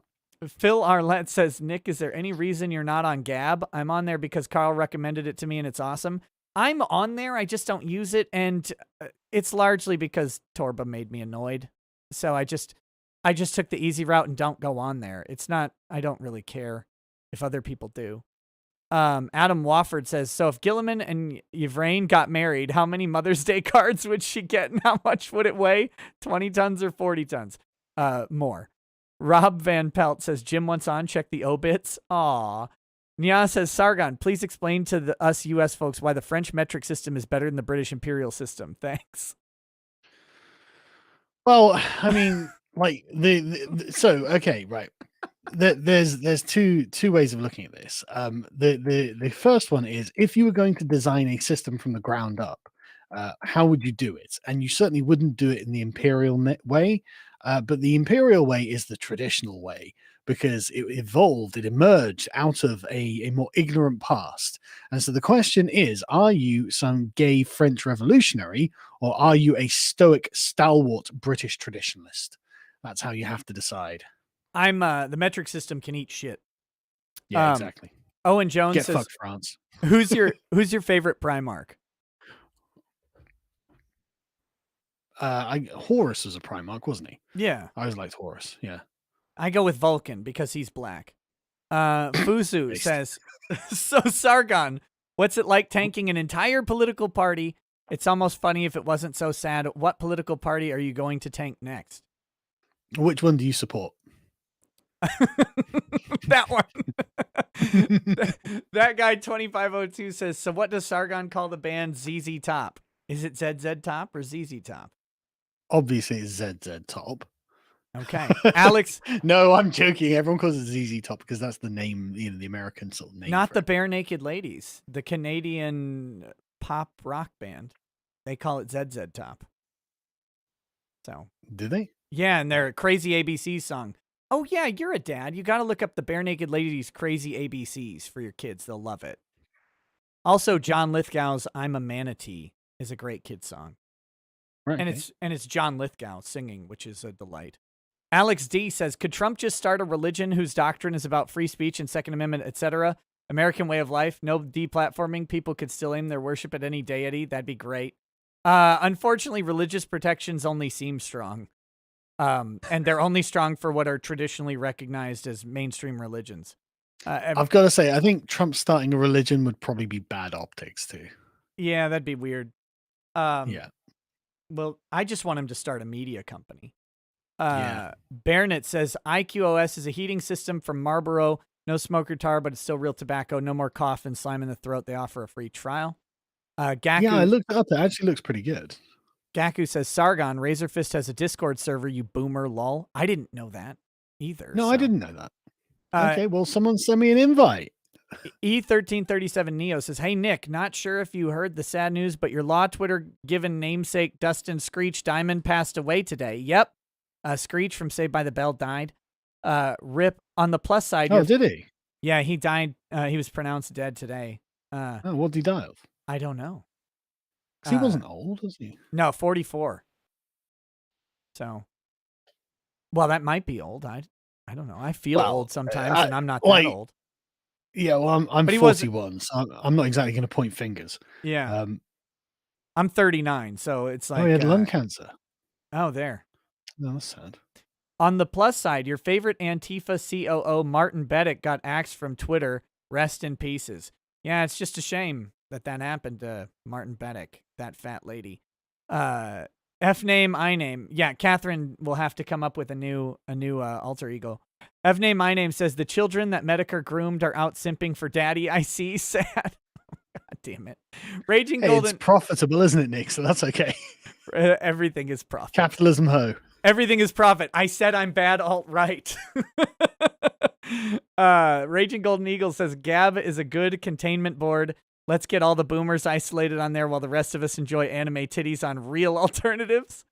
Fantastic. By the way, guys, after this stream, make sure you go check out Raging Golden Eagle's stream. I think he's starting up pretty soon. Salt says, Sargon, your new channel name is Soy AF, bro. Good. The Lotus Eaters. What is the background? It's from the Odyssey, but what part of the Odyssey? So it's from the beginning of the Odyssey, when they first get like knocked off course. Okay. The first place they land is the island of the Lotus Eaters, and it's the only place that doesn't have a desire to kill them, or hurt them or subvert them or anything like that. All it is essentially a sort of metaphor for a paradigm change. Sure. And it's a place where the people are kind of happy where they are, right? And they get portrayed like, in later sort of mythology as being like drug addicts and stuff, but that's not how they're portrayed in the Odyssey. Like they're just portrayed as they have a particular kind of fruit, but the fruit seems to be like a metaphor for an idea. As you taste of the fruit, you hear this new idea and you change your mind. And they don't want to go back to the boats with Odysseus, and he ends up having to drag them off to the boats. Right. But the thing is, right, Odysseus is the only one who makes it out alive. Like they all get killed on the way. And so it's like, look, so if would you rather have stayed on the island of the Lotus Eaters, enjoying yourself, eating the lotus fruit? Would you rather die at sea trying to get Odysseus back so he can stuff his wife? For fuck's sake. Yeah, they really did get a shit deal just for Odysseus to get back to his old wife. Isn't it? Like I mean, they went through they got turned into pigs. And he's sitting there banging by cyclopses. He's banging this hot chick the entire time while they're fucking pigs. Like, yeah, he's banging like 2 years. He's banging Circe or something, isn't it? Yeah. So it's just like, what? Odysseus did it right. A year and a half in, it's like, isn't it time now? Nah, we've got something 6 months yet. This will be all right. All right, we got 3 left, and then we're done. Richard Spencer says, Sargon, you're gonna hate hearing this, but you're not as smart as you think you are. Stop touching kids. I'll try to do both. Angry Baneling says, just apologize for calling Medicare a groomer. Just apologize. No. And this all stops, Sargon. Wow. You can trust me. I love Lotus Eaters, and I'm a mod on Nick's chat. What makes you think I don't like this? Adrian Valladares says, hey, keeping Nick. the myth of Jim being a groomer alive by bringing it up constantly. Like, I don't talk about it. Adrian Valladares says, hey, Nick, know any good alternatives to Robinhood? After the GameStop fiasco, I'm looking for a good alternative. P.S. You're awesome. I don't. Man, when I worked in that field, I would have been able to better tell you, but I don't know. If I were going to buy stock, I have a guy who I would call, and I would buy stock through him. So I wouldn't use a trading app personally. And again, it's the nature of institutional investing, and I just wouldn't trust an app to be able to deliver what I would want. So that's me. I don't know. Well, that's all the chats. It's been wonderful. Is there anything you want to say before we sign off? By the way, the lotuseaters.com is in the description. I should have probably mentioned that earlier, but it is there. Thank you. So, but no, just thanks for having me on, man. I really enjoyed it. So, like I said, I've been watching your videos for ages, right? And I've like really appreciated your legal coverage of what's been going on. And obviously, I was just like, man, Nick seems like a really chill guy, And so when Lula, well, yeah, and when Lula advised that I'd really like to have you on, I was like, oh, that'd be awesome. So I'm really glad we can make it work, man. Yeah, me too. We'll have to do it again and talk more 40K. And, yeah, definitely. I've added you as a friend on Discord, man. So message me to chat if you want, anytime you want, man. Yeah, absolutely. If I don't get back, it's just because I'm busy, but I'll reply. Eventually. You gotta take the pill. The pill. The mini pill. The mini pill. You gotta get minis, and we can do painting streams. I mean, don't get me wrong. I do love the sound of it. But I can't. I know I've got work to do. I can't. This is how I ruin your business. It is exactly. I've got to finish making notes on meditations by Marcus Aurelius for the book club. I can't instead spend my time painting minis, despite how satisfying that would be. I can't do it. I have to do work. When you take the mini pill, eventually, we will do some painting. So I've actually got like this. You've got to have an optimistic future in mind, right? Uh-huh. So my optimistic future is in a few years' time, when my son's a bit older, that it'll become quality father-son time when I buy us a big load of minis and then sit us painting them, right? But he's only 5 at the moment, so he hasn't got the patience or sort of hand-eye coordination for it yet. But when he's about like 9 or 10, I think he'll be really into it. So I, fingers crossed, in a few years' time, I'll be able to paint minis all Sunday afternoon and stuff like that. No, dude, I'm really looking forward to it. I really hope I hope it pans out that way. Yeah, me too. Me too. So I can excuse buying all this shit.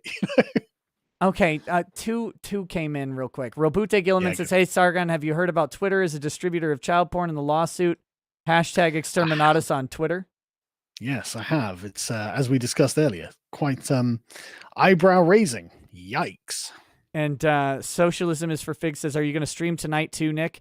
I will on Twitch. I may do a chill stream on the media channel, but there will not be a law stream tonight. This is the law stream for the day. So, all right, man. Well, let's if you can hang out for just 2 seconds, I just like to say goodbye in private. Sure. Say catch you later stream. Thanks for hanging out, and we'll see you tomorrow. Have a good day, guys. Peace.